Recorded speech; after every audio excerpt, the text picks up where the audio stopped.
hope that with lessons learned from today's hearing, this can become a new model for the City Council going forward.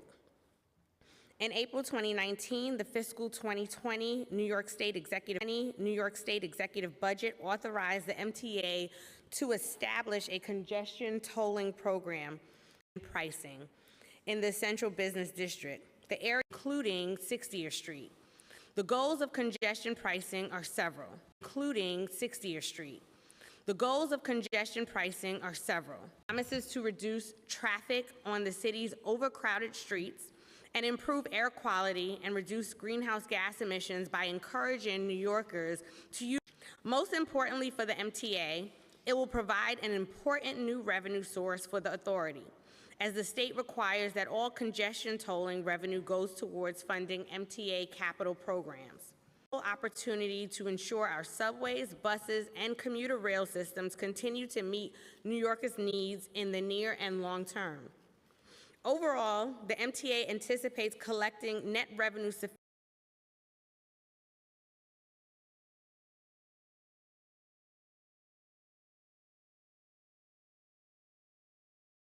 agencies in the city have underinvested in transportation deserts. Residents in outer borough neighborhoods often have few public transit options and have rarely seen new investment to improve what options do exist. It is my hope to ensure that MTA's congestion pricing program is launched in a way that is equitable and that prevents unintended hardships and congestion pricing program is launched in a way that is equitable and that prevents unintended hardships and who will be exempt from congestion pricing.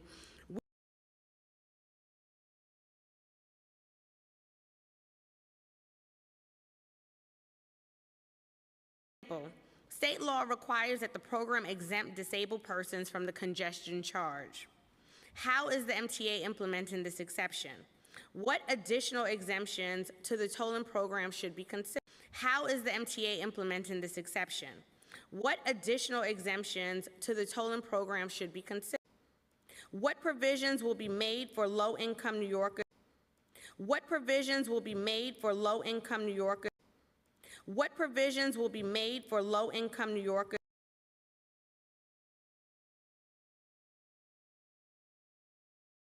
equitably, including by improving core transit infrastructure in transportation deserts?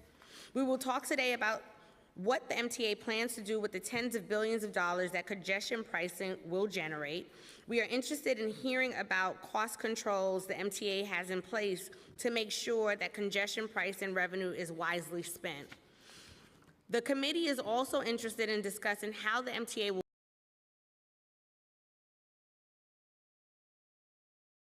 be transparent and clearly defined.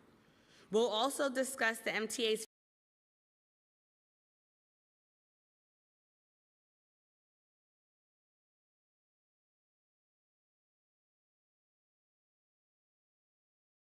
fundamentally reshaping our society. The pandemic altered the behaviors of riders and drivers alike as ridership plummeted under citywide stay-at-home orders. The uptick in hybrid working continues to adversely affect ridership levels and the MTA's ability to generate fair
Department of Transportation and the Taxi and Limousine Commission were invited to today's hearing.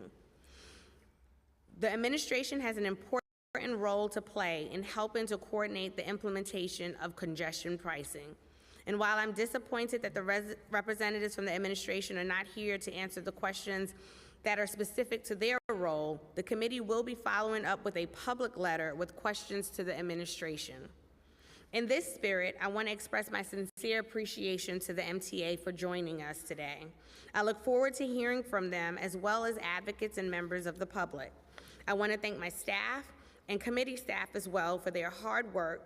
Mark Chen, counsel to the committee, Samuel Breitbart, counsel to the committee, Kevin Kotowski, senior policy analyst, John Basile, senior policy analyst, Michael Sherman, senior financial analyst, Benjamin Fang from the Speaker's Press team, Jack Siegenthaler, my policy and budget director, and Renee Taylor, my chief of staff.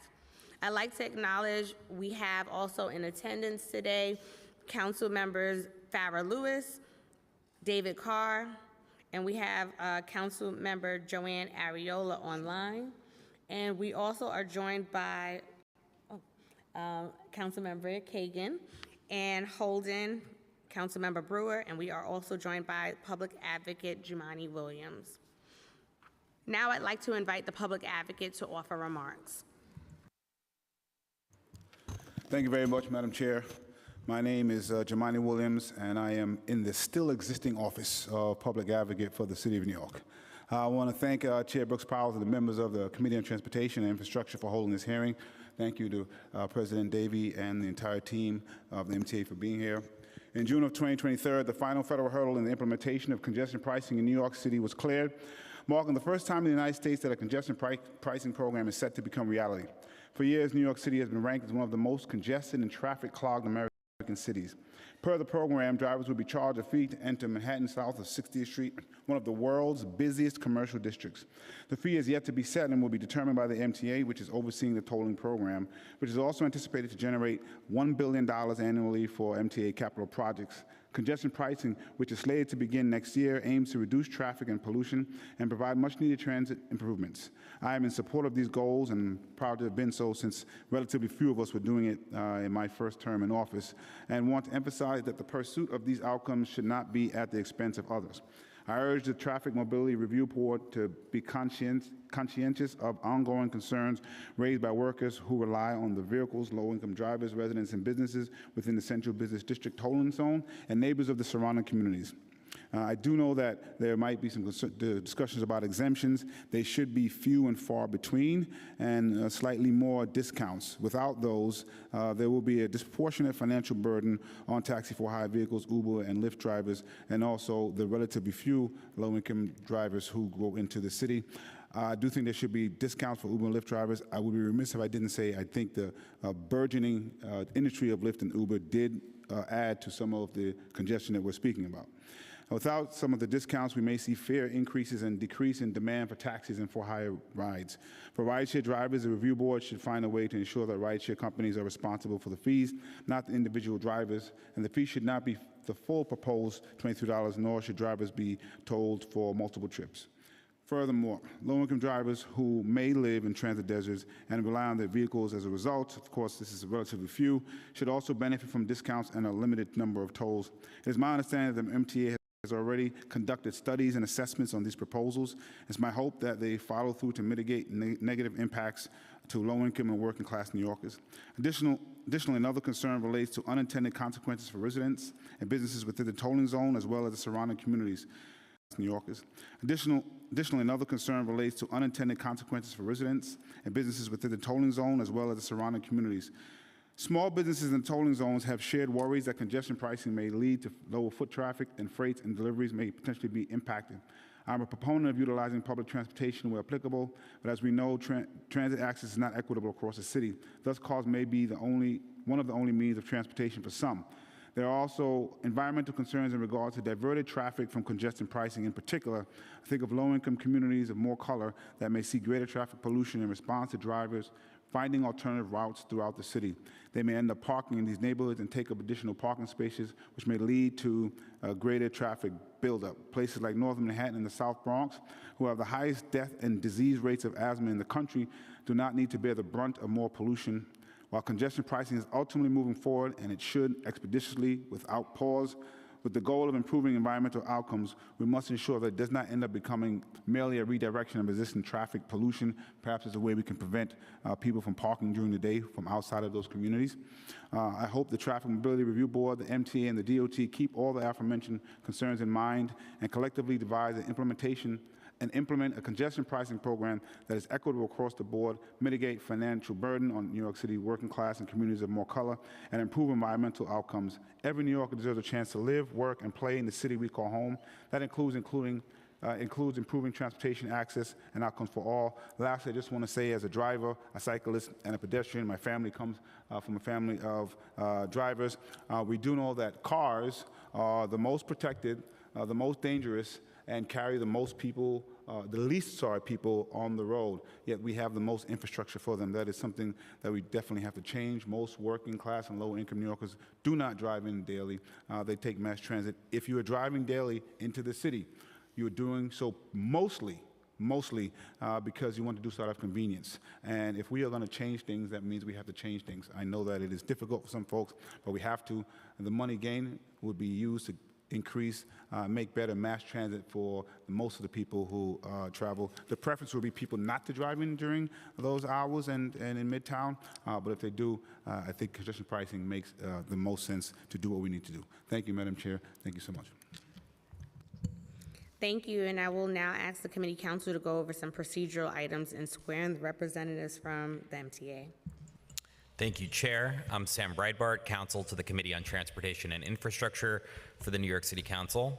Our first witnesses will be from the MTA, Rich Davey, New York City Transit President, Jai Patel, the MTA Deputy CFO, Dr. Allison C. DiSereno, MTA Bridges and Tunnels COO, and Will Schwartz, MTA Deputy Chief for Government and Community Relations. I will now administer the oath. Please raise your right hands. Do you affirm to tell the truth, the whole truth, and nothing but the truth before this committee and to respond honestly to council member questions? Thank you. You may begin when ready. Thank you. Good morning, and thank you for having us here today, especially to the chair, Brooks Powers, who we've been able to work together on a number of projects, and I look forward to continuing to do that. We appreciate the opportunity to be back with you all here today. As mentioned, I'm Rich Davey, the president of New York City Transit. I'm also joined today by the MTA Deputy Chief Financial Officer, Jai Patel, MTA Bridges and Tunnels Chief Operating Officer, Allison DiSereno, and as mentioned, Will Schwartz, who runs our government and community relations for the MTA. I apologize in advance for going on a bit long today, but there's much to report since I was before you last March. I was here last March to discuss our budget, and in a few short months, the MTA situation has changed dramatically for the better. The enacted fiscal 2024 state budget included a framework for a long-term, stable funding for the MTA for years to come. Chair Lieber, myself, and the entire leadership team at MTA are grateful to the governor and the legislature for their bold leadership on addressing the MTA's fiscal cliff. Not only did they choose to address it head-on, but this was, which is not the typical one-shot solution that's occurred in the past, but deploying a long-term fiscal improvement. At our July board meeting, we presented the July financial plan showing, for the first time in anyone's recollection at the MTA, 5 straight years of balanced budgets through 2027. All our operating agencies, my friends at the commuter railroads included, are now crushing ridership records. I'm incredibly proud to say that subways have carried 4+ million riders a day several times now, and I would expect we'll be breaking records when school comes back in a few weeks. Buses are holding strong, and paratransit is even exceeding its pre-COVID ridership totals, thanks to strong ridership and strong service there. This is key because continued gains in paid ridership, as mentioned by the chair, is vital to the fiscal plan becoming a reality. I want to quickly pass it to Jai Patel, a colleague of mine who worked very closely in putting this and crafting this together with the legislature and the governor's office, to walk through the details of the enacted state budget as it relates to MTA's funding. Jai? Thanks, Rich. As mentioned, the state's fiscal 2024 budget was enacted in May of this year, the MTA's finances are in a dramatically better state than they were when we presented the February financial plan to the MTA board. Key elements of the funding package include an increase in the payroll mobility tax paid for by the city employers that will generate approximately $1.1 billion in recurring revenue to the MTA. A one-shot appropriation of $300 million in 2023 paid for by the state of New York. An increased contribution from our partners, the City of New York, on paratransit.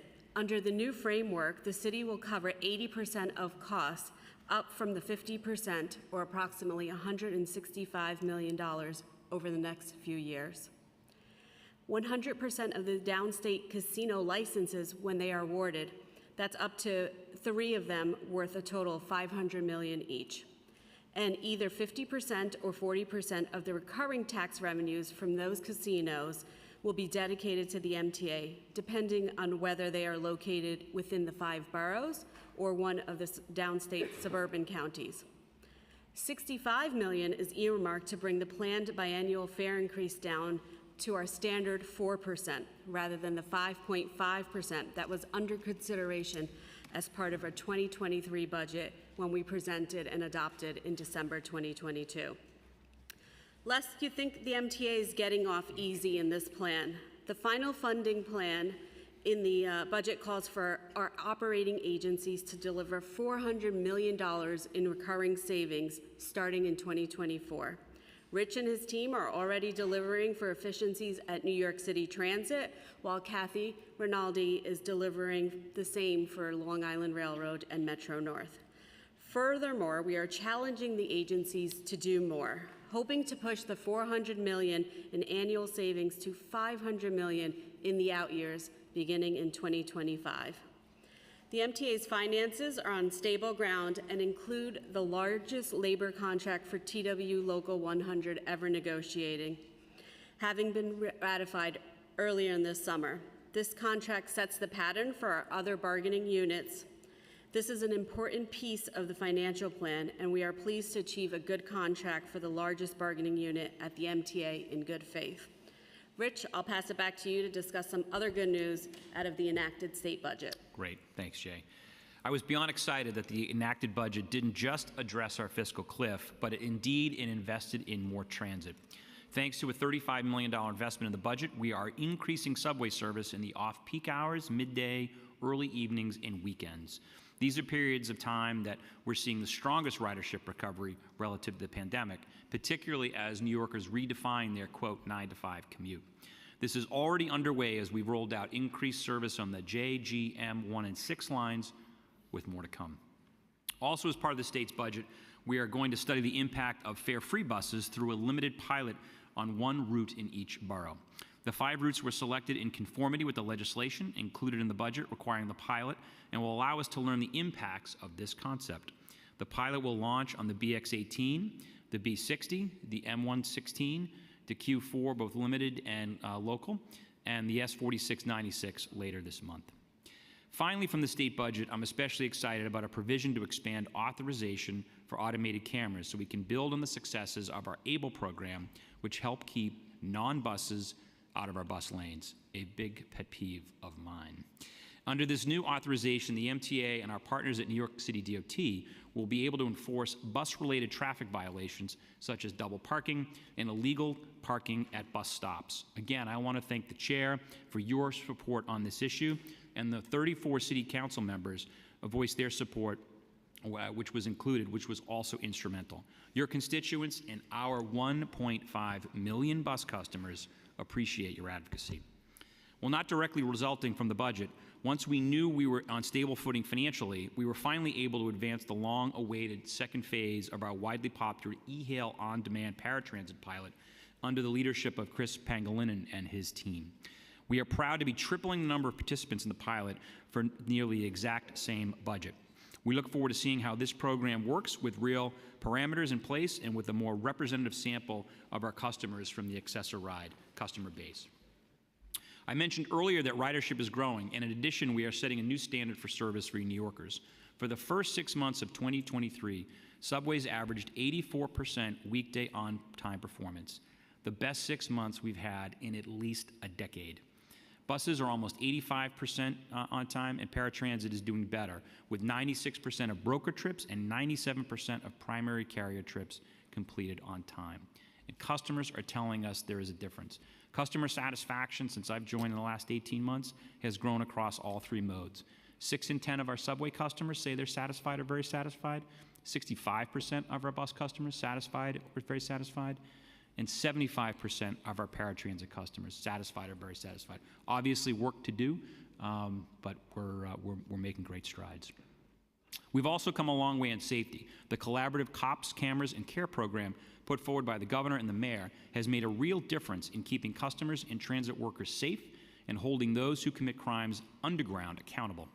And thanks to our partnership with the NYPD Transit Bureau, and I want to call out Chief Kemper for his leadership in particular, crime underground is down 4.4% year to date, while ridership continues to rise. It's important to all of us that people feel safe and are safe using our system. On-time performance, safety, and cleanliness are paramount for my team and me. That's because these are the things that our customers and your constituents truly care about. Customer satisfaction, I have said often, is our North Star. Faster, cleaner, safer service is our motto, which is why in addition to our efforts on service, we've added 800 station and car cleaners over the last 12 months. Brand new customer service centers have opened at 12 locations system-wide, with more on the way. Our station agents have come out of the booth, so-called token booth, for the first time ever, and are now assisting customers throughout the station environment. That initiative was born out of New York City Transit's mandate to put our customers first. Dozens of stations are getting a refresh through our station renovation program when we close a station for a weekend and go in and do work and heavy clean. We will do 60 of these renovations by the end of this year, given that they are leveraging, as I mentioned, existing track work and shutdowns so customers won't feel additional pain. I'm also pleased to report that we've opened 100 bathrooms at 50 subway stations, with bathrooms at 5 more stations opening up by the end of the month. Finally, as you know, we are moving full steam ahead on congestion pricing. Having completed the federally mandated environmental assessment for the Central Business District Tolling Program, and the infrastructure is being installed as we speak, and the Traffic Mobility Review Board has begun meeting, in fact, they'll be meeting later today, to continue work toward their statutorily guided process, which will make formal recommendations to the TBTA board for the program's framework. As president of New York City Transit, I need to say I am an enthusiastic supporter of congestion pricing, and we need it now. Not to just reduce the insane gridlock that slows our buses, emergency vehicles, and our paratransit vehicles, but also to improve public health, meet the state's ambitious climate goals, and most importantly, fund MTA's historic 2020 to 2024 capital program. The money raised from congestion pricing is going to help pay for much needed upgrades that will bring our transit system into the 21st century, from accessible stations to new rolling stock, like our brand new R211 subway cars on the A line, Madam Chair. In fact, we rolled out our 4th this week. They're cutting-edge subway cars replacing 50-year-old trains, currently eligible for the AARP, running on the A and C lines. That is what congestion pricing is going to buy, investment in our transit system. So we're excited about taking this next step in the approval process. Before I conclude, I do want to take a moment to voice both my personal appreciation and the MTA's as well for the mayor, the speaker, and this council for increasing the funding for the Fair Fares program in the enacted city budget. Chair Brooks Powers, I know how hard you and your colleagues worked to push for more, and we continue to support increasing the eligibility threshold to 200% of the federal poverty line. But progress is progress, and we applaud you for prioritizing fair fares in this budget. As we at the MTA look for ways to curb fare evasion, the first step should be to ensure that anyone who cannot truly afford the fare, that help is available. We offer discounts for disabled and elderly customers, but the city's fair fare programs has been a vital lifeline for those who qualify. We've begun piloting fair fare staff, or inviting fair fare staff to attend my biweekly transit talks, and we're also piloting some satellite office hours with fair fares at our new customer service centers. I'm proud to share that the Department of Buses and the MTA customer team have been busy on the streets over the last 2 weeks, engaging directly with bus customers, meeting with over 25,000 riders at bus stops, and sharing information on how to ride transit for reduced fares through the Reduced Fare or Fair Fares program, along with the importance of fare compliance. And we are making progress on our commitment to reduce fare evasion. A huge thank you to the members of my Eagle team who are critical to supporting this historic expansion of bus fare payment. We need an all-hands deck for this watershed moment for mass transit in the region. We're determined to deliver for New Yorkers. Again, thank you for having me, and happy to take your questions.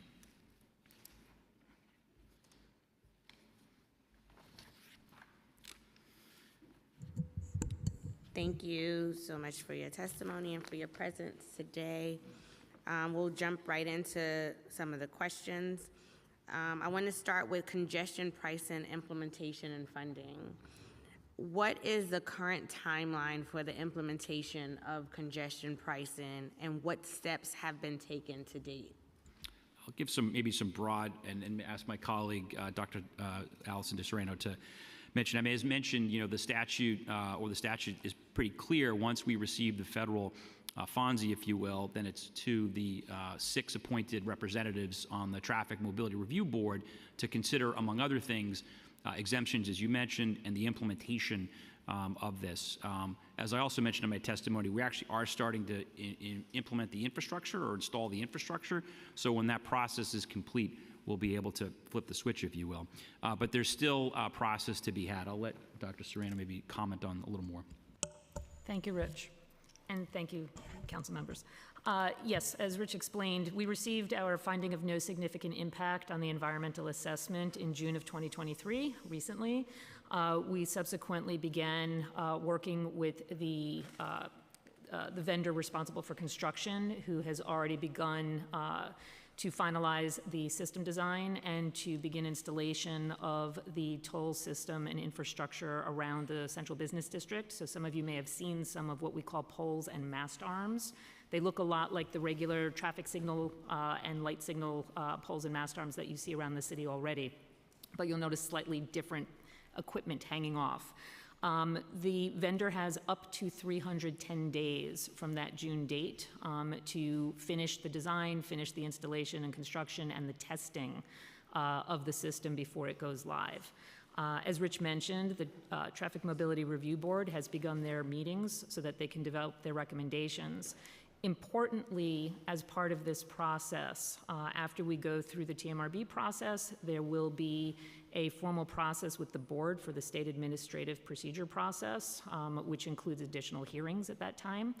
And subsequent to that, by statute, we have a 30-day required period of testing to ensure that everything is working smoothly. And we also have a 60-day requirement for additional outreach and communication beyond what we've already done and we continue to do to ensure that everybody understands how this is going to actually run, what they need to do as they come in and out of the central business district. Finally, just want to also make clear for folks, at the tail end of it, after go live, there is also a required 60-day period where we sort of let people learn how to use it before we address anybody who hasn't paid appropriately or on time. So it gives a little bit of time for people to learn. So with the infrastructure being installed already, like what does that coordination with the city look like? Has there been coordination with the city? Yes, we've been coordinating with the city since the initial legislation was passed. Within 60 days, we signed a memorandum of understanding with City Department of Transportation. They are heavily involved with us on the infrastructure and have been all along. That includes the design pieces, that includes the locations, that includes the, everything that we continue to do now in terms of where we're going to be locating the infrastructure and when it is happening, when it is actually going in. We also, through my colleague Will here, have been ensuring that the different community groups are aware as infrastructure starts to go up in their area. Would I be able to get a copy of, in the committee, get a copy of the MOU? Yeah, in fact, it's actually in the final EA, but we can send or work with Will to get that to you. That'd be great to pull out. And is there a point person or a team at the MTA that's specifically tasked with coordinating with the city? Chair, that would be me and my team. Okay. And we've been communicating with council members in the Central Business District as infrastructure is going out. As Dr. DiSereno pointed out, the timeline is dictated by DOT permits, so intimately involved. And we've been sending out a weekly look ahead to the community so that they know what's coming and that there's point of contact. There's information available with the workforce out there. If members of the public have questions, we're trying to be as clear as possible. And what is the role of the Department of Transportation as you are in this implementation phase? Allison, you want to take that one? Certainly. Again, they've been actually involved from the get-go. They're actually a co-project sponsor on the environmental review. They are responsible, along with us and New York State Department of Transportation, which was the other co-project team member. All three agencies are responsible for different aspects of the mitigation that will be implemented as part of our findings from the final environmental assessment. And we work very closely with them, as I mentioned, as we go out to the different communities to ensure that everybody understands what is happening. That's interesting information, because what's been shared with me is that the city looks at the MTA as the one of having the full authority. So being defined as a co-project sponsor is interesting. So will the MTA prioritize capital spending on servicing mass transit deserts whose residents disproportionately bear the burden of congestion pricing? Well, I think the answer is we're going to be prioritizing, transit investments across the 5 boroughs and beyond, for sure. I can tell you that one thing that continues to concern me running a agency, an organization that was built in part in 1904, that there's a lot of investment we need to make in things that, everybody in this room, we don't see on a day-to-day basis, whether it's power, fan rooms, communication. Certainly, we're going to be spending a lot of money as part of this on our ADA accessibility program, which seeks to get to 95% accessibility on our subways in the next 30 years. So suffice to say, there are a lot of investments we need to make across New York City Transit, and of course, bridges and tunnels and the railroads. As I mentioned, there's a lot of our investment that will help those folks in transit deserts and in other places across the city, for sure. I just want to add to that, as we had you stand with us in an event the other day announcing a Far Rockaway ticket. So beyond capital infrastructure, there's policy goals that we can work towards, and that was a joint goal identified in the new New York panel between the governor and the mayor to make railroads more affordable in New York City. That's been a priority for Chairman Lieber as well.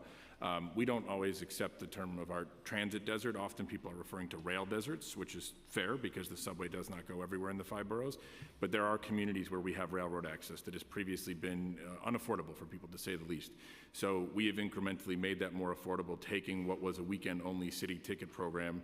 We moved it to a 7-day-a-week pilot program in the off-peak, and we are now proud to announce that starting next week, you're going to see what we call universal city ticket with a peak ticket price and an off-peak ticket price, but that's going to make the commuter railroads much more affordable and approachable for many communities that previously didn't see them as an affordable option. So I will say I'm a bit concerned with the response in terms of looking at it in terms from a 5-borough perspective. So when I talk about equity, right, it's not everyone starting from the same vantage point.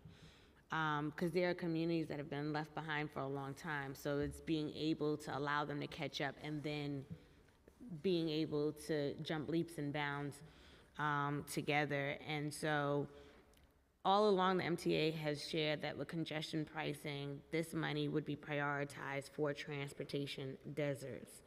And so I'm very zeroed in, laser focused on what that could look like and what that will look like. Because congestion pricing can't just solely be about revenue being generated. It has to also be about how communities that are marginalized are going to be, taken into account with this as well. I think it's a fair point you're raising, and I just want to point out specifically, let's talk about Southeast Queens. So for almost 30 years, that community was promised a new Jamaica bus depot. This capital program, the 2020... That's already paid for. That doesn't count. But Madam Chair, that's being paid for by revenues in this capital program, which will ultimately be supported by congestion pricing. Hollis Station, other priorities that you've raised, and we have examples around the city that we're happy to provide offline. But I do want to emphasize that there are major investments being made in the outer boroughs that have been long overdue and asked for by your community that will be supported by congestion pricing revenues.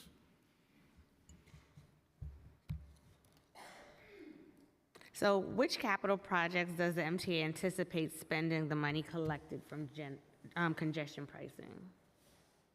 I think, again, as Will said, that the money collected is supporting the 20 to 24 capital plan. So the capital plan we're currently in, it's expected to raise about $1 billion, which should be able for us to be able to leverage $15 billion in capital spend, again, across the 5 boroughs. So that's that's what it's designed to do, is to pay for that current plan, which is mentioned again, at least for New York City Transit.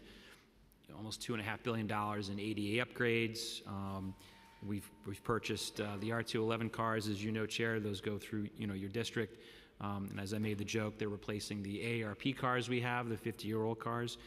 There's a whole host of other projects, signal upgrades. I think if you haven't been down to the City Hall signal room, I'm happy to take you there on a tour. A few weeks ago I did, and the signal components were literally installed in the 1950s, if you can imagine that. It's going to really be focused on both state of good repair and for hopefully in the future to allow us to expand service as we are in some key locations, as I mentioned in my testimony. So I should also mention too, I'm sorry, one other important point, because this will be across all 5 boroughs over the next 16 years, 17 years, which is our commitment to go to zero emission bus. I think the public advocate mentioned earlier about air quality in some boroughs, in some neighborhoods in particular that have been left behind. I couldn't agree more. And I think for us to be able to find ways to deliver continued bus service, but that's not adding to negative air quality is key. And so as you know, we have a pretty aggressive plan to go to zero emissions bus, largely electric. We're also going to be testing hydrogen as well, but that will be across the 5 boroughs over the coming decade and a half. Will there be like service enhancements? So for example, I know like some of my colleagues in my neck of the woods have shared, for example, like the A train. There are significantly more A trains that go to Lefferts compared to Far Rockaway, a growing community in the Rockaways. Will there be increase in A train services like towards the Rockaways? We are in the midst of the bus redesign, and at some point I do want to have a few questions on the status of the bus redesigns. But with the bus redesign proposals that we've seen, there are bus stops that are being taken away. And so in communities that are dependent, like when you look at Councilwoman Lee's district, for example, which has no train, no rail, just buses, or you look in Canarsie and communities like Councilmember Narcisse's district that rely on buses, how is this congestion pricing helping to get those New Yorkers to where they need to go? In a number of ways. I mean, congestion pricing as a general matter will reduce congestion in our streets, which will help speed up our buses. There's no question about that. And the congestion pricing itself, again, as a capital, as a way to raise capital dollars, will allow us to purchase those electric buses I mentioned, but also to retrofit the 7 bus depots we have across the 5 boroughs for charging stations as well, right? So there's a lot of infrastructure, sort of back of house, if you will, that's required to support that change. So again, we're excited about that, but I mean, I was out front earlier in saying that faster bus service, cleaner air, and safer streets is what congestion pricing is going to deliver. And you mentioned signal upgrades a few times. How long will that project take, and what lines would it be along?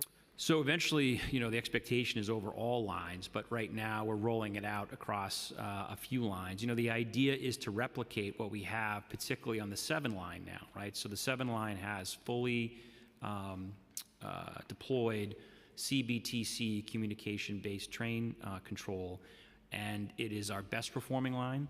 It's our highest customer satisfaction, and it allows us to run really tight headways. So at rush hour, we're running 2 to 3 minute service because we have a modern signal system. The capital plan does call for, not exact the amount, but it's over $1 billion in CBTC, certainly on 6th Ave. But the goal is to continue to put out projects. The challenge we have is balancing the need to provide service on those lines while rolling out CBTC. So, you do see frequently on the weekends and nights impacts to customers, some service changes, because that's typically when we get all that work done. So retire the legacy signal system and bring a new modern system that's, again, safe and allows us to run more frequent service potentially in the future. The city's Vision Zero goal is to bring traffic fatalities on the city streets to zero. Is the MTA working with the Department of Transportation to incorporate complete street treatments for the congestion price and entry points to ensure our streets are designed to enable safe use and support mobility for all New Yorkers? In general, the answer is yes. I mean, as Dr. DiSereno pointed out, not just on congestion pricing, but anything relating to our bus planning operations, the city's implementation of Vision Zero, there is an all-time partnership under this mayor, our administration, and the governor on coordination between MTA and DOT. So in the design and everything, that's already being taken into account? Regular conversations between our planners, their planners. It's a very unique piece of MTA and DOT interoperability where we operate a bus system on their streets, and we do so in some instances under contract with the city. But yes, absolutely. And just going back to the earlier question around the infrastructure that's already being installed, how many cameras will be installed as a part of the tolling program, and where will the cameras be placed? I don't have the exact number of cameras offhand, and I'll explain why in a moment that we can get that for you.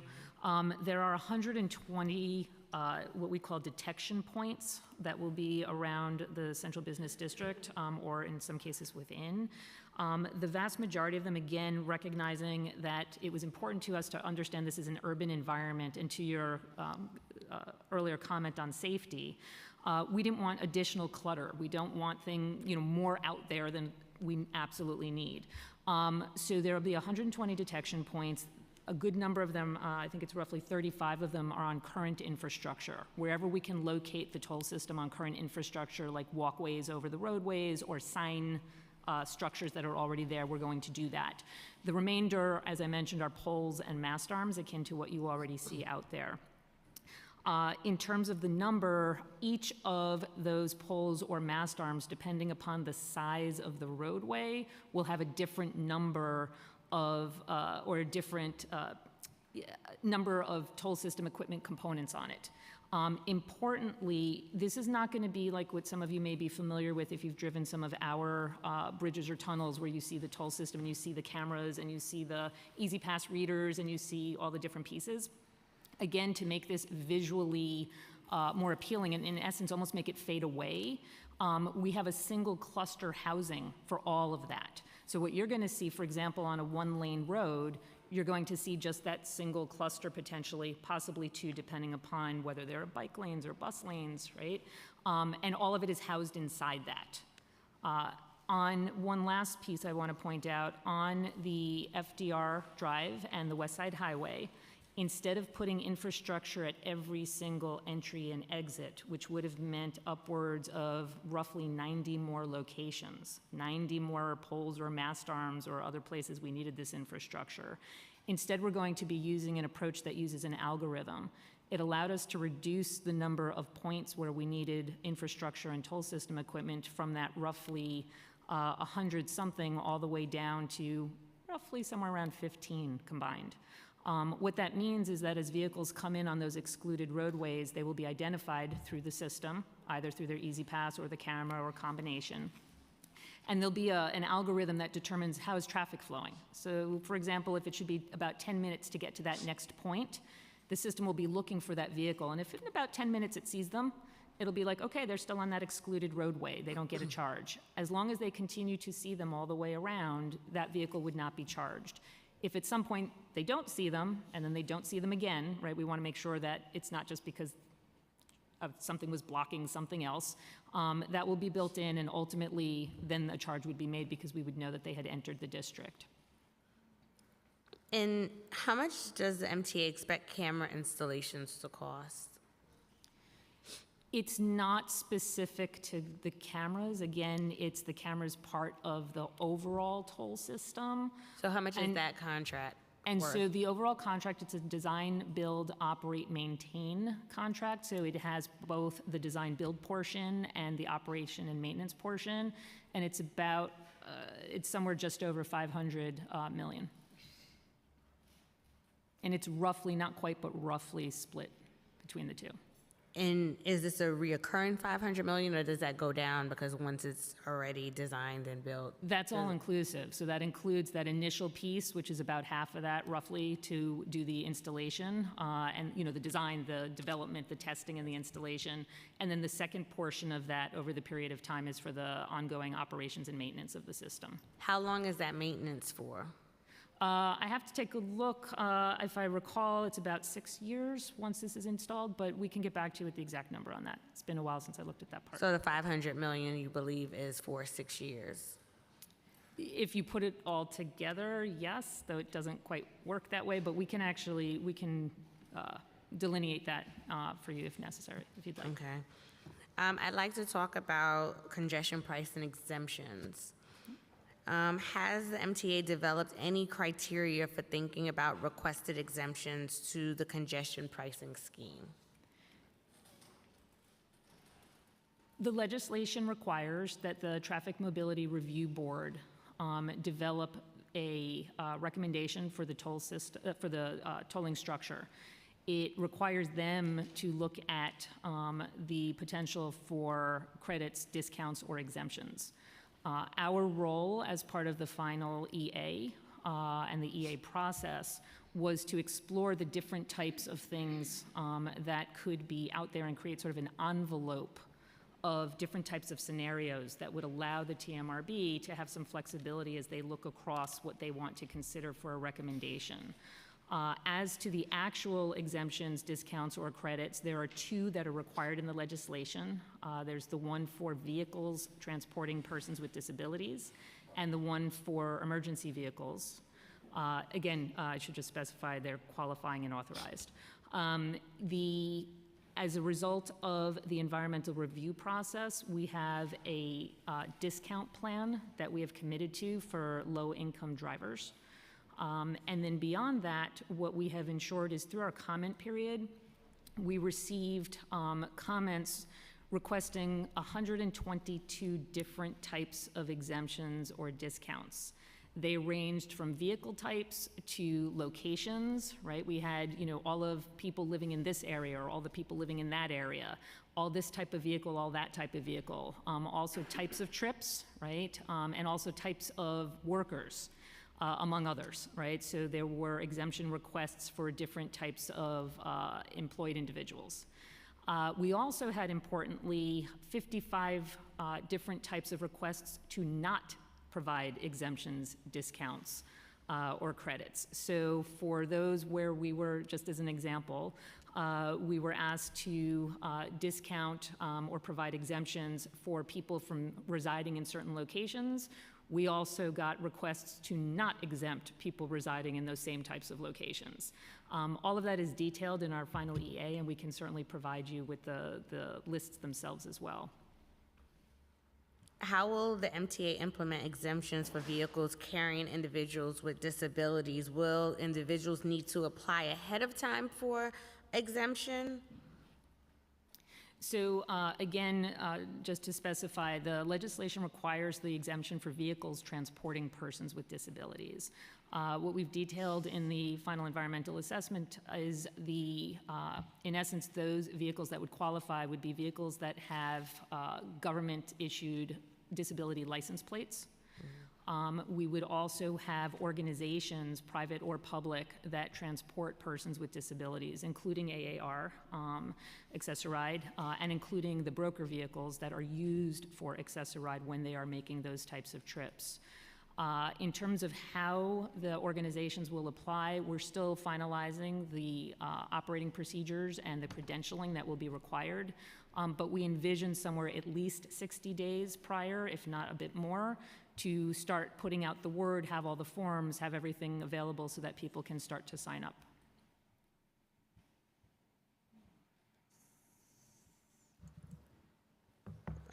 And will that include like the FHVs that will be transporting individuals that have disabilities as well? When they're working through the service for AAR, yes. Has the MTA considered exemptions for individuals using emergency medical facilities in the CBD? There are a number of hospitals with emergency rooms, specialized services, pediatric emergency rooms, urgent centers. Is the MTA concerned that congestion pricing will deter people out of the CBD from using those medical facilities? So for example, NYU is in the CBD and provides a lot of specialized care there as well. And so has the MTA explored potential exemptions in those instances? Because I know in London, they have a medical exemption that exists in their program. So a few things again. The TMRB holds the responsibility at this point for making the recommendations. We're not weighing in one way or the other. With respect to the medical facilities, we are aware that there are a number of medical facilities. I know that Sloan Kettering also has some facilities, as well as some of the other hospitals down in the Central Business District. We did not find an adverse finding for this group, but importantly, we are aware of the... I'm sorry, I missed the part of that. You said you did not find an adverse finding for which group?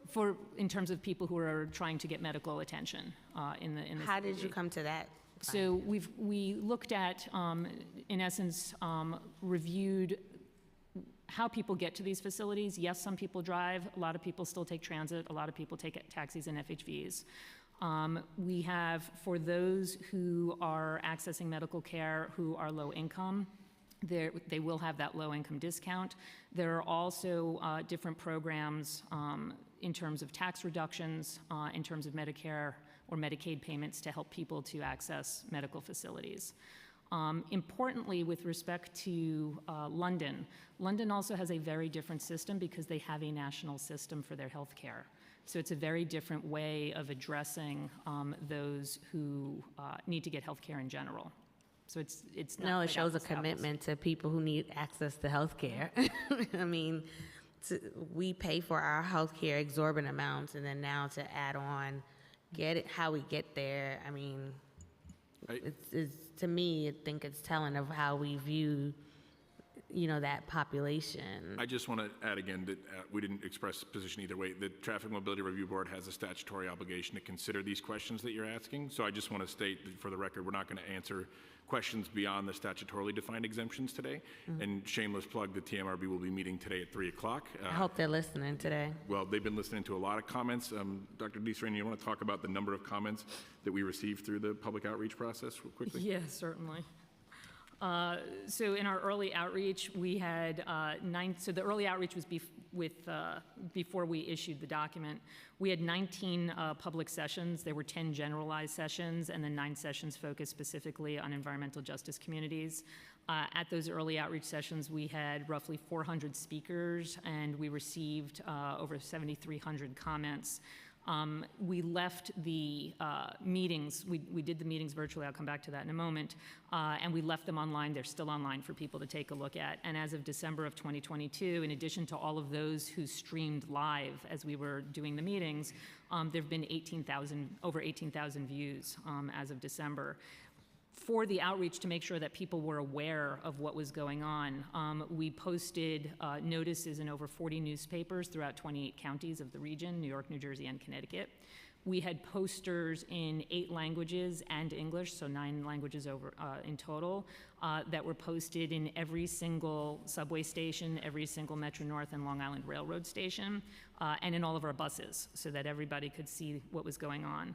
We also had postcards issued. We worked with the TLC to issue postcards to the TLC drivers, and we also sent postcards to every resident that was 5 blocks north and 5 blocks south, as well as along 60th Street, to ensure that people were aware that this was going on. Of course, we also had press coverage, and we used our press releases, and we created a listserv as well. Anybody could sign up and say they wanted to be part of this via our website, which was also live and had that information.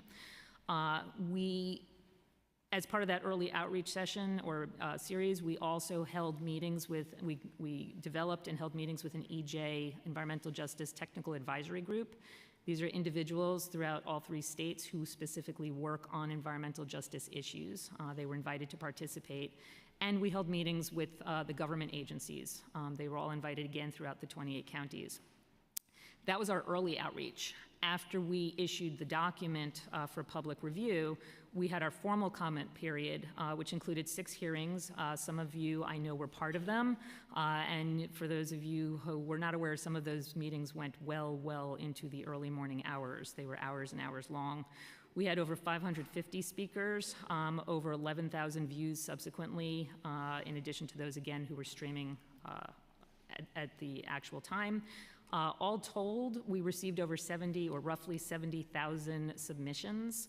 That was 55,000 form submissions and about 14,000 individual submissions. Those individual submissions had multiple comments, so it was over 22,000 comments, all of which, each and every one of which has been responded to and was part of the final environmental assessment that was issued.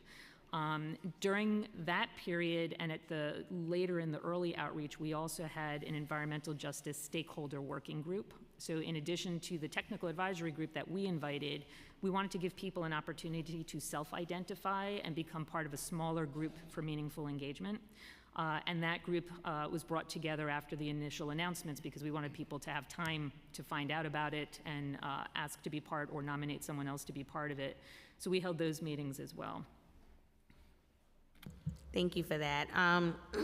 Public and private buses help alleviate congestion by reducing individual car usage. Has there been any discussion of creating exemptions for such buses, commuter vans, carpools?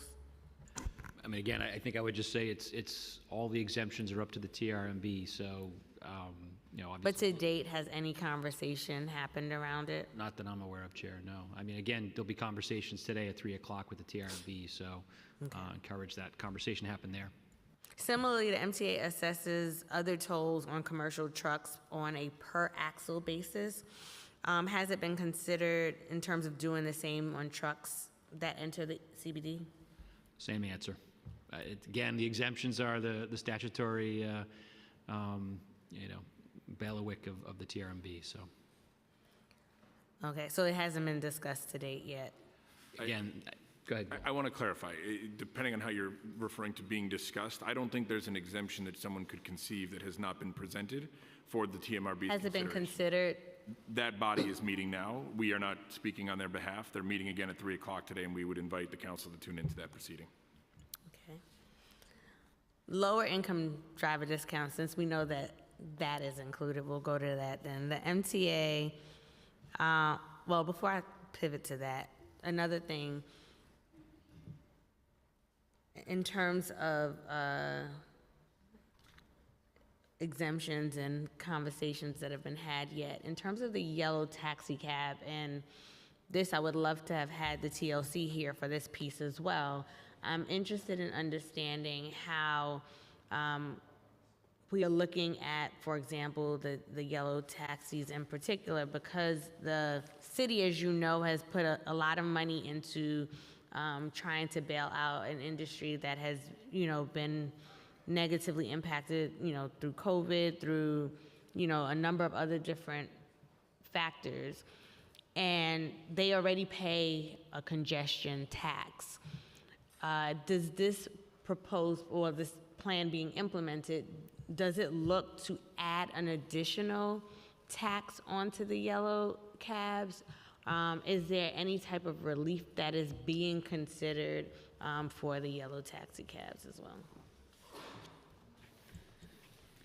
So the final EA found that there would be no adverse effect on the taxis or FHVs if they were not tolled more than once per day. So there is a commitment in the final EA to not toll these vehicles more than once per day.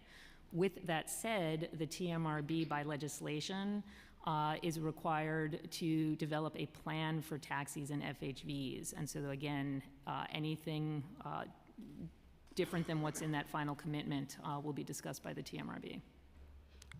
And so the TMRB, they still have the ability, if they so choose, to create an exemption for the taxis as well. It is something they're allowed to consider.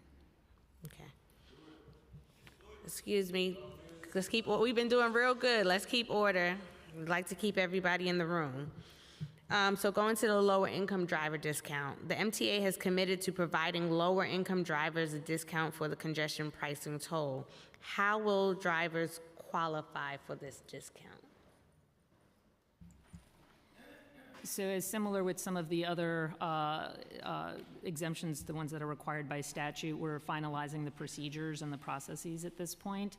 But we envision that there will be a credentialing process where people will need to be able to demonstrate that they do fall into the group that would be considered for the low-income discount. They'll have to provide the credentials regarding the vehicle, the registration, much like we do today, and they will ultimately have a plan associated with their EasyPass account. They will have to use EasyPass for it. That's pretty typical of what we do for any type of plan discounts. And again, we'll ensure that So there if is, someone, someone doesn't have an EasyPass, they wouldn't qualify for it? in order to have the plans, you would have to have EasyPass. But we are also reducing, one of the things that we're aware of is that one of the barriers for some customers to getting that EasyPass is the EasyPass tag fee. It's a deposit that is reimbursed later, but that can be a problem for certain people. So we're actually going to be doing away with that as part of our commitments. And we will, in essence, help people to get the EasyPass. For those who cannot or feel they're uncomfortable with prepaying, which is what many people do by putting the credit card on, TBTA has many years now where we have offered a sort of pay-as-you-go plan. And so they would be eligible for that as well. So they would not necessarily have to lay the money out. There would be no tag fee. Our customer service representatives will help them get signed up, and then they'll have the EasyPass with that plan I'm associated. gonna try not to go down the EasyPass path because there's a lot of concerns in terms of, you know, the billing and Rockaway in particular. I'm sure Assemblywoman Pfeffer Amato has shared concerns through the years in terms of the reimbursement program that happens and the hardship it places on people. But If I can interject for a second, and we have a lengthy history with your office and the Assemblywoman's office, those that have an EasyPass account in good standing do not have problems with the Rockaway resident rebate or the Staten Island resident rebate. That's one of the beauties of EasyPass and our Tolls NY app, which everybody should be using. I'm not gonna go down that path. But Anytime. okay, I'm gonna stick to congestion today. But I will welcome the MTA back to have a whole hearing on that piece. Will drivers be able to apply for, before congestion price and toll goes into effect for this low-income driver discount? Absolutely. Again, our plan is at the very least that 60-day outreach period that's required to have in advance of the go-live period. And once we have the procedures and the processes and the documentation developed, we'll determine what the appropriate time is to get the word out, have the outreach, make sure people know how to sign up and walk them through it.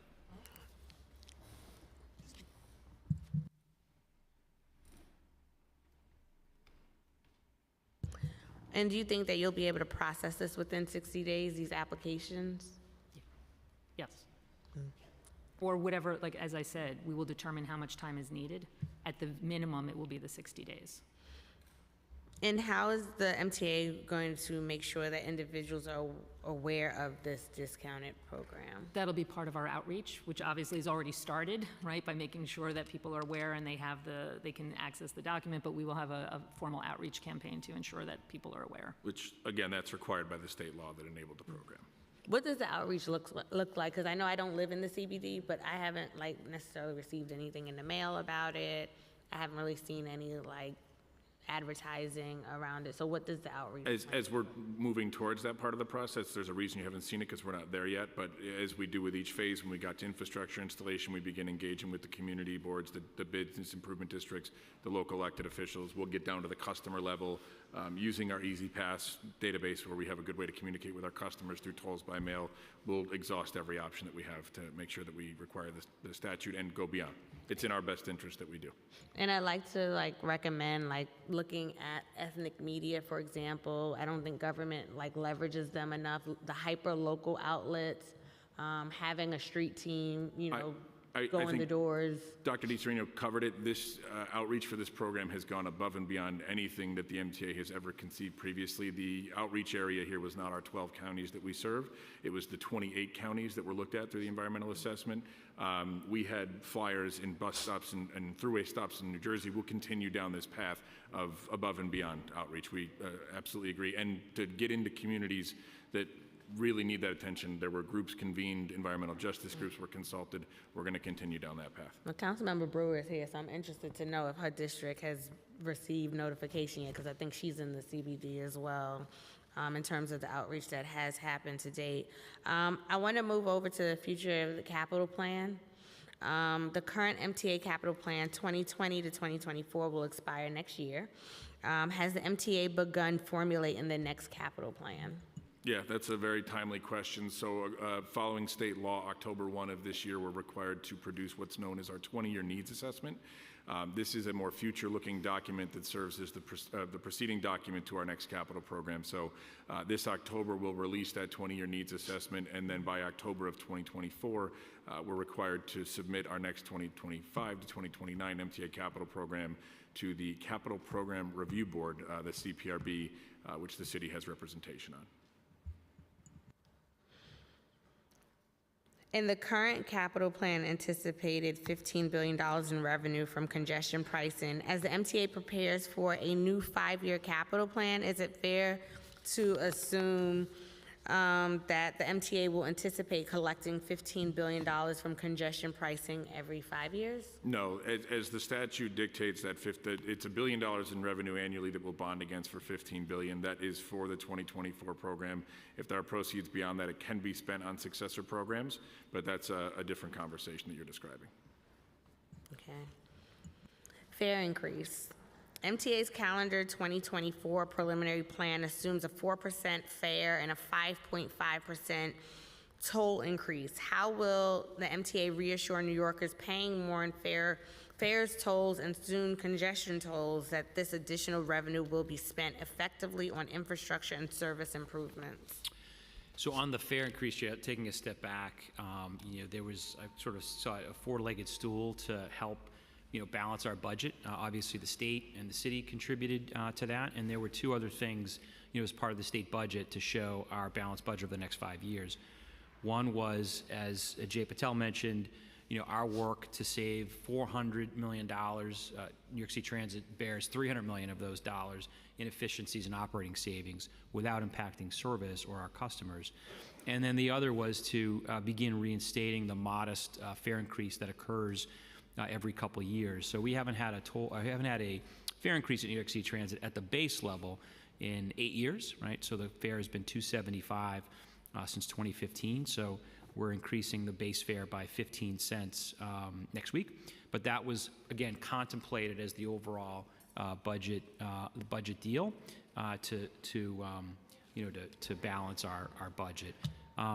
In terms of assurances, I often say we're looking for every nickel in the cushion in our cushions all the time, and looking at ways again where we're not impacting service. So everything from predictive maintenance is something that we're very focused on at New York City Transit before something breaks down. Actually using technology to not only predict that it will break down, but then using artificial intelligence on that particular piece of equipment, a bus, for example, to predict where and how it will break down.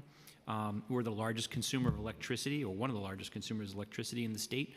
We're looking at ways to improve our facilities, in that regard. So I can certainly assure the public that we are working hard to be a more efficient organization.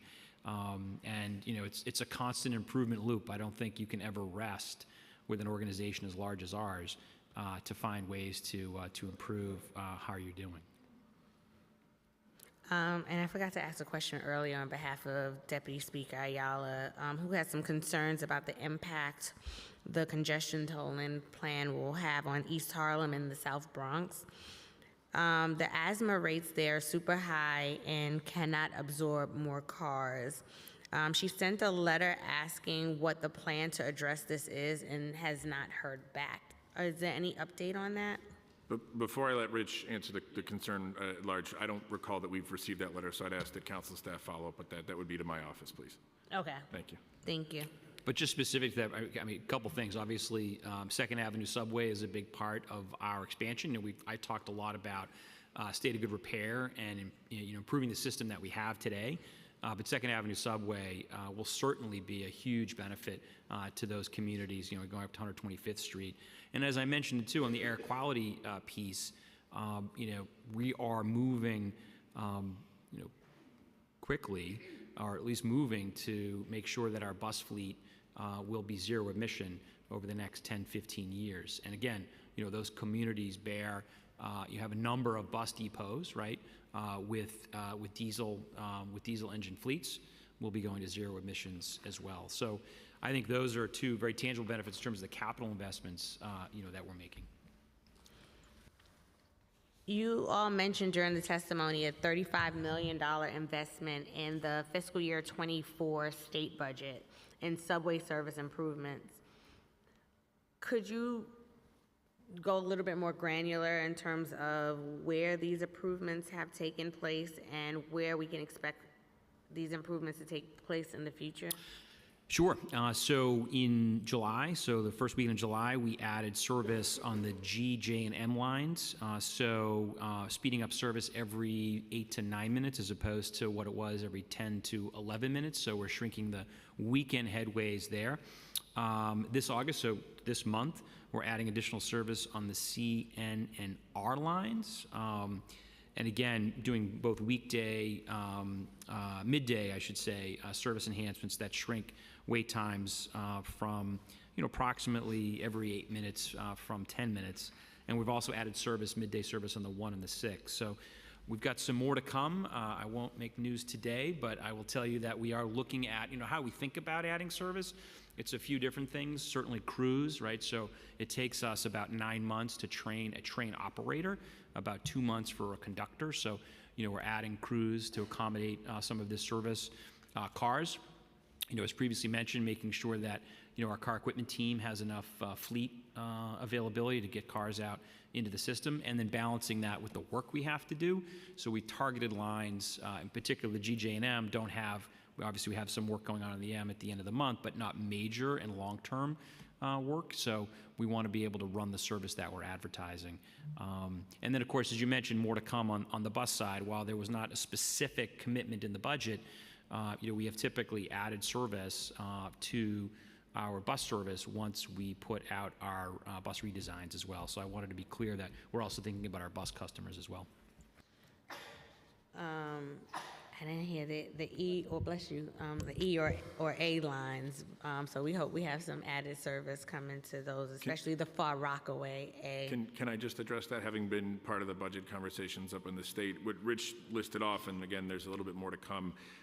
The state legislature's focus, and this was a result, I want to give credit to the governor, the legislative leaders, our partners in advocacy, the Riders Alliance, PCAC, a whole slew of folks that really made sure that it wasn't just saving transit, but investing. We wanted realistic service increases that could be implemented. As Rich mentioned, there's ongoing work. Chair, you talked about the ongoing signaling modernization projects. We wanted to make sure that the service upgrades we were promising in the budget that were going to be funded from it were deliverable within a certain time frame. So I've had colleagues that have overlapping territory with you on the state level that asked some of those same questions. There was rationale as to why, but it doesn't mean that you might not see something in the future.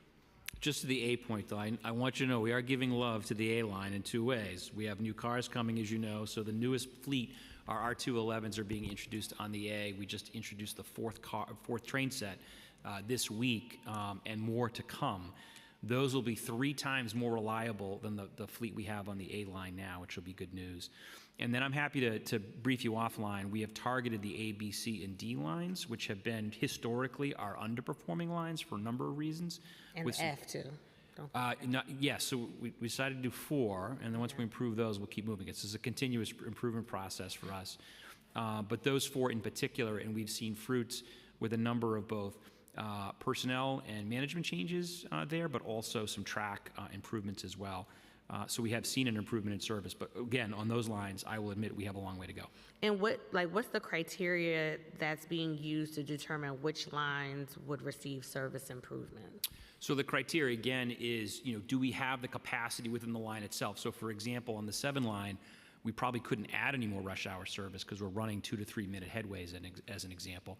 The G, J, and M, we did see, nice ridership gains on the weekends, which is why we chose those. They don't interline as well, right? So as you know, the A and the C run on the same line. So, if you are adding service on the A, would impact the C, for example.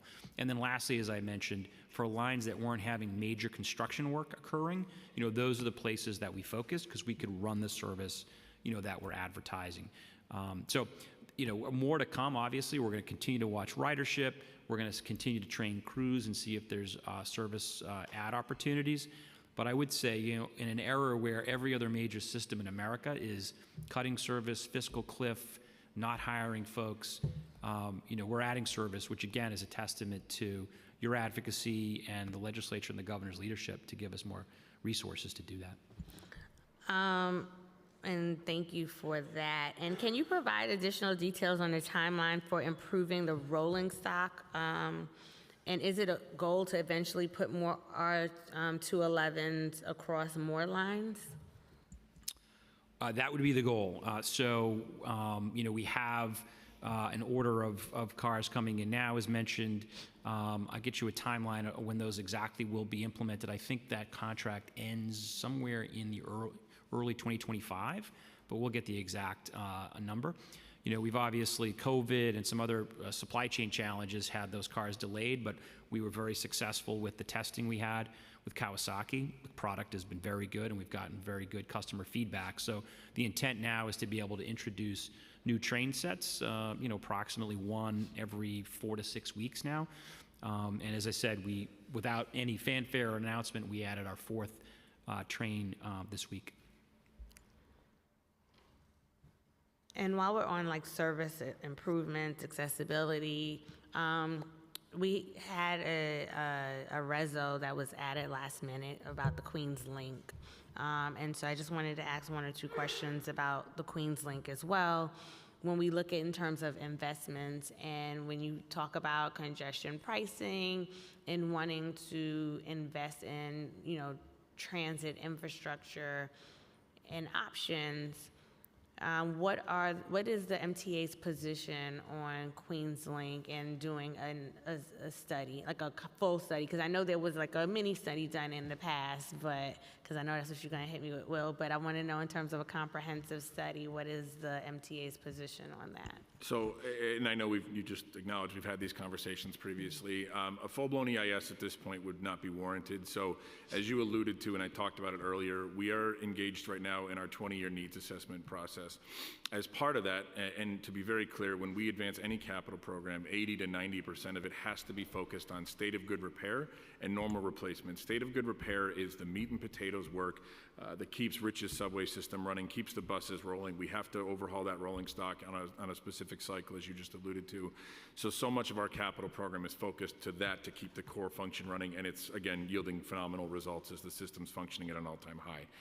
But we know there's interest in more, in expanding the system and finding new ways to do it, both leveraging existing assets that we have and finding new places. So you talk about old right-of-ways like the Rockaway Beach Branch or the Interborough Express, a priority that the governor has identified using a right-of-way that's owned predominantly by the Long Island Railroad. And so we're looking globally at all these. Part of the consolidated planning function at MTA following our state-mandated transformation has brought these long-term regional planning functions under one group, under Dr. Mike Schiffer at MTA Regional Planning at Construction and Development. The Queens Link, as you refer to it, or the Rockaway Beach Branch reactivation, as we call it, 2 different versions of it, a New York City Transit version or a Long Island Railroad reactivation, were the subject of a feasibility study we released that back in about 2020. And is part of this comparative evaluation that we're moving forward with now.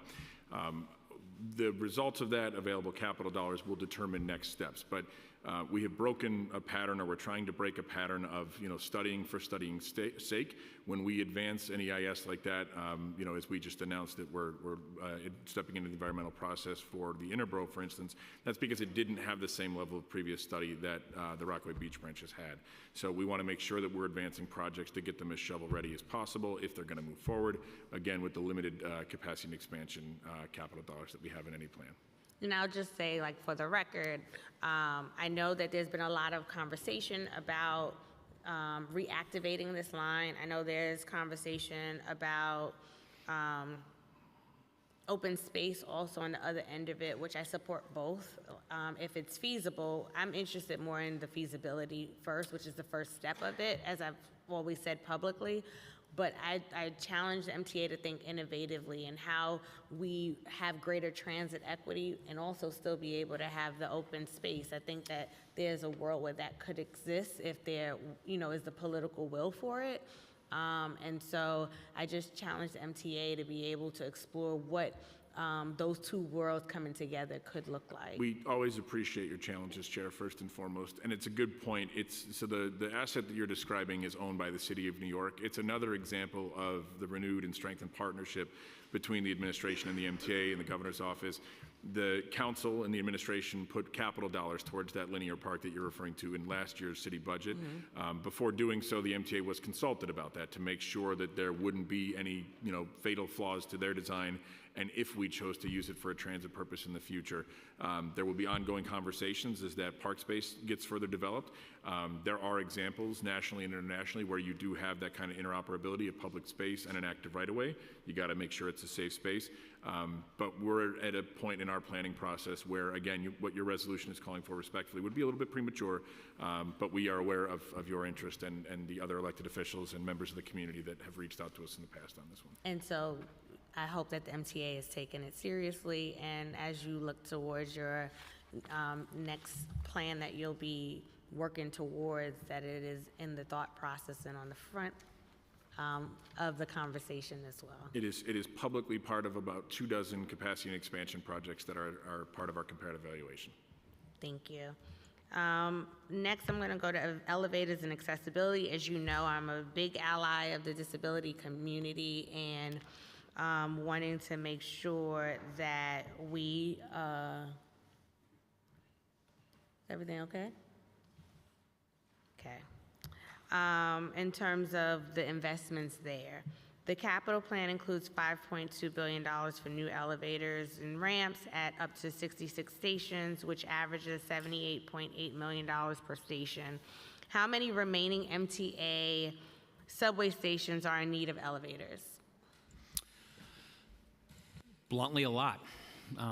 This is a 120-year-old system, and these stations were not designed, sadly, to be inclusive for customers who are disabled, or frankly, for those customers who might have large bags, strollers, et cetera. So, our commitment, that I'm particularly proud of, that we've made to make 95% of our system, our subway system, accessible by 2055.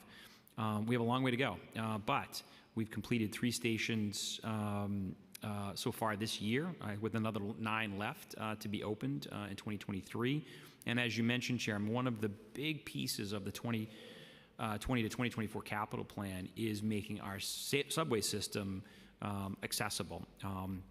So we have a lot of work ahead of us, for sure, but it's a commitment that Chair Lieber personally and the MTA have made, one that, as I've mentioned to you before in other hearings, while transit is not technically responsible for the construction, that is my colleague Jamie Torres-Springer and his team, we will be responsible for oversight and maintenance, which we also take very seriously. We want to have as an inclusive system as we possibly can in the subway network, for sure. But again, as you mentioned, I know for some, congestion pricing and other ways to raise revenue aren't always popular, but this is exactly what it's funding, an accessible subway system. Thank you. And what is the current average cost for the MTA to install an elevator and subway station? I understand that the costs are often high, and just wanting to understand what contributes to that and how we compare it to other transit systems? Yeah, I mean, we can get you some details, having run a different transit system 10 years ago now, in a similar city, which was an older city that had a built-in infrastructure. These structures are not, inexpensive, to say the least. And in particular, these are typically not just one elevator, it's usually multiple elevators. So for a subway station underground, for example, you might have to go to a mezzanine and then a second elevator from a mezzanine down to the platform.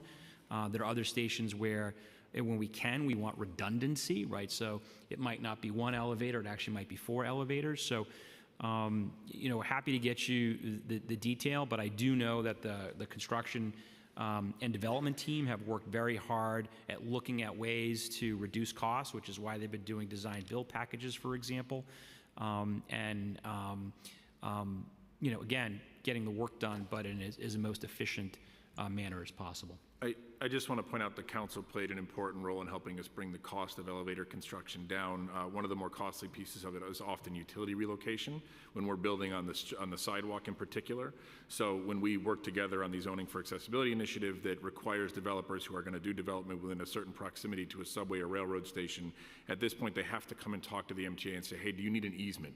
And if we're able to tuck an elevator into their building proper, that oftentimes saves us millions of dollars in utility relocation. So again, a deep gratitude to the council for your leadership on that one and the assistance. And then, as President Davey mentioned, there's more going into this. If you look at our capital program and how we're issuing the RFPs for these elevator projects and ADA projects, we're not doing them one at a time anymore. The team at C&D under Jamie Torres-Springer and Tim Mulligan are working on bundling these projects, trying to realize efficiencies, holding contractors accountable. We're seeing great results through that design build process, and we'll follow up with more specifics after the fact. Thank you. Next, I'd like to recognize that we've been joined by a couple of other members, including Councilmember Marte and Palladino and Narcisse. And Councilmember Rivera is online. Next, we'll go to questions from my colleagues, which we will start with Councilmember Ari Kagan.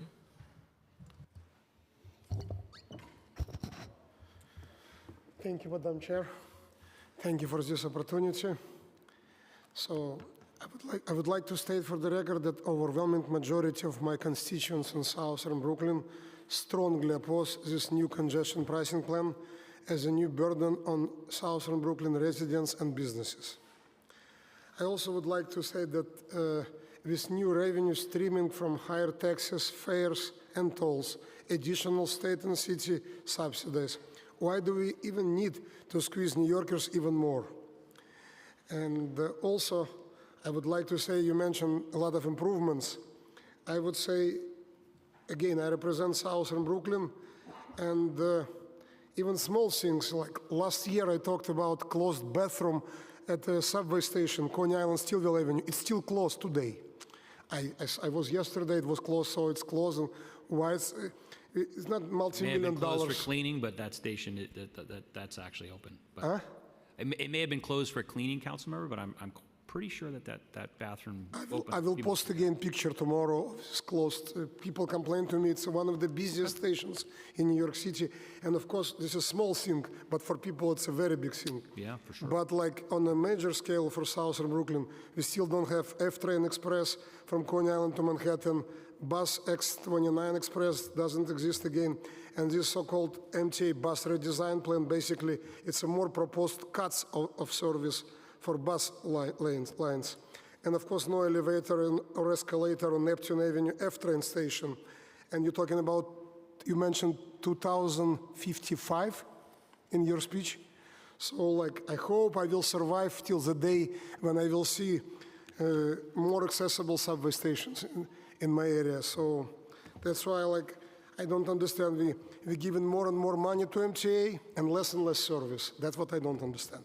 I just want to state for the record, the subway Neptune Avenue is in this current capital program. It's yet to be awarded, but it is in this capital program. What year? We'll get back to you on that, but it's in this plan. It is committed in this capital program. Stillwell Avenue bathroom opened on April 17th, but I'll find out why it was closed yesterday. Thank you. Next, we'll hear from Councilmember Carr. Thank you, Madam Chair. President Davey, it was good to see you and your team. Earlier in your testimony at the start of the hearing, Ms. Patel talked about all the additional revenues that are coming the MTA's way, the improved state of fiscal health, and your own increased efforts in terms of fare evasion, which I know has been a huge revenue creating issue for the agency. And I'm just wondering more than I usually do about why we're even doing this congestion pricing plan, given that it's meant to get us out of a hole that the MTA was in, and yet now things seem to be improving, even though we're not yet collecting those charges.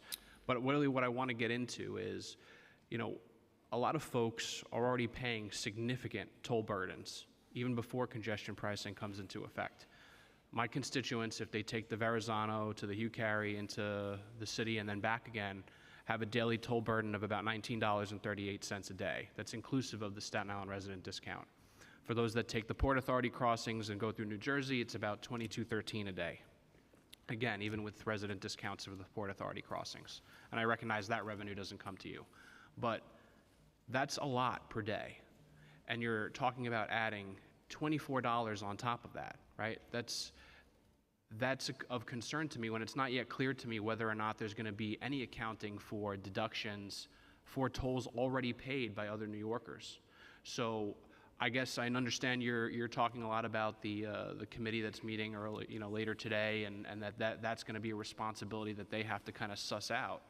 But it's deeply concerning to me that folks who already have a significant toll burden will have to pay more. And we're talking a lot about, what folks are going to get in terms of investments in the existing system, maybe expansions of the system, even if we're talking about buses, which primarily serve the communities I represent. Most folks don't see that as a sufficient trade-off. They just don't want to pay more. And so I'd love for you to kind of talk a little bit about that and what your answer might be. Sure. No, I certainly understand your point. A couple things. I mean, certainly, as I said, well, maybe take a step back. Like, congestion pricing is going to help our capital plan, right? The fare increase was a focus on our operations, right? As was the state and the city's contributions and our effort to eliminate $400 million or find efficiencies in our own budget that don't impact service, right? So congestion pricing is for the capital issues. I mean, that I think, we often hear from, and rightfully so, members of this council about the investments we need to make in our capital program to run better service, more service. So that's what that's going to.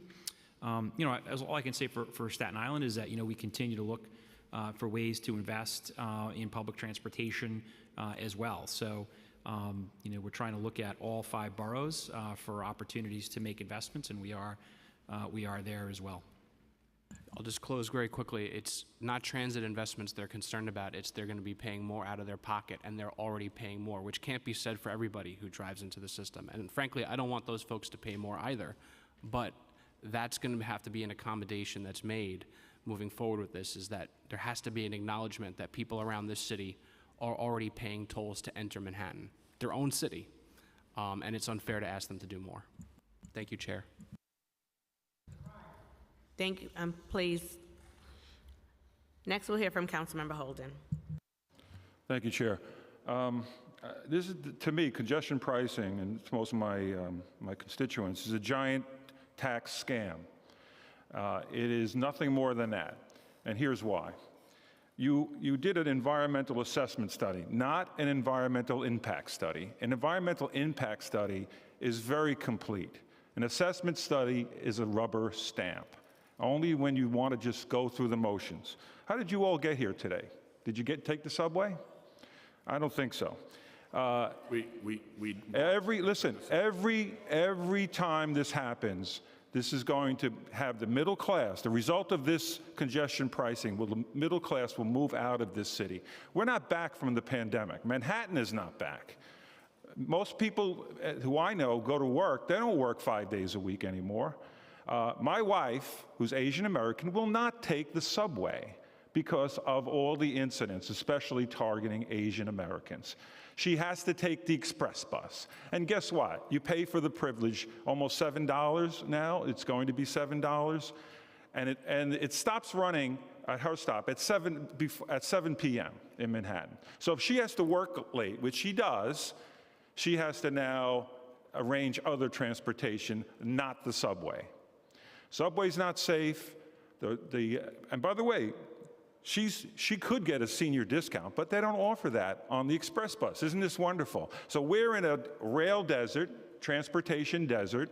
We pay for limited service on the buses. To get to Manhattan, she would have to take two trains and a bus, all right? So she has to take the express bus because she wants to feel safe, all right? She's a woman who sometimes the Asian Americans are targeted. We know that in the subways. You know it.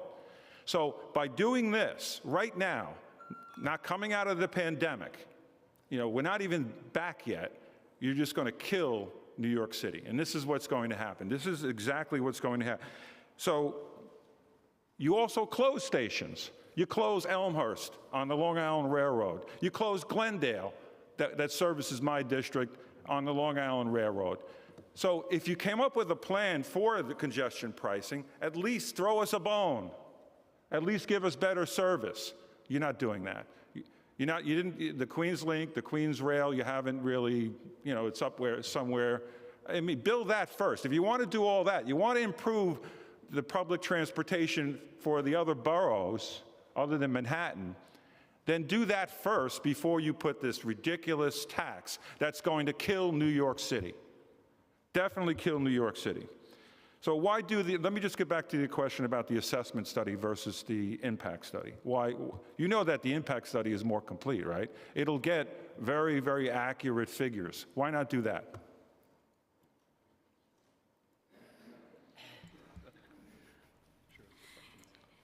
As to the reason we did an environmental assessment, it was Federal Highway Administration that determined that that was the appropriate form of environmental review. Our environmental assessment was more detailed, larger, more expansive than many, many, many other, not just environmental assessments, but it was akin to an EIS in terms of the depth and the breadth of the document. And it was the document on which Federal Highway did, in fact, find no significant impact. If you cared about the environment, because there's other neighborhoods that are going to be impacted by this with the pollution that's going to be created, because the people don't travel by car into Manhattan because they like to do that. It's because they have to do that. And there's a number of reasons. I had to drive my both aging parents to hospitals in Manhattan. If I had to pay congestion pricing, that would drive me away from Manhattan. That would drive me away from hospitals in Manhattan. That would drive me out of New York City. And that's what you're doing. This is what's happening. All right, this is going to happen. Thank you. Next, we're going to hear from Councilmember Brewer. Thank you very much. I have always, voted for congestion pricing, but there are so many challenges. I do want to pick up on the fact that, people don't trust the MTA as hard as you're working.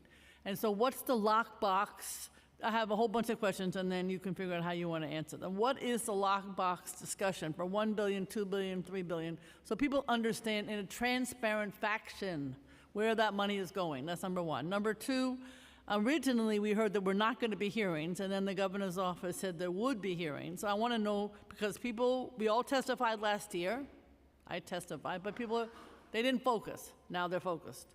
So I want to know when the hearings are going to be scheduled and how many there will be. I also want to say something as a Manhattanite without a car. I take the subway, I take taxis. Two things. You need rental cars that are affordable, and they shouldn't charge for an Easy Pass. They charge $26 sometimes just to have an Easy Pass. So you have to figure out, if you're telling people don't bring your car, then you have to figure out where the rental cars, make it easier for rental cars. It would be nice if they were less expensive, and they should have an Easy Pass that doesn't cost the renter. To me, that would make sense. Nobody's paying any attention to that. I also want to just talk about the installation, because I have, thank you, gotten information about the installations and the technology, and I appreciate that. I think people are still freaked out because they don't know what it means. So you have to describe if there are no health effects or if there are health effects. It comes up. So I just need to know that that's something that you feel is or is not correct. Sam Schwartz today in the Daily News had article, I don't know if it was him or the editorial board, but basically he said taxis should not be charged, yellow cabs. I am 100% supportive of not charging. You're telling people don't take their own car. Sometimes they have to take a cab. It's already expensive. I know exactly how much it costs. Taxi should not be, even once, should be charged. So those are the beginnings of my questions. I have more, if you could answer those. I'm always happy to take further questions offline. The capital lockbox, again, is defined in state law. You got to go further than state law. I'm not sure how we go further than state law, but pursuant to the state law that created the congestion pricing law, this is the MTA implementing a law of the state of New York. We did not unilaterally create this. The congestion pricing revenues, the internet sales tax revenues, and a mansion tax, there are real estate transaction taxes. These were created back in 2019 as part of this whole package, go into a capital lockbox that cannot be spent on random things. It goes into our 2024 capital program. All told, they create about $25 billion worth of our $51.5 billion CPRB approved capital plan. I note CPRB approved because there is a larger number you might hear, which includes our bridges and tunnels capital work, which is self-sustaining. I understand that, but just to give you an example, to the credit of NYPD, every single day I don't know, if somebody, stubs their toe when the cops are involved, I get an email. So it would be good for the MTA to, tell more people what's in the lockbox, not just to have some place in obscure locations where people could get that information. So, Councilmember, I think one of the things that I take pride in working for this agency, as far as government agencies go, we produce some of the most transparent information in government, especially in open data format, which has been a big initiative moving forward. You're welcome to peruse our website, come to our monthly board and committee meetings where we do report. Quarterly, we report on this lockbox where the money is. All right, we can talk offline. Sure. That's just not how you communicate with the general public, if I may say so. I would suggest that is an artful, thing, getting complicated information to our everyday rider. I don't disagree. Thank you. Thank you. Next, we'll hear from Councilmember. They haven't answered. sorry. I got a whole bunch of questions not We been had a answered. checklist. There will be, as Dr. DiSereno pointed out, there will be a State Administrative Procedure Act compliant public comment period with multiple public hearings sometime after the TMRB has made its recommendations and they've gone to the MTA board. I don't have that timeline certain yet because the TMRB has not concluded their work. We will, of course, notify the council and the public when those hearings will take place. Okay, and then also about the rental cars? That is not the jurisdiction of the MTA. We don't have oversight over the rental car industry. But you don't have any input or suggestions that that isn't an issue? We suggest making access to Easy Pass as easy as humanly possible because it solves a lot of headaches that we deal with a number of members of this council. Okay, and then just one more question. 60th Street is in my district. I have a building, 30 West 60th Street. The garage is on 61st. So they're going to have to pay whatever to get their car. Is that something that the mobile task force is dealing with, or you? Who's going to deal with walking 60th Street, east or west, to figure out what are some of the challenges? Literally, you step across it to pay to pick up your car. Allison, you want to take that one? Somebody has to walk the whole 60th Street. I don't know who that would be, and figure out what the challenges are. Yes, the project team actually early on did walk the 60th Street. And they told all the communities about that walk? What we did was we made sure that all of the communities, as I mentioned earlier, as part of the outreach, 5 blocks north, 5 blocks south, and across 60th Street received. I didn't get any information on that. We can check on that offline. We sent postcards to every resident. I did not get invited to the walk. No, not to this walk, but to the outreach process. To the outreach process. I need to be invited to a walk to go with you, because when you don't live there, you may not see the same thing. We would be happy to go for a walk with you. Thank you. Thank you, Madam Chair. Thank you. I was curious about you, Gail, with your area and the outreach. Councilmember Marte. Thank you for being here. I have to jump on Councilmember Brewer's point where some of the outreach, I believe, was inadequate. My whole council district is in the CBD zone. And so I haven't received anything in the mail. I can talk to constituents. I know a lot of them are here, and I'm sure a lot of them didn't receive anything in the mail as well. I don't own a car, so maybe that was one reason why you didn't target me, but that's a huge concern when you don't even do outreach to the council member of the district. That's going to be the most impacted. I want to touch on a few points, so I'm going to just ask my question straight through and I'll allow you guys to answer it. I want to make sure, and I think this is accurate, that folks living in Battery Park City will not pay any toll for leaving Battery Park City to go to other areas in the financial district or even to, let's say, Madison Square Garden, because they're within the central business district. I know that was a lot of concerns, but I think they won't have to pay, but I want a confirmation on the record from you. In addition, when it comes to disabilities, as you mentioned, you're going to allow people with license plates that have a logo for people with disabilities to have some sort of discount or exemption. However, what we've seen in our office is that to get that license plate, it takes 6 months. And so you're going to have people who are going to need to go to the hospital, and I know my district has some of the best hospitals, but some of our seniors and people with disability actually go outside of the borough or go outside of the central business district, especially with cancer-related issues. They go to Sloan Kettering. What about them? And what's going to happen about expediting these permits to make sure that people who need to get the care they need won't have to pay an additional tax? My last question is, we know that there's models of congestion pricing that work around the world, in London, Singapore, Stockholm, and that do have exemptions that are widely popular. For example, in Stockholm, I think it's overwhelmingly popular that there is no controversy or no issues. Why weren't some of those exemptions taken into account or implemented in the first approval and not kicked down the road to have this fight at the bitter end? Thank you. Allison, I'm going to answer that last question first, and an assertion that you made. Again, we did reach out to your office when we had the outreach. I can provide receipts for that. There was signage in the system. We have not mailed things to residents' homes yet. Again, as Dr. DiSereno pointed out, there is a public education campaign required per the state law that we will be launching. We have not gotten there yet, but as far as the outreach went, it was exhaustive. Multi-language newspaper ads, radio ads, signage in the system, signage on rolling stock on the bus system in other states and counties outside of the 5 boroughs. I'm happy to talk to you offline about what that looked like.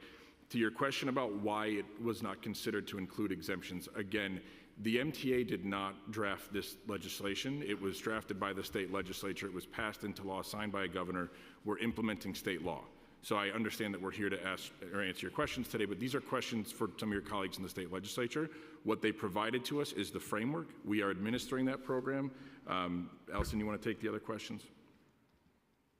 Yeah, I think there was only the one last question regarding the disabilities and the time to get a plate. That unfortunately is not part of our jurisdiction. That comes from the Department of Motor Vehicles. But it is certainly something we'll take back to the group in terms of, as we're planning. I mentioned earlier that we don't have all the standard operating procedures and processes yet. We're developing them. And that is something certainly I'll take back to the team as we think about the timing for everything. Just wanted to add one last point, building off Councilmember Brewer's, is that not everyone in my district has a credit card. Not everyone has access to Easy Pass. So you're really creating a barrier for people, just depending where they live and their income levels and their accessibilities, to have access to these equipment. So it would be great if there are other methods so people can actually travel without being penalized. Thank you. I echo that sentiment as well. Next, we'll hear from Councilmember Narcisse. Good morning. Thank you for being here, and thank you, Chair. MTA is not going my way right now in our 46th district, so I hope MTA will go our way sometimes, and I hope it's very soon. Talking about congestion prices. With electric vehicles beginning to dominate the car market, are there any provisions within the plan to scale back pricing once the vast majority of New Yorkers are driving zero-emission cars? That's one. What's the proposed timeline for evaluating the effects and potential adjustment to the congestion price system after its implementation? 3, we are projected environmental benefits of congestion price in terms of emissions reduction and air quality, which I don't think that's the reason the prices increase. I'm with my colleagues, Council Member Holden. How do we ensure that congestion pricing does not disproportionately affect lower income drivers or communities? I think some of the question, we're gonna get exemptions and all, but I never seen exemption roll on in our community fast enough because of the information and how fast they're receiving those information. The next concern I have is with Access-a-Ride. Access-a-Ride, we have received numerous calls in our office all the time, complaints about Access-a-Ride reliability. We cannot provide the data right now, but you should know by now that a lot of folks are not satisfied with Access-a-Ride, even before the pandemic. Are there plans to increase the fleet size or incorporate newer technologies to improve the efficiency and reliability of this Access-a-Ride business? What are the main challenges that the MTA facing, making Access-a-Ride a real Access-a-Ride for those that need it the most? Like this morning, I have someone with that disabled, but trying to make it to work. She had scheduled for 9:30, and it was, she got to work about 11:59. So that's risking, for her to lose her job. And she's disabled, she cannot move around. So I wanna know what we can do. Because I hate asking what you can do, but what we can do together as service providers, as agency, and we as council members can do to improve that. Thank you. Okay. Thank you, Councilmember. In terms of the electric vehicle discounts, it is one of the exemptions that has been requested, that is in our list, that has been shared with the Traffic Mobility Review Board, and they are aware of that request. With respect to the timeline for evaluating effects, in a sense, in some ways, it's already begun. What we need to do is we're already geared up to get the initial baseline and have some of that information already in terms of various effects, whether it's air quality, traffic, transit, pedestrians, et cetera.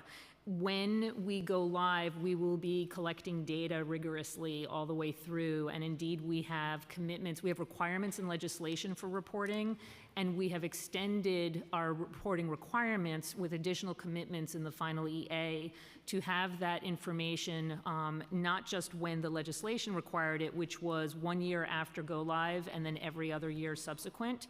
We've committed to having that information on our project website, and as my colleague Will Schwartz pointed out earlier, we're committed to an open data format to the greatest extent possible to ensure that people have active and regular access to the information that we're gathering regarding the effects.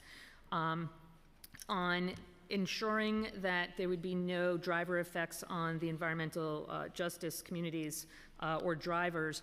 Importantly, when we were awarded the finding of no significant impact by the Federal Highway Administration, that finding is based on the in-depth analysis that we provided and the mitigation commitments and the comments that we put together and responses that we put together.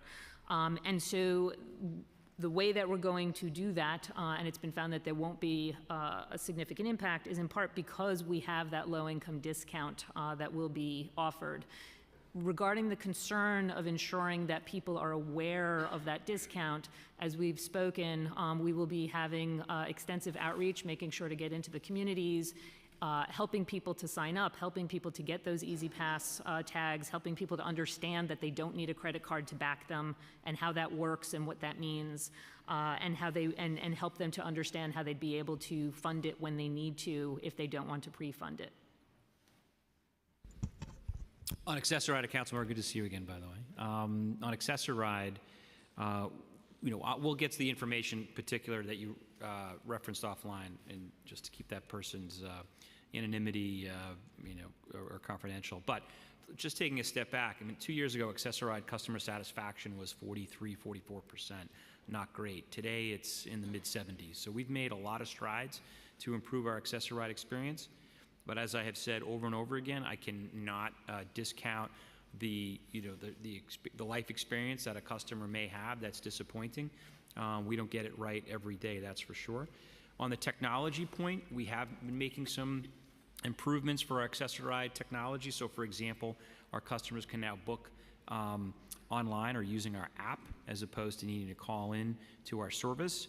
And we are actually shrinking the window of, right now we consider a pickup of within 30 minutes to be on time. We're actually shrinking that window by the end of this year to 20 minutes, which is better than the industry average because we have been pushing both our blue and whites, the accessorized vehicles that we own and contract to, and then frankly, some of our colleagues here who operate for-hire vehicles and taxis who also carry our customers as well. That has been also, I think, an improvement for our customers, and we do appreciate those that in this room who help us in that regard.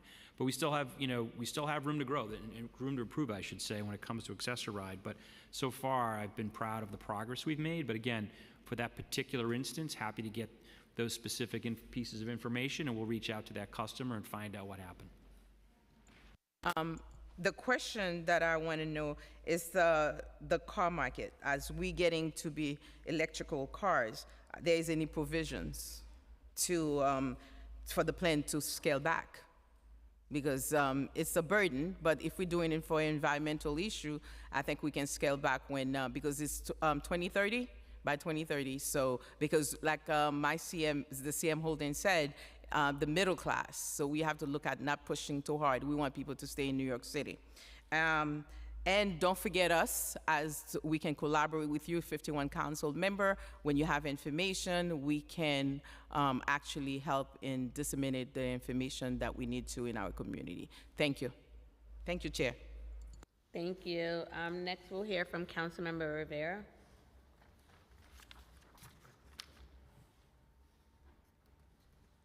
Councilmember Rivera. You're on mute. You're on mute.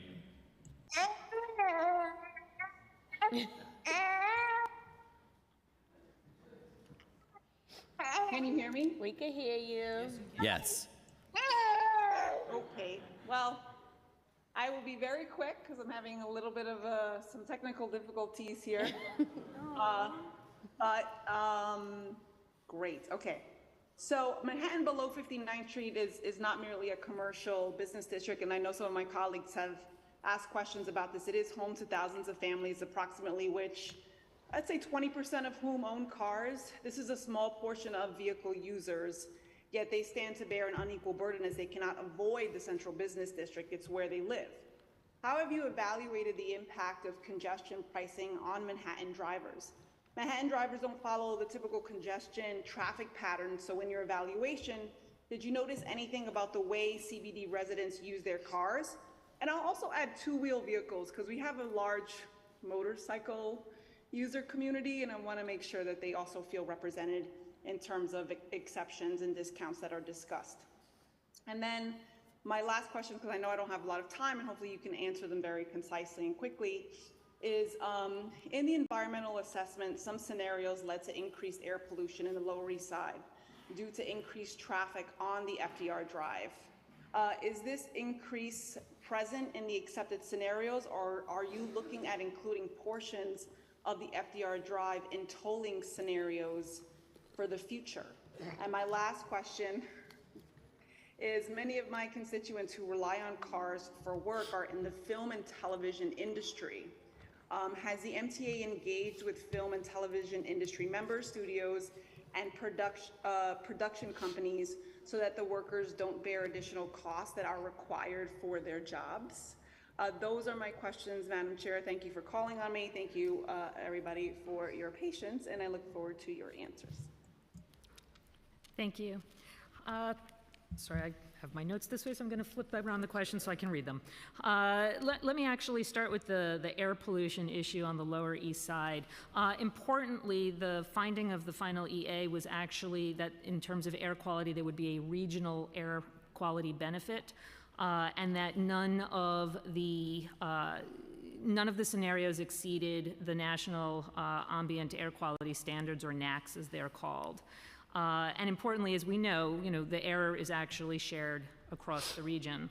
With that said, we looked very closely, particularly at environmental justice communities, and saw that in some cases there would be traffic benefit, and in some cases there are potential increases in that traffic, one of which is that Lower East Side.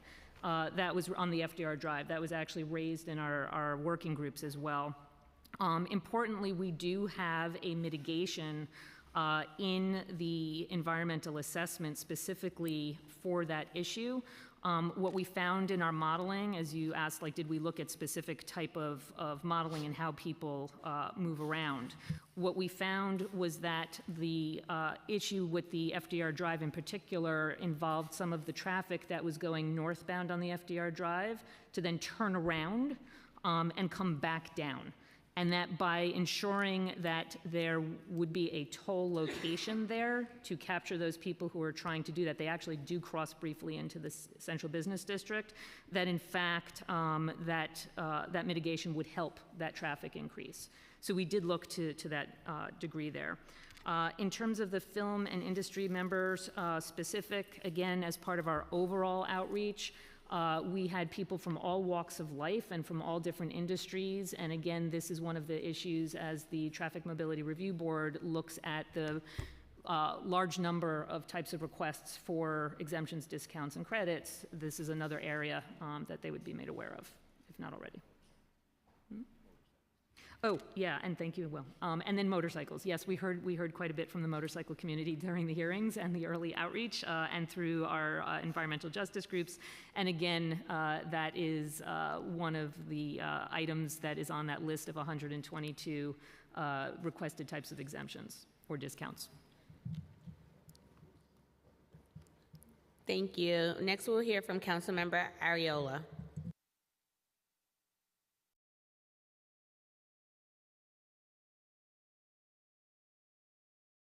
Thank you, Chair.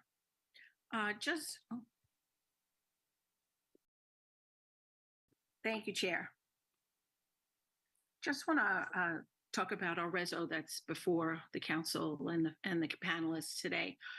How can the MTA, with the kind of money they've already taken in, which is $11.28 billion total, and a new annual revenue of $2.226 billion total, not counting what you would get from the proposed congestion pricing. How could you continue to say that there's no way we can now finally look at a true EIS for the Queens Link and for better transportation to Southern Queens? It doesn't make sense. You continue to kick the can down the road, and it really does have to stop.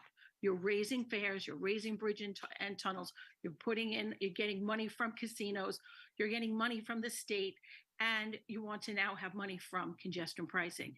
There's money for this study. People in Southern Queens, they deserve good transportation methods and options. So my question regarding congestion pricing, and bear in mind that by and large, my constituents are middle class. If an individual working or living in Tribeca or the West Village wants to grab a cab or take their own car to Broadway to see a show, will they pay a congestion fee?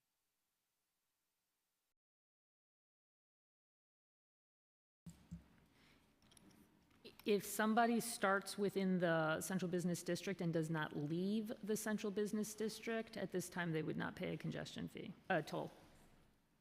So basically then, when my constituents ask me that question, I would have to say that if you can afford to live in a congestion zone in Manhattan, which is the point of focus of taking away congestion and decongesting that area, you as a borough-based resident and a middle-class resident are being made to pay this exorbitant tax when if you lived in Manhattan and could afford to live in Manhattan, you would not have to, you would be exempt from that obligation. Does that seem fair?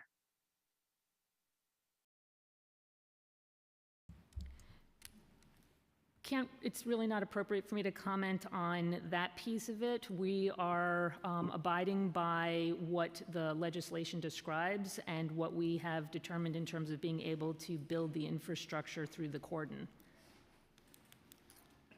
What the legislature has prescribed really does not benefit any type of resident of the outer boroughs.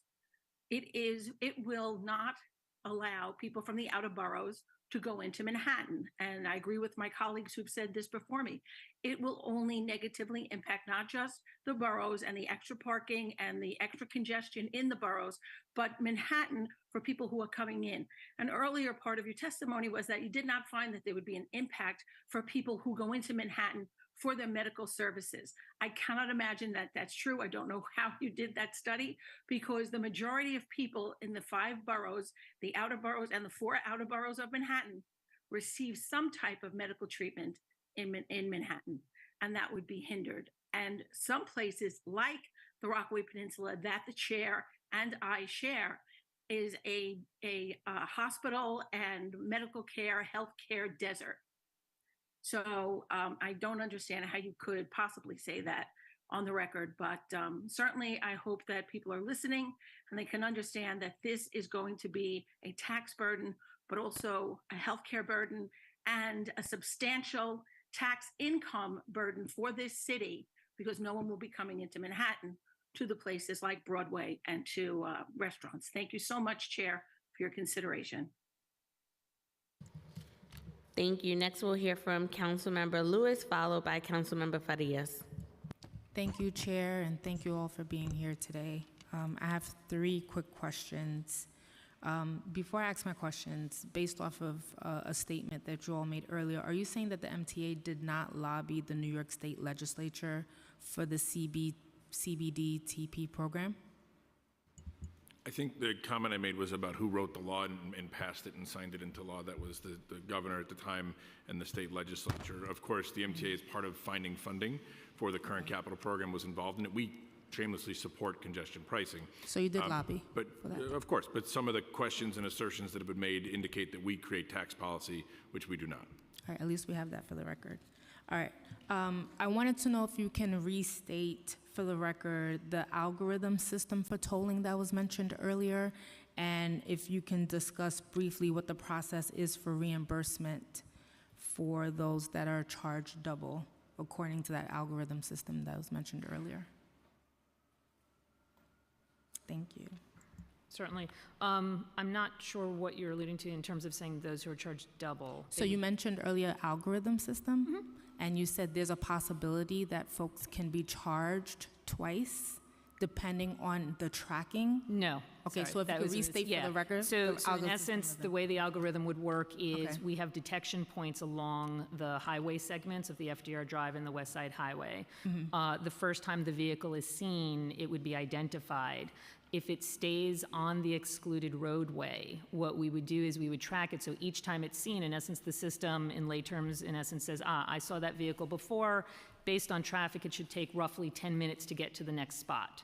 At that next spot, it looks and it says, okay, it's about 10 minutes and I see that vehicle again. And it keeps doing that and tracks the vehicle all the way down. If the vehicle stays entirely on that excluded roadway, let's say, for example, it started at 60th Street and it comes all the way down and goes out through the Hugh Carey Tunnel, it would not receive a charge. It would not receive a toll. If, however, it gets to that first spot and it should be 10 minutes and it's 12, 15 something minutes and we haven't seen that vehicle, and then it goes to the next place and we still don't see that vehicle, at that point there would be a toll, because the assumption by the algorithm would be they must have gone in because we do not see them anywhere else. Thank you for that description. So hypothetically, if I'm a senior, happen to live in central Brooklyn, and I decide to take the excluded road you spoke about, and I happen to get lost going to my appointment to go for oncology services, and the algorithm cannot track me, and I got lost, I'm gonna be charged twice? You would, first of all, we never charge you twice. In fact, by legislation, passenger vehicles can only be tolled once daily. Okay. So that's very important. That's built into our business rules. It's built into the whole way the system is being developed. As to the case you described, we call these edge cases. That means that the very vast majority, well over 95, 98, however it is, % of people, the system works without an issue. On occasion, something happens. We find that today. We have people who go over our facilities today, something happened, they got confused, they went back over the facility that they didn't mean to go back over. Typically what happens is they call customer service and we work these out on case-by-case basis depending upon what's going on. We have a very robust, and I know there was some discussion before, but we do have a very, very robust customer service center. We often Just like with anything, people focus on sort of the big news items that are out there by something that happened, but really we have fewer than 1% of our customers every day that are coming through. That's over an annual basis, I should say. Fewer than 1% actually have any trouble where they have to approach the customer service center for this. While you all feel that it's robust, we have constituents that complain often about being charged, getting lost, and not getting the services that are needed. So you may want to factor that into your process. The next question I have is in regard to outreach efforts. I know that you all have hosted events around the city in the last couple of months, but I wanted to know what you all are doing regarding language access, because what's happening for the folks in Central Brooklyn, particularly taxi drivers, Uber drivers, or just constituents, they don't get the information about the workshops unless it's coming to us. We don't get it in an ample amount of time in order to disseminate to folks. So I wanted to know, and I know you don't have the system ready right now, what are you doing about language access, and how many languages are you all thinking about when you do produce information to share with the community? So what we did, what we did during the early outreach and the formal public comment period, as I mentioned, we had 9 languages. It was 8 different languages plus English. We also ensured that we had American Sign Language, and we also ensured CAR-T, thank you, captioning. The documents themselves also importantly are created in what they call 508 compliance now for visually impaired. So we anticipate, we will work with Will's group, but we anticipate ensuring that we have as much access as beyond what most people would anticipate would be possible. In terms of determining those languages, we actually went to look through the different counties to determine what were the languages with the highest proportions, so that it wasn't even the typical where we would just look at our area, or we would look and say, oh, we only need this many or that many. We went beyond what would typically be expected or required. And I'll just add to that too, Councilmember, you can be helpful to us, so we seek to go above and beyond. We use the demographic data that we have when we go out, for instance, when we're doing the Brooklyn Bus Network redesign. If we go into community, we know that the English is not the only language spoken. We seek to bring interpretation with us. If you're not seeing what you need, let us know. We're always open to further guidance and suggestion on that front. It's something that, as we really have been trying to push the conversation around accessibility at the MTA, it doesn't just mean elevators anymore. Language access is important for us, so we're really happy to work with you on that and would welcome your guidance on that. And the Brooklyn Bus redesign is the perfect example. I had to translate for myself in Creole and find constituents to translate in Urdu so that our constituents are fully aware of what was happening with the bus redesign. But I have one more question because my time is up or almost up. 120 million was given to the environmental justice for the Bronx for this program, but I wanted to know what's being done for Brooklyn, because we have transportation deserts in Brooklyn, mainly in Councilmember Narcisse's district, parts of my district, and some of my other colleagues. So I wanted to know what was being done in Brooklyn. Is there funding being put towards the IBX program that the governor has proposed? And what else is being done for the Avenue L train station? So I'm going to take the IBX question and I'll kick it over to Dr. DiSereno. We just announced recently that we've awarded the environmental consultant for the inner borough, which is the next step in that process. As I mentioned, compared to other projects in our comparative evaluation, that was a little bit further behind as far as the amount of study that had been done on it to date. So that's underway, that's moving forward. We're happy to follow up with you offline and connect on that one. Allison, you want to talk about other mitigations and congestion pricing? In terms of the mitigation commitments, we have 2 types of mitigation commitments beyond the things like the low-income discount, the mitigation I mentioned earlier on the FDR drive, the overnight. We hadn't talked about that earlier, but we also have a commitment for reduced fare, reduced toll in the overnight. The mitigation that we have related specifically to environmental justice communities where there could be increased traffic. We have in the final EA the various communities that are identified that could be part of this. If after we have that final toll structure, we're going to be doing an assessment to see where we anticipate traffic reductions and if there continue to be any increases. We would then go into those communities to identify the specific census tracts and then interact with those communities to determine where the place-based mitigation would be potentially situated. So in terms of the 2 types, we have regional mitigation. That's most notably, and that will be beneficial for much of the region, is an extension of or expansion of New York City's Clean Trucks program. In terms of the place-based mitigation, there are a number of items that these communities are eligible for. They would be roadside vegetation, parks and green space, and air filtering, air quality filters for schools near some of the highways. As part of that, we also have well, I'll come back to that.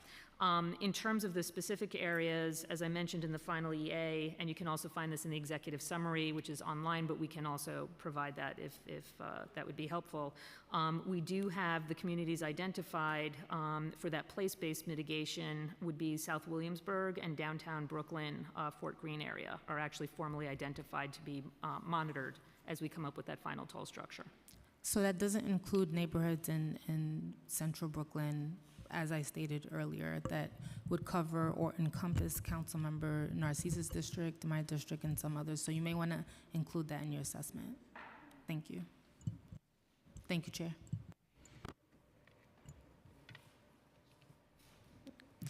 Thanks, Chair Brooks Powers. Good afternoon, everyone. I'm Councilmember Amanda Farias.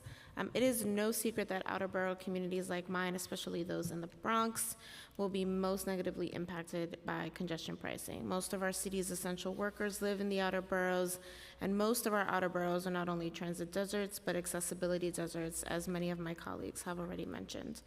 The proposed congestion pricing rules are an issue of environmental and economic justice for my neighbors. We will not only have even more traffic coming through our neighborhoods, but will potentially be paying large sums just to drive within our own city, a city that created the very inequities Bronxites are burdened with every day.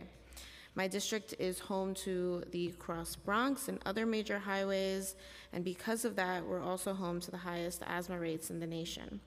Over the years, many of us in government and in our communities through advocacy have spent decades combating the Robert Moses era infrastructure that has created high asthma rates, increased traffic and congestion, lack of access to economic opportunity, and dependency on cars. In transit, inaccessible communities where Bronxites have had to find ways just to make ends meet. Our communities took on jobs in healthcare, as drivers, et cetera, full of essential workers, and all had to commute outside of their communities for work, groceries, and just to cross across the Bronx. I really hope we can continue to make attempts to foresee future potential damaging regulations on our communities and not have us look back in 10, 20 years like we currently do with Robert Moses era infrastructure. While many of my concerns about some of the negative impacts will continue to be raised until the finality of this implementation, I will continue to look forward to learning about the plans as you guys have given us questions through testimony today until they're rolled out. And Councilmember Lewis's questions were a perfect transition into mine. The MTA has committed $120 million for environmental justice in the Bronx to mitigate any impacts of congestion pricing. Can you please update the committee on this funding, and how will the funding be spent specifically for the Bronx? For example, we have a lot of efforts around capping the Cross Bronx right now. Are there mitigants for air and asthma rates, for truck rerouting, or there's been ideas I've seen thrown around for an asthma center, which I haven't seen any formal completion on. Does the MTA have data to show that the measures it has proposed will adequately address any potential increase in emissions in these communities? I'd like to hear about the Bronx EA if possible. And does MTA plan on implementing similar programs in other boroughs? If so, when can they expect to see that funding? And I'm happy to repeat any questions. Thank you. Let me sort of just put it in the context again. When the final EA was developed, and for those of you who may not have seen it, there was a technical memorandum added for the final EA in Chapter 17, it's 17D if I recall, is a very thorough assessment of the potential localized effects as a result of either decreased or increased traffic. The way the NEPA process works, we look for both beneficial and/or adverse effects. And then there is a sort of an additional look at environmental justice communities in particular to see where those effects are happening. Right. So when we did that work and identified the communities that I mentioned that are in the final EA as areas where, in many cases, we actually saw decreases in traffic, but then in a census tract a few over, you would see an increase in the traffic, right, as everybody starts to move around. Those areas are the ones that are specifically identified that would be eligible for this place-based mitigation. The regional mitigation would help the overall area. Sure. So now in terms of the questions you had, for example, for those who may not be as familiar, obviously you are a council member, there is a commitment for replacement of the TRUs, or the transport refrigeration units at Hunts Point, with cleaner technology. We worked very closely with our colleagues in the city on this to provide the data and the background. We also worked with the Environmental Justice Technical Advisory Group to hear their input on things that, and mitigation that they felt would be warranted and would be helpful and desirable. That included, in some cases, we actually took a tour of some of the South Bronx area with one of the members, several participants, but from the same entity, to really show us and walk us through what they were experiencing and what was happening.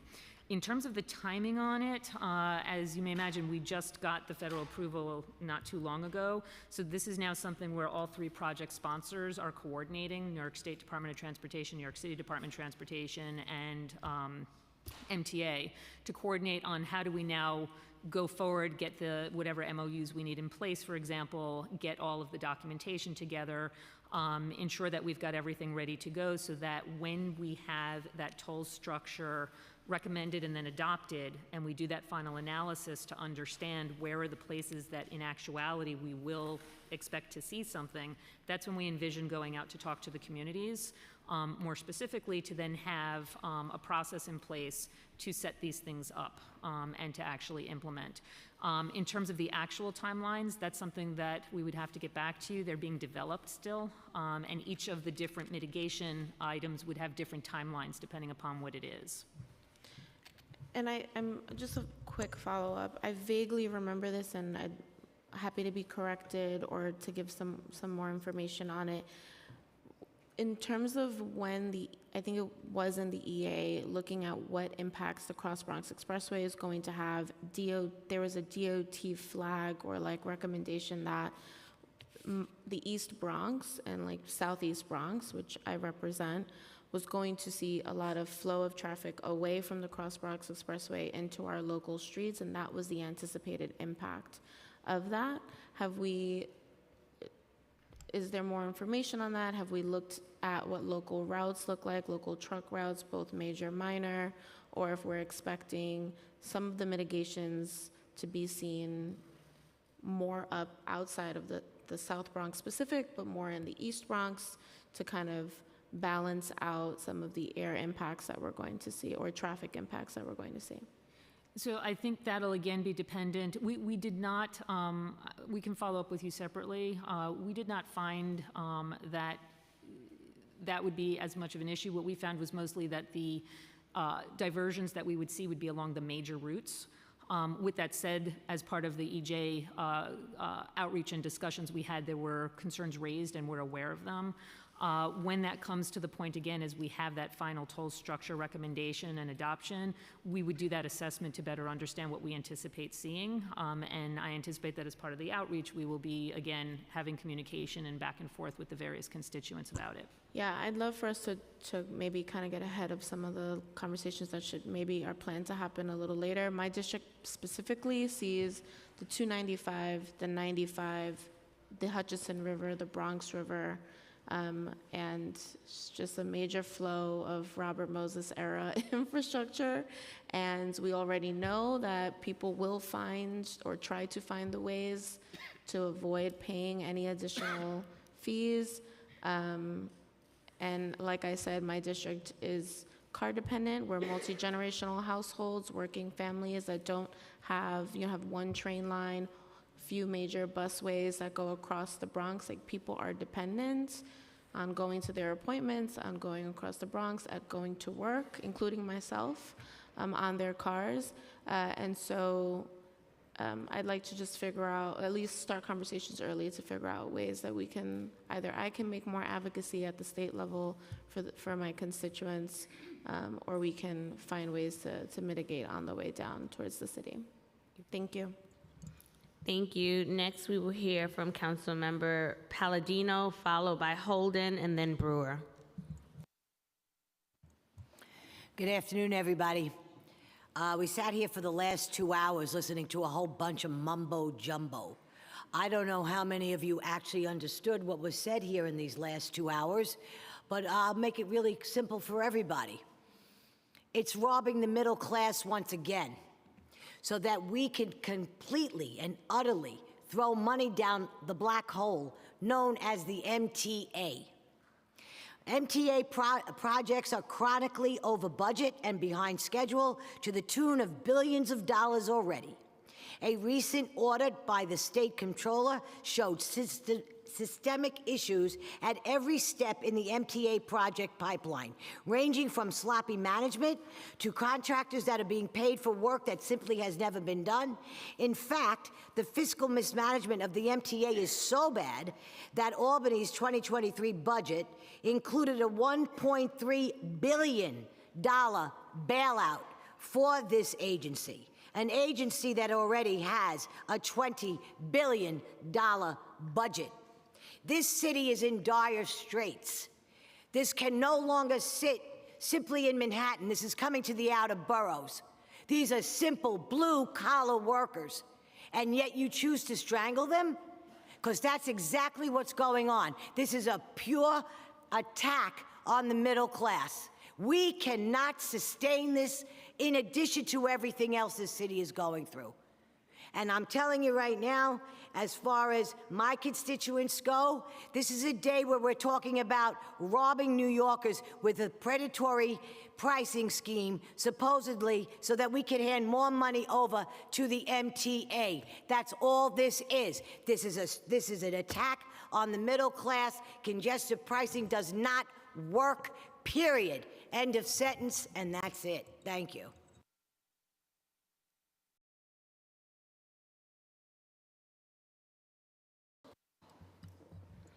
Okay, so now we have round two, which is Councilmember Holden, Brewer, and we're ending with Farias, and I know the MTA has. Thank you, Chair, for round two.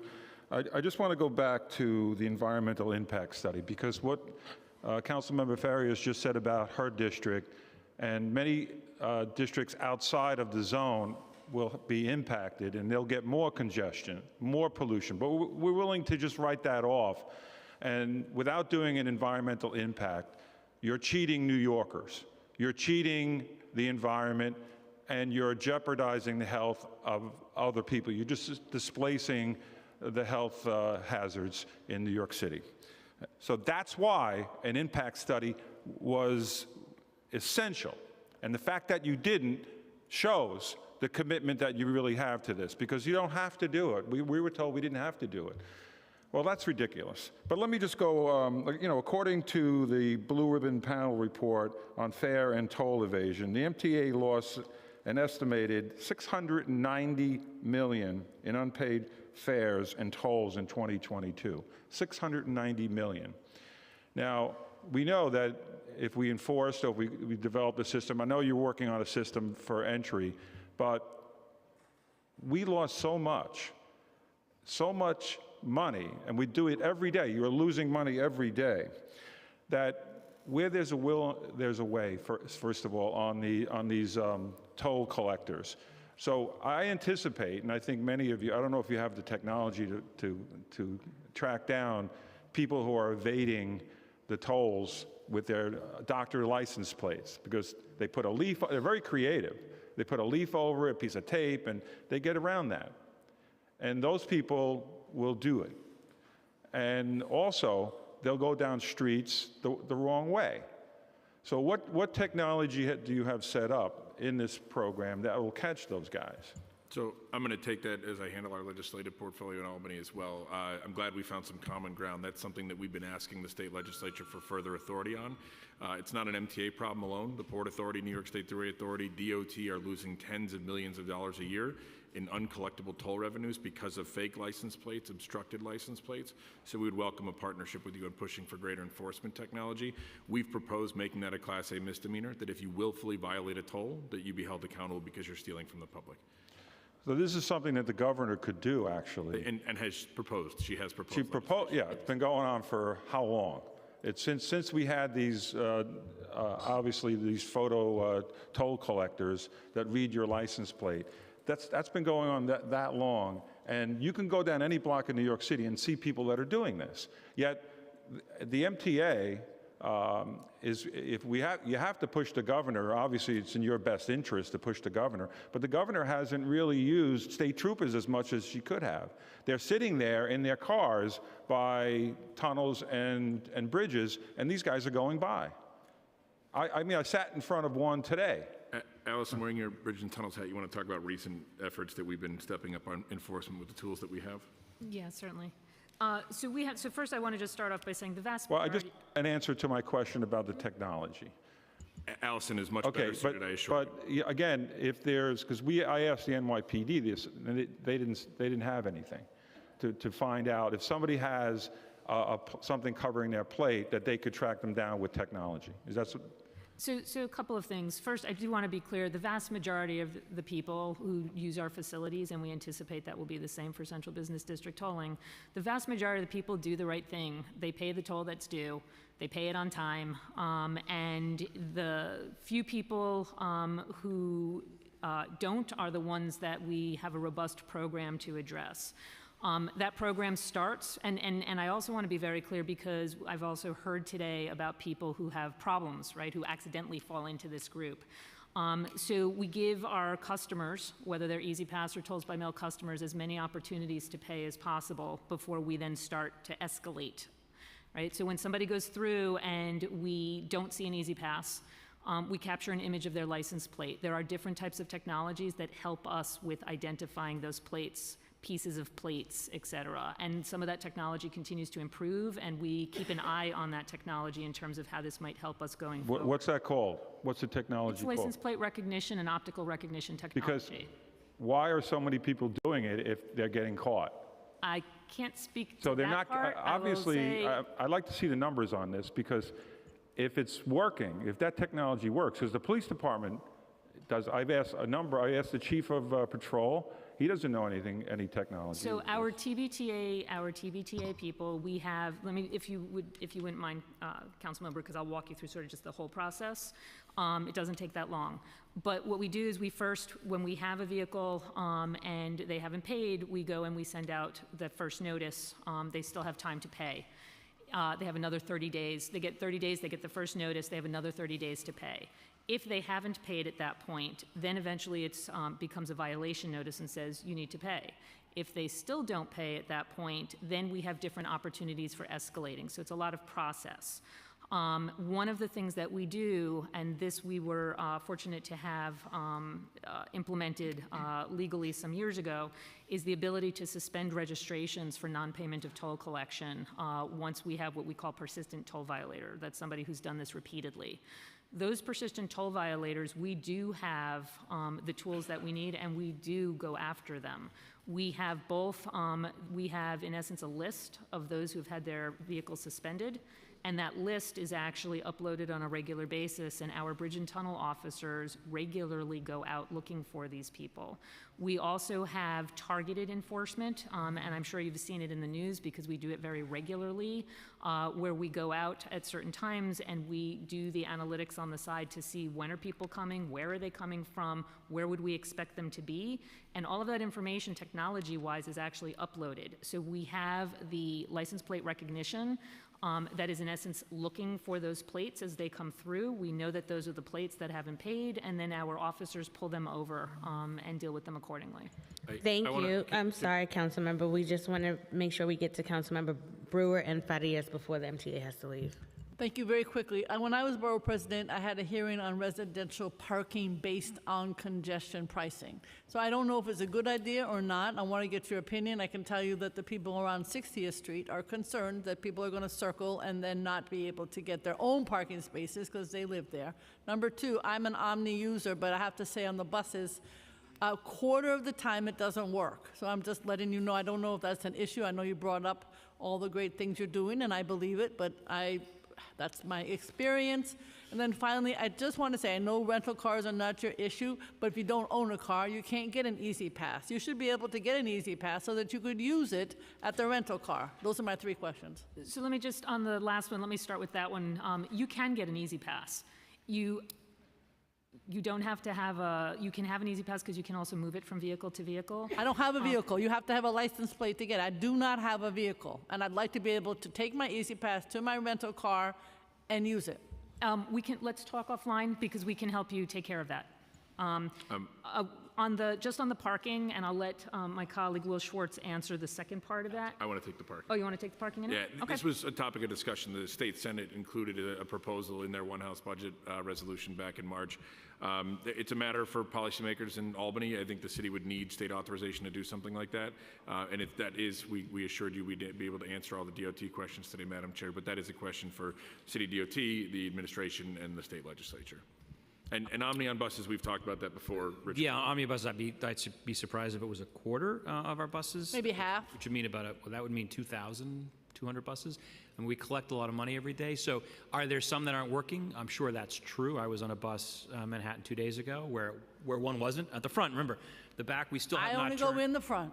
Yep, because we have not turned them on the back yet. But a bus should not pull out if a reader isn't working. So if en route, for some reason the reader isn't working, the bus operator reboots it. But I can't guarantee 100% for sure. I would be shocked if it were a quarter of our buses. Thank you. And I will be quick with 2 questions. So just to piggyback a little bit off of Councilmember Holden's questions around Easy Pass, what came to mind when we initially were discussing it, one of my assembly members, Assemblymember Burgos, has been avidly discussing at the state level about the many issues that folks that have Easy Pass are having with notices, with the notices around arrear payments or the penalties on top of their payments. What's happening with that? How are we rectifying that? And how are we going to ensure people are not impacted by this or licenses revoked? So I've had a number of conversations with your Assemblyman about his legislation with Senator Comrie, known as the Toll Payer Protection Act.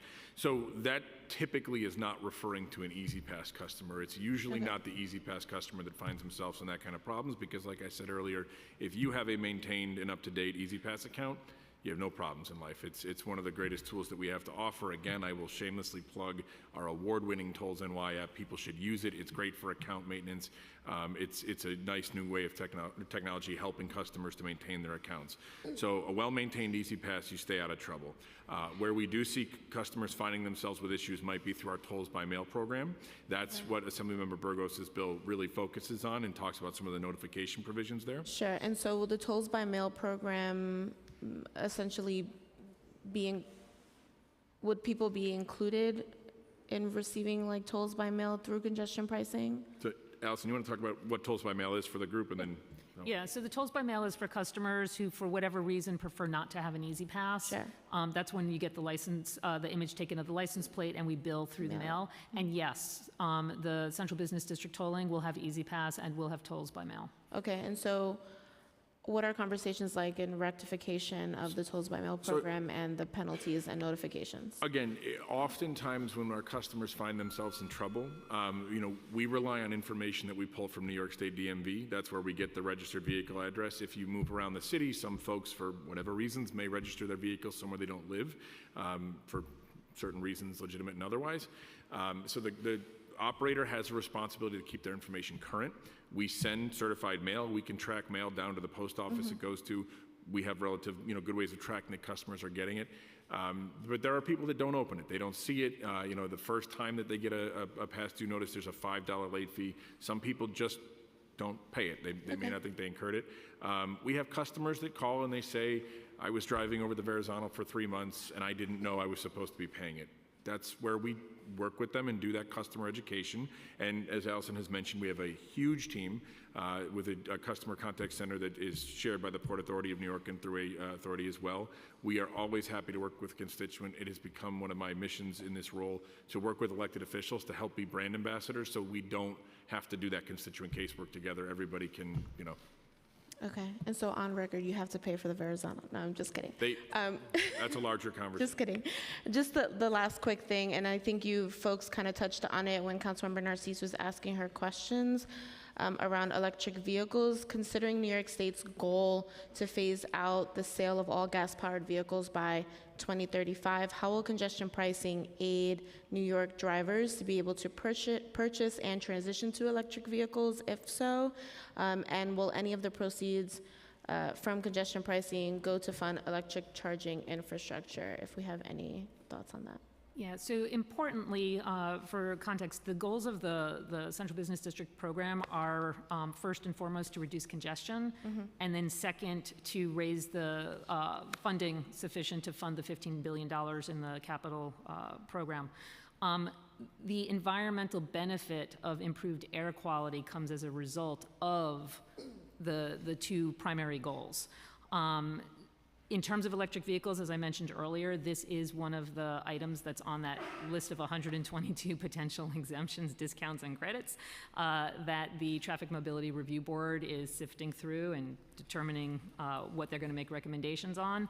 As to the funding, it is required by law that we use the funding specifically, the net proceeds, specifically after paying for the cost of the program, to fund New York City Transit, Metro North, and Long Island Railroad in capital investments.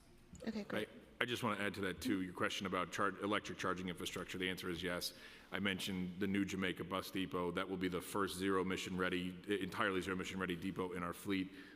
We have a significant number of zero-emission battery electric buses out for procurement, or we have a bid out right now, an RFP, the largest in our history, I think the largest in the country. We received a significant federal grant for that as well. So yeah, it's one of the main focal points and beneficiaries from congestion pricing revenues in this capital plan. I appreciate that response. I do just want to note that when I am asking questions around charging infrastructure, I'm mostly focused on what's the public use and availability, and if we're expecting drivers or like for-hire vehicles to be able to transition their fleet and stay in business for themselves, like we need public infrastructure, and right now we don't have that. So if down the line MTA is planning to make some of their infrastructure open for public use, I'm interested in that conversation, but I appreciate the response. Yeah. Thank you so much to the MTA, and we appreciate you coming out. In terms of what the MTA is going to be looking to use that money for, I understand that a list some sort was given to the state in terms of what some of those projects would be, so it would be great if it could be shared with the committee as well. Are you referring specifically to congestion pricing dollars, or can you clarify that? Yes, because I asked earlier about how that money is going to be spent, what's going to be going to. So if I could get a list. The answer is pretty simple. It's our MTA 2020-24 capital program, which is available online. The revenues from congestion pricing account for about 30% of that capital program. So you can review that capital plan. That's where you'll find that information. Okay. Thank you. Thank you. We'll now turn to public testimony.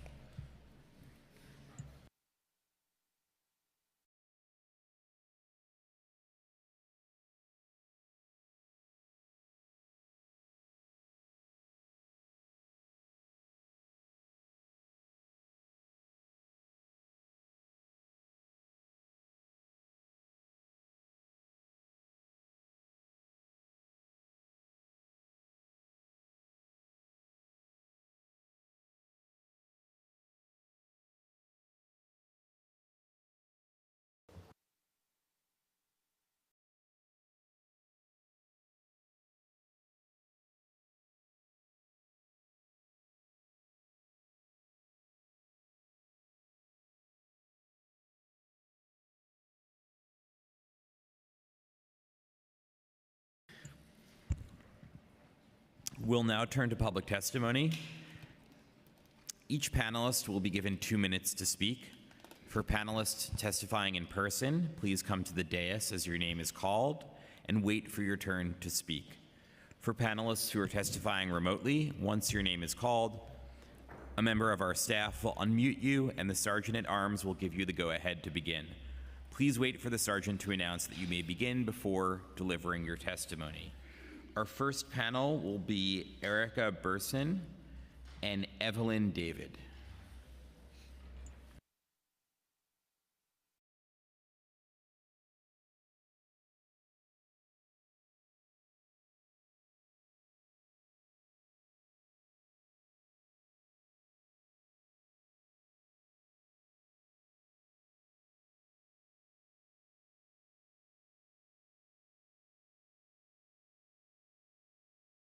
Thank you. You may begin when ready.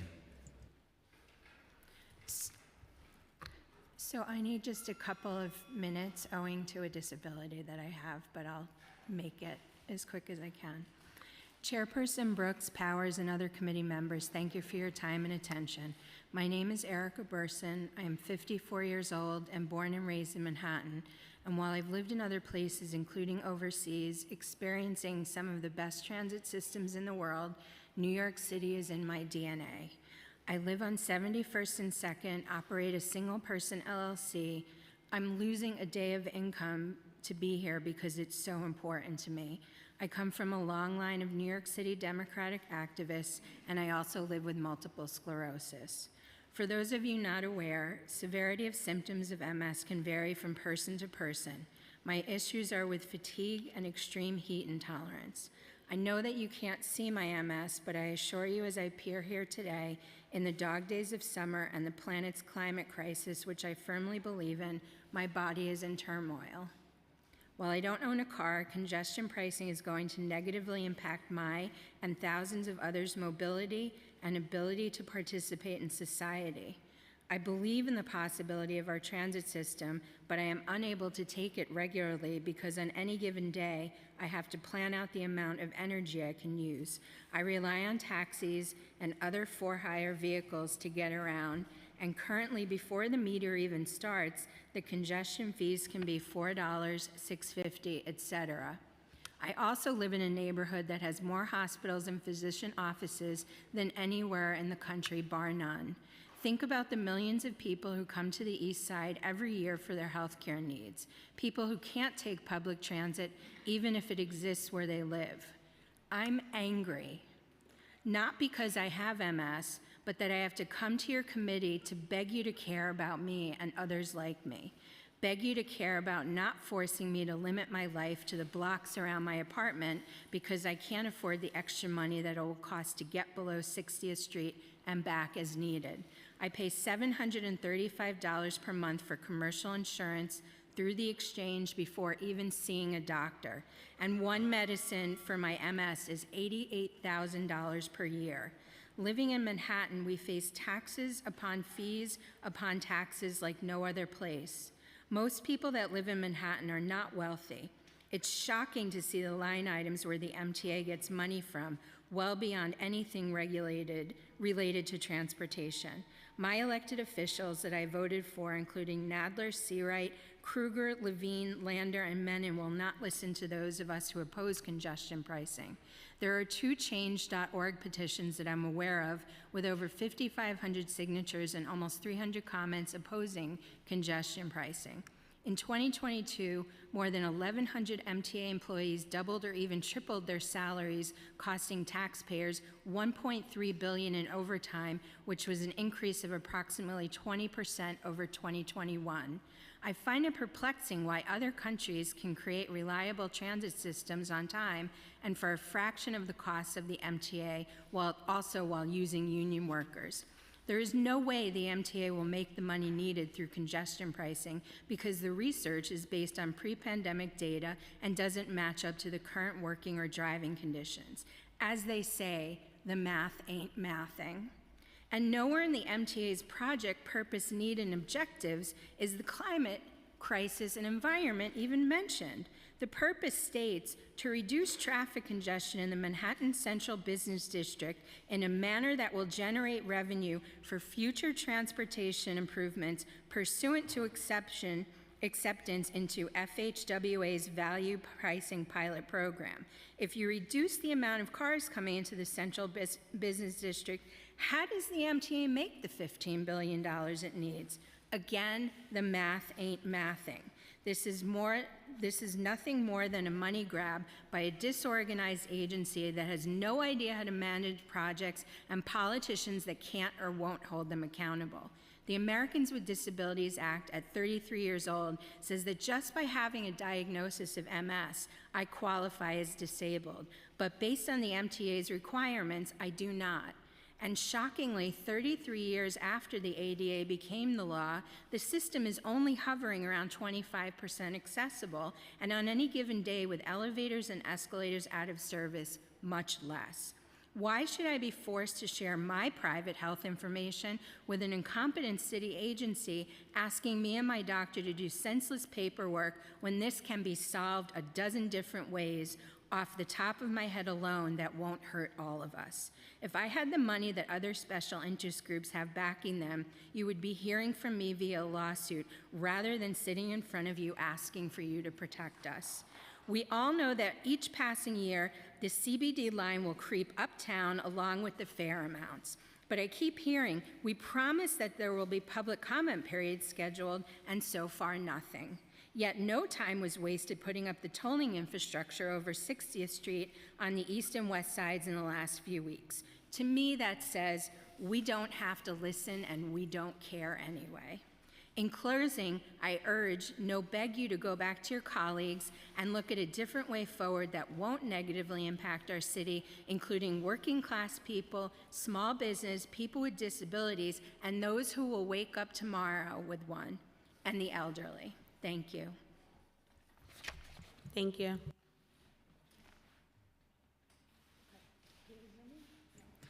You can hit the mic button. Oh, thank you. Thank you. Good afternoon. Thank you very much for letting me speak. My name is Evelyn David. I live in CB8, which is actually, I live just above the 60th Street line. The stanchions over Park Avenue look like something out of Terminators. You really need to go look. Park Avenue is landmarked, and when I saw these things, I was like, no, you can't, you gotta be kidding me, right? I thought it was gonna be attached to light poles or something. No, this huge metallic thing over Park Avenue. CB8 is not in session right now. Wait till they come back. I'm just warning. Okay, so I'm going to start this with, this is not an air quality issue at all. It is a money issue. The plan will force more and more commuters to work from home, and the MTA will not reach its billion-dollar goal. We already know that. Those most affected by will be the small business owners who have to enter the zone and then pass the cost on to consumers. Inflation goes up. What is the point?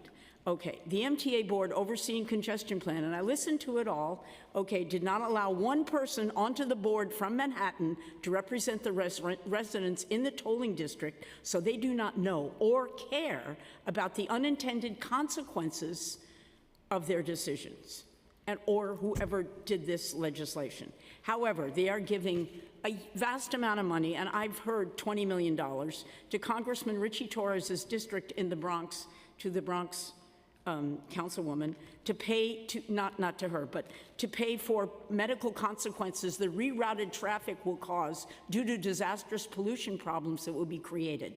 So they do know they are just pushing the congestion north and not solving the problems.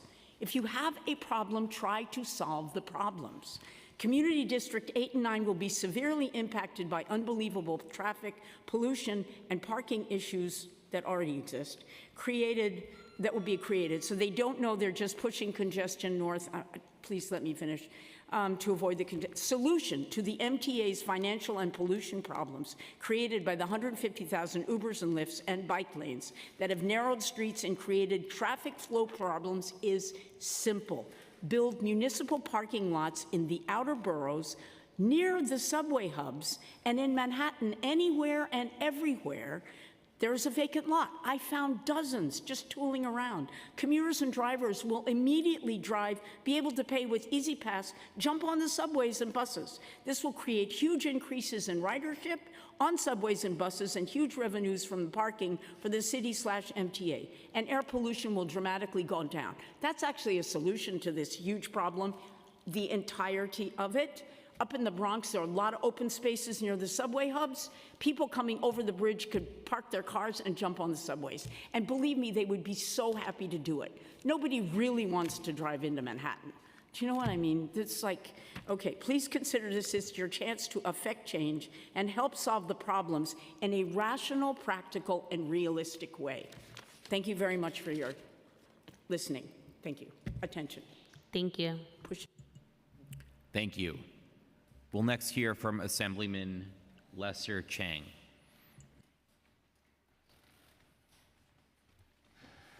Yes, it's a solution.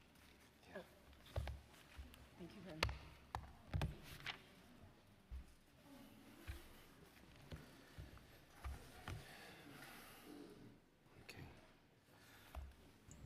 You may begin when ready. Certainly. Thank you very much. Thank you very much, Madam Chair, to be hosting this this committee. I know how it feels. Been that myself too. And had I been in office earlier, I would have voted negative on congestion pricing. Unfortunately, I became a legislator only this year, but I would have voted negatively had I had the opportunity. I represent South Brooklyn. That's including Dyker Heights, Sunset Park, Borough Park, and Bensonhurst.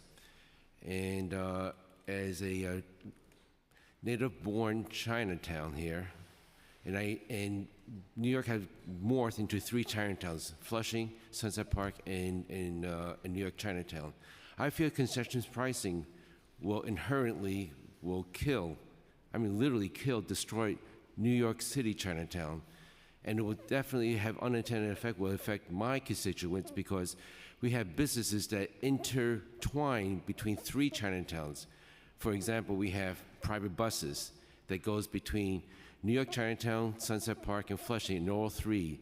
And that will inherently affect that. We have business people that have multiple businesses in 3 Chinatowns. And we haven't even considered that too. Now, as a retired military intelligence, and I work in the field of transportation. Got my master's degree in SUNY Maritime College in transportation. And I look at this as a simple solution for this. We should have every bridge and tunnel pay a toll, no free lunches, no free tolls. So they equalize the transportation mode. Second is pay one low price, perhaps double the subway tokens, maybe add a little premium, and then during the rush hour, put a little peak and off-peak times on that. So maybe $8 for incoming, or $5 or whatever, or $7 whatever is to 2 subway tokens. I know they're going up in prices tomorrow, and you double it as a peak and off-peak. So that would change the dynamics and the people coming into to the city itself. But I fear, unfortunately, the genie's out of the bottle. Congestion pricing is going along, and the governor is enthusiastically pushing this plan. I fear that our 3 Chinatowns will be adversely impacted, and neighborhoods surrounding, in particular CBD area, will be severely impacted by congestion pricing. I hope we have a chance to reverse this congestion pricing. I know MTA, my personal feeling, is an inept, inefficient, convoluted agency, and it's not very efficient. I would prefer MTA to be a public utilities like Con Ed or National Grid, to run privately in more efficient way than it is right now. That's my personal feeling. And how have they solved so far the uncollected tolls? Hundreds of millions of dollars. I don't even know the exact money, and I don't know they know exactly how much they're losing on fare beating, on license plate that being altered, and fake paper license plate. How do we collect it? And you're right, CMO Holden, because I've seen those MTA cops sitting out there on those entrance looking and not doing anything, no enforcement. And unfortunately, even our NYPD or the traffic enforcement not writing tickets on those altered plates. They have the authority to do it, but I don't see it done. That money we save goes towards the MTA. But I fear that this is a looming monster that will disrupt and destroy our neighborhoods who depended on free travel and trade. There would have to be a better way to congestion pricing, but not this way. And yes, I visit Singapore, London on their congestion pricing because I'm in transportation. I travel there all the time. And they don't have neighborhoods like we do have, interdependent neighborhoods with businesses. And we do have central business, but it has altered. COVID have altered the business environment already. But anyway, so that's my speech, and just pay attention. Once this can really come out, I fear that our business will be leaving, especially in the CDB area. Thank you very much, Madam Chair. Thank you for your time, and I know this is a long process. Thank you very much. Thank you so much, and thank you for participating today. Thank you. Thank you. Our next panel will be Julian Wong, Britt Bird, Nader Henry, and Wayne Chin.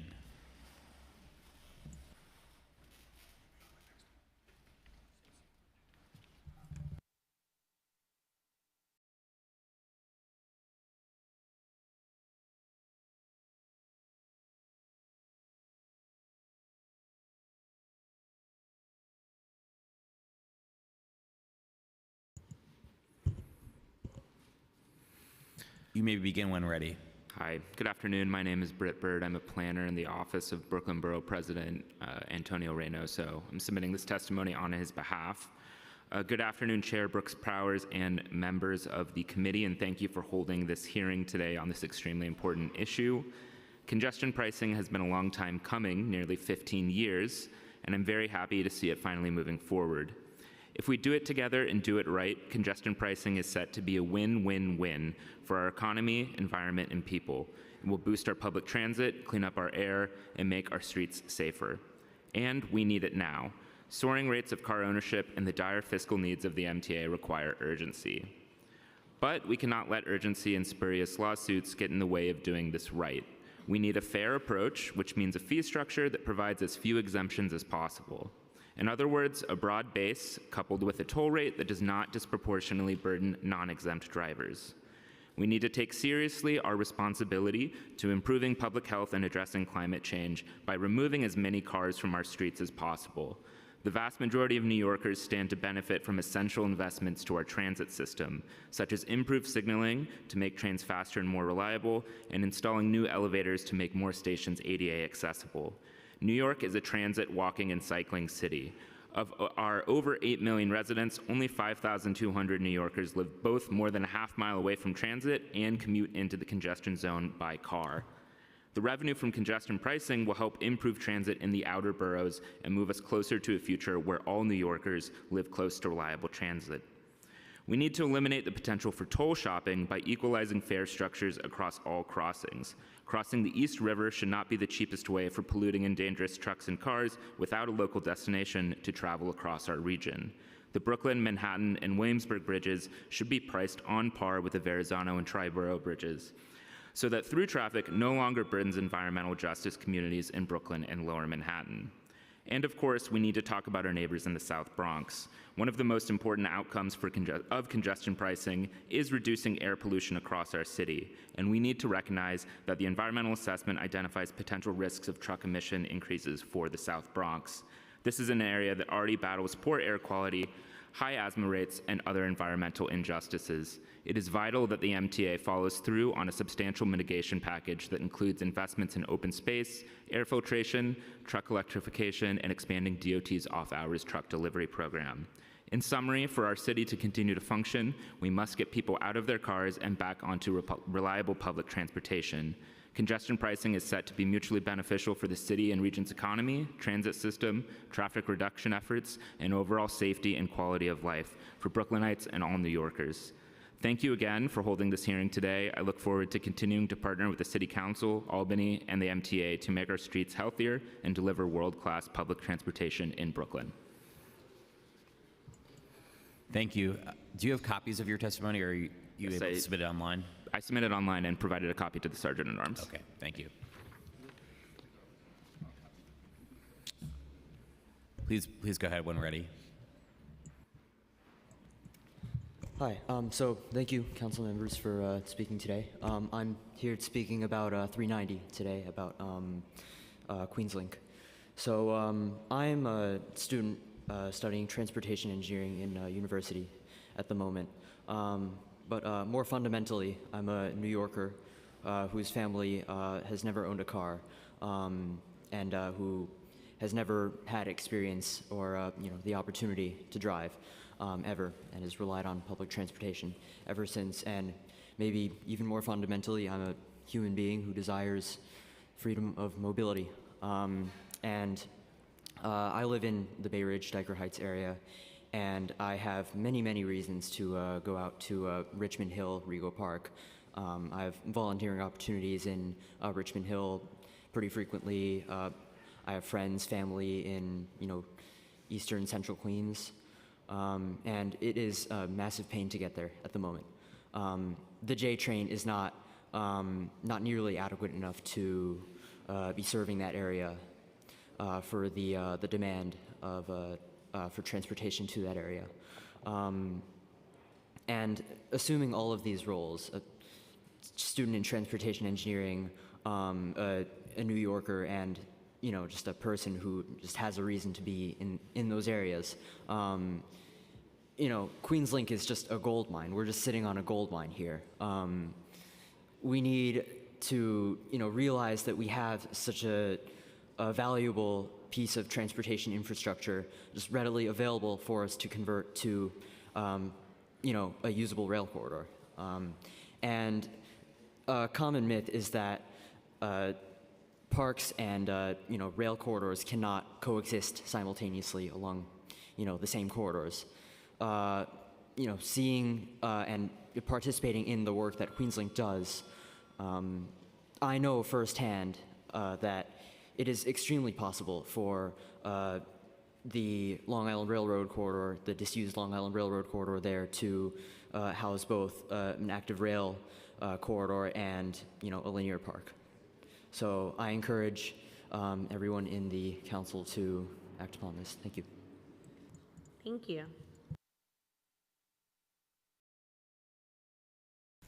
Hello. Hi, Madam Chair and all the City Council. I'm a yellow cab driver, and I'm a member of NYTWA. And this is very hard for us, for the yellow cab, if we have to pay that congestion price. Come from 68th Street downtown, we already pay $2.50 plus 50 cents twice, that's $3 for MTA. We collect every fare we pick up. And so, a lot of time we got a hard time because sometimes the passenger don't like the price. Because MTA, if we have to go with this is the end of yellow. I'm not saying the end, but it looks like going to be the end for the yellow cab. Because we cannot afford. I'm telling you right now, I have a big bill. The city, the city tried to help the yellow cab with the bill, but some lender accept the deal, another lender don't accept the deal. How this happen? Few yellow cab very happy, another yellow cab is not happy because the deal don't work for them. That's why right now adding more money to us, that make more bill for us. Madam Chair, I'll ask you to see that and consider what you can do to prevent us pay this congestion price. And also, I will ask you if you can talk to every councilman, if they can see why some land they accept the deal and some don't accept the deal. Because some yellow cab get help, some don't. That means it's not fair. That means I will like you because when I was in the meeting of City Hall, the mayor, the Senator Schumer, they said they're going to help all the yellow cab who have problem with the bill. I mean, $30,000 city guarantee, but that never happened. That happened for a few drivers, but they have 570 drivers who don't have that deal. You know, it's very hard. And that's why I ask all of you to think about it or to find why that happened. And thank you very much for your help. Right.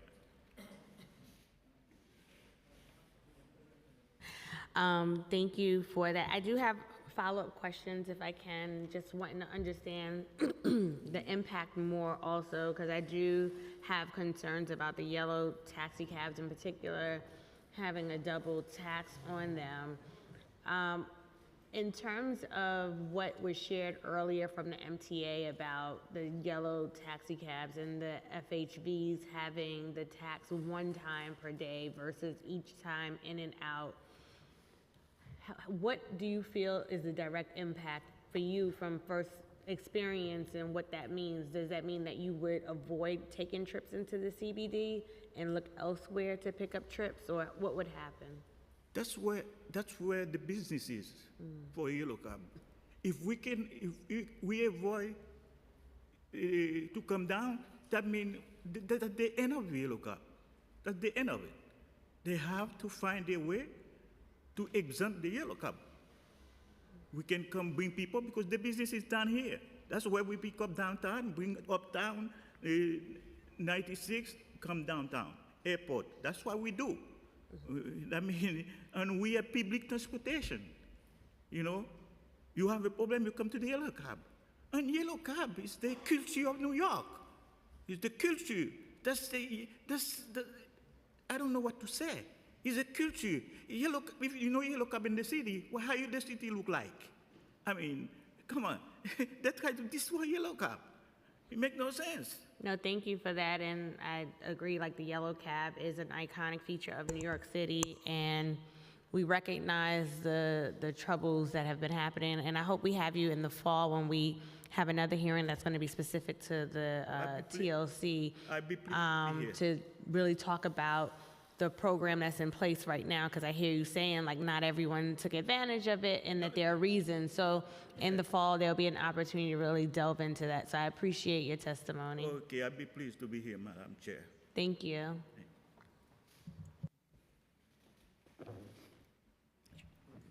Hi, good afternoon, Council. Thank you for letting me speak. My name is Wayne Chen, also a member of New York Taxi Worker Alliance. Yeah, I've been driving yellow for over 20 years. You know, we've been paying MTA 50 cents from 2009. And the MTA added another tax, congestion surcharge on 2019.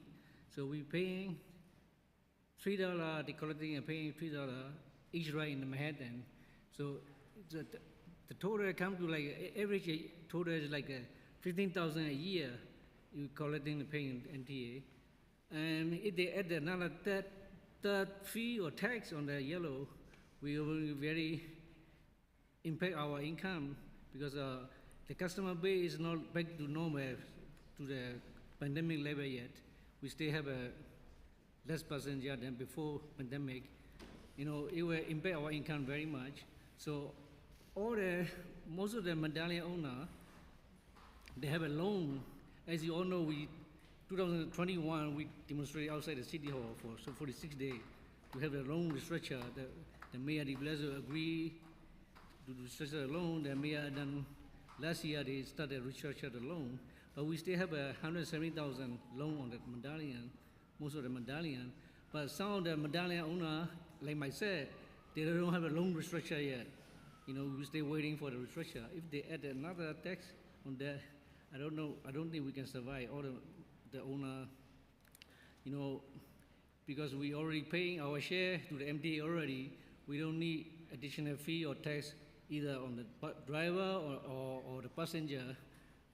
You know, So we ask for your help to get the exemption, no new fee on the driver or the passenger. We already paying our share, $3 a fare on the MTA, $15,000 a year of average, paying them.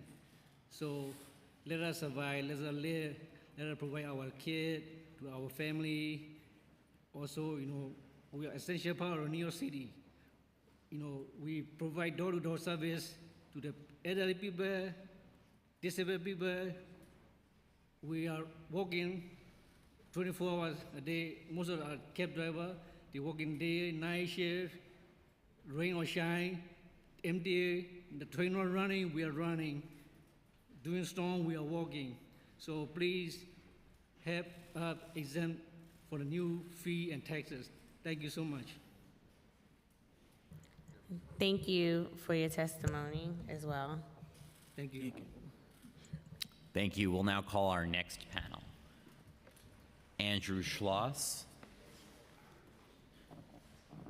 Tiffany Ann Taylor, Elizabeth Adams, and Dan Rodriguez. And as the next panel is coming up, I just want to reiterate that the City Council does not have the authority in terms of exemptions, as it was stated in the hearing earlier. So I just want to make sure that we're being clear in the separations of roles.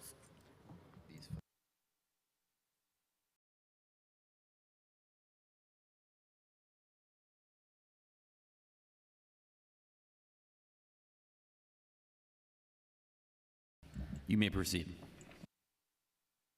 Please turn on the microphone. Sorry, thank you. Thank you, Madam Chair and esteemed members of the council. My name is Andrew Schloss. I'm a New York City-based transit riding urban planner, and I work for Flix North America, which operates 2 intercity bus brands in New York City, Flixbus and Greyhound Lines. Thank you so much for the opportunity for us to speak on this policy. I'm here to represent Flix and Greyhound and express our sincere belief that intercity buses, as a vital part of the solution to congestion and climate change, should be exempt from the Central Business District tolling program. We are proud to call New York our home and to provide vital connections from Manhattan to hundreds of destinations throughout the country, along with our partners in the industry.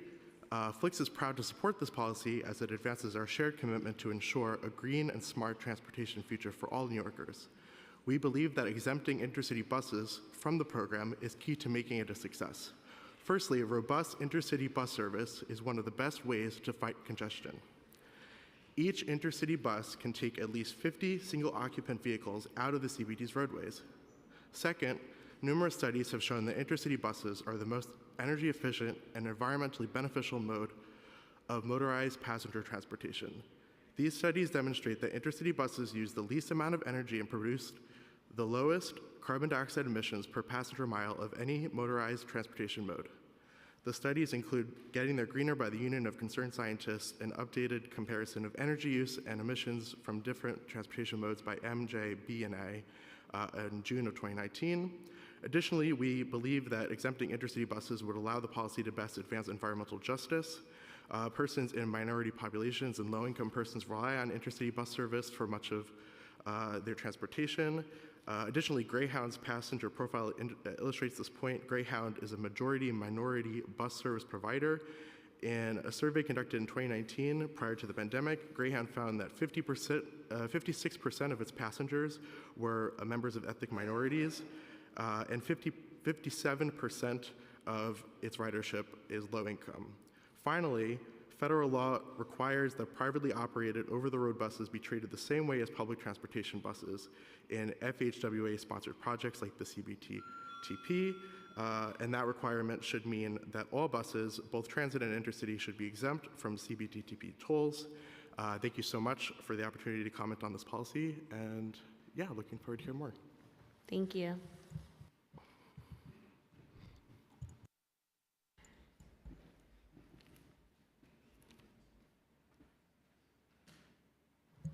Go ahead, sorry. You may go ahead. No problem, thank you. Hello, and thank you to the chair and committee for holding this hearing today. My name is Tiffany Ann Taylor, and I am Vice President for Transportation at the Regional Plan Association. I am also representing the Congestion Pricing Now Coalition, which includes dozens of civic, community, transit, and environmental groups that support congestion pricing. We support improving the bus and bike networks of the city as this program advances and look to your support to ensure the Street Master Plan is implemented. We would also like to support on 5 recommendations we have shared with the Traffic Mobility Review Board. First, use bridge and tunnel toll credits to reduce excess travel, especially through environmental justice communities. By equalizing tolls across all entry points, we can reduce toll shopping by incentivizing drivers to take the most direct route. This will require the program to consider other MTA and Port Authority toll credits. Second, with for-hire vehicles, we think the program should assess a per-ride surcharge paid by the passenger rather than once per day toll paid by the driver. A per-ride surcharge paid by passengers will reduce financial burdens for drivers while creating a new revenue stream. We do not believe this per-trip surcharge should apply to taxis given their existing financial burdens. Third, both public and private commuter buses should be exempt from tolls. We should be encouraging the use of public and private bus fleets that connect riders to intermodal transportation hubs within the zone. Fourth, no additional exemptions should be granted beyond commuter buses and the legislatively mandated exemptions. Any exemptions beyond these recommendations and commitments made by the MTA earlier this year will raise the base toll paid by drivers and deteriorate the effectiveness of the program. And fifth, trucks and large vehicles should pay a per-axle toll. These vehicles have a greater impact on our infrastructure and health and should pay more based on their size and weight. Thank you for your time. Thank you for your testimony. Just a follow-up question. When you talk about transferring the cost from the driver to the passenger, are you talking about the full tax to the passenger? Yes, the additional charge, yes. Mm-hmm. So hypothetically, if the tax was to be $23, you would want a passenger to pay $23 on top of the trip? Yes. Well, if I can respectfully remind Council that the 23, again, this is a hypothetical situation. Under the environmental assessment, the range proposed was $9 to $23. Also in the environmental assessment, for-hire vehicle drivers and taxi drivers were recognized as members of environmental justice communities as well. So we want to make sure that we're not suggesting something that would be an additional tax on that community, and that's why we're suggesting a per-trip surcharge of which the customer would pay. And then just staying in alignment with the hypotheticals for like seniors. So right now we know that there's going to be a low income carve out and a disability carve out, however they decide to let that play out. But for example, like seniors or folks who need medical treatment, right? Because like in my district, we are not only a transit desert, but also a healthcare desert as well, where we don't have a trauma hospital in my district. When I was pregnant, I had to take a cab into the city to get to my hospital. And so I just am wondering, like, how do you think through for those respective groups as well? Because when you think about the communities such as I mentioned earlier today, Canarsie or Southeast Queens, where the transportation infrastructure has not been expanded in decades. How do you envision for those commuters to get there? I think it's important to recognize that there have been improvements that have been made in the transit system-wide, and congestion pricing is another way to make sure that there is dedicated funding for capital projects to expand other parts of the system. You heard earlier MTA testimony on things like the Interborough Express, Second Avenue Subway, other station upgrades, and then also making sure that there are continued investments in the current bus system, right? There is a distinction between perhaps a rail desert and a true transit desert. Some of the communities that you're talking about fall into different categories as well. They actually fall into both. but go ahead. Agreed. And I would also say that there should be an additional push that perhaps expands beyond this particular hearing and also beyond the policy of congestion pricing itself on what can we do to make sure that there are additional programs, discounted programs that folks can participate in as it relates to using public transportation systems. So folks are perhaps members of the disability community or senior citizens who may also qualify under programs that maybe they're not able to take advantage of or maybe unaware of, that there is still opportunity to make sure that folks are fully enrolled. So a great example of that is something like a Fair Fares program, which I know, although the city has graciously added additional funding for, still has not reached maximum capture rate for riders. So making sure that there are still continued investments in other programs to support that system as well. No, and I think that your response just now is in line with what I was stating all along, which is we have to look at other potential exemptions to make sure that marginalized groups are not further left behind. And in terms of like the investments that the MTA has shared earlier today, while they have made a lot of great strides, there has been no expansion of any system in terms of rail in parts of the city that most need it. And they still need more bus frequency, for example. So there's a lot of work to be done. The MTA is in the right direction for sure, but I think it's important when we have these conversations to think about the reality of today. We know what we're looking to move towards, but we can't move towards it while leaving a whole community behind. That's what Robert Moses did, and that's what we cannot afford to do. Agreed. Thank you for your comments and the time this afternoon. Thank you. And it's nice seeing you in person. Same here. My name is Dan Rodriguez, and I am before you as a representative of Coach USA, its subsidiaries, and of the Bus Association of New Jersey, of which I am president of. I would like to thank the chair and the members of the committee for this opportunity to address you today. Coach USA is one of the largest transportation operators in North America. We operate more than 2,500 buses and coaches, employ thousands of transportation professionals across the United States and Canada. We provide critical local and intercity transport services for communities throughout the New York metropolitan area. Our services are particularly crucial for a diverse range of economically vulnerable families who rely on affordable transportation to access work opportunities in Manhattan, who on average pay $10.50 for travel into the congestion district, making it the most affordable and, in some cases, the only mode of transportation available to them. In total, Coach USA operates more than 25 bus carriers that operate scheduled bus routes, motor coach tours, airport shuttles, and charters. The bus routes operated by Coach USA subsidiaries include private passenger service as well as federally funded public transit service, including our service throughout New York. Thus, while a private carrier, we are fundamentally intertwined with public transit bus service in the New York region.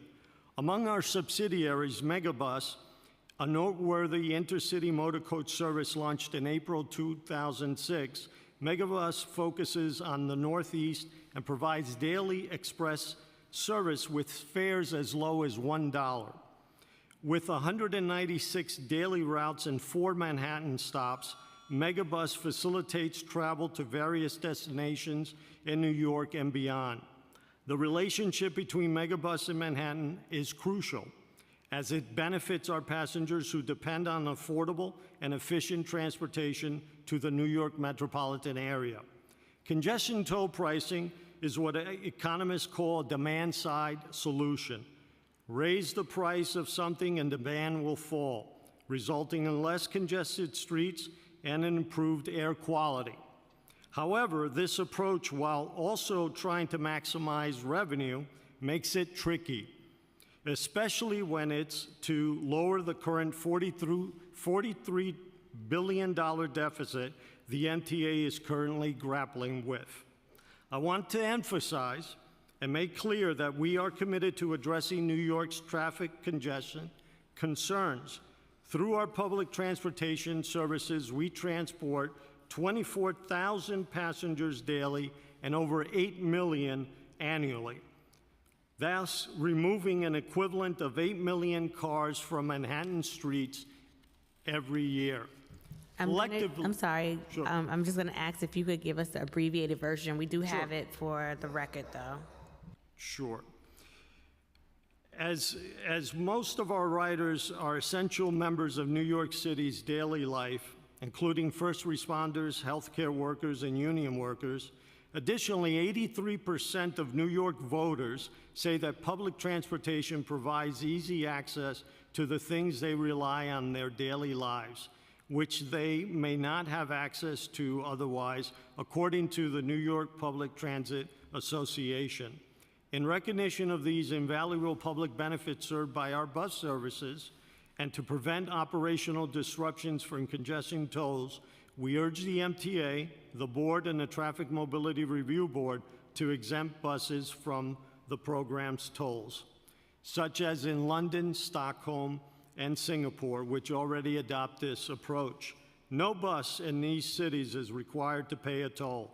This promotes bus ridership, which in turn reduces passenger cars and the resulting environmental impacts, while also boosting economic activity. There is a reason that these cities concluded that buses are to be exempt from tolling, and a contradictory conclusion should not be reached here today. Thank you. Thank you.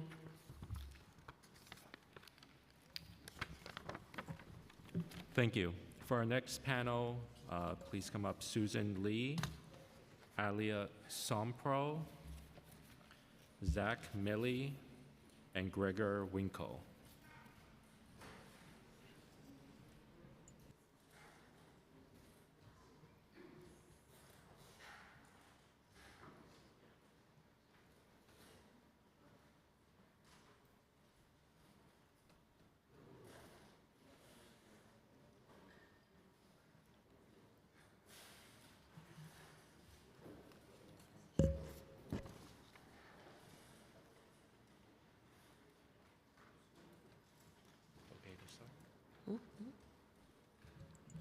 Please begin when you're ready. Good afternoon. Thank you, Chairwoman, for having this hearing. My name is Susan Lee. I am the founding president of the Alliance for Community Preservation and Betterment. I'm a resident of Lower Manhattan and a constituent of Councilmember Christopher Marte. I'm here to testify against congestion pricing. We've heard from various council members and speakers that this congestion pricing tag is a regressive tax, a tax on the working class, and those who least afford it. Instead, I will use my time to speak about the lack of real community engagement from the MTA Traffic Mobility Board. In the press release issued by the MTA on August 21st, 2022, titled Reminder, Public Hearings on the Proposed Congestion Pricing Program begins this Thursday, August 25th. This was a press release issued in 2022. All the dates listed were in August for public comment period. Hosting public comment periods in the summer is unproductive and robs our residents the opportunity to provide meaningful feedback.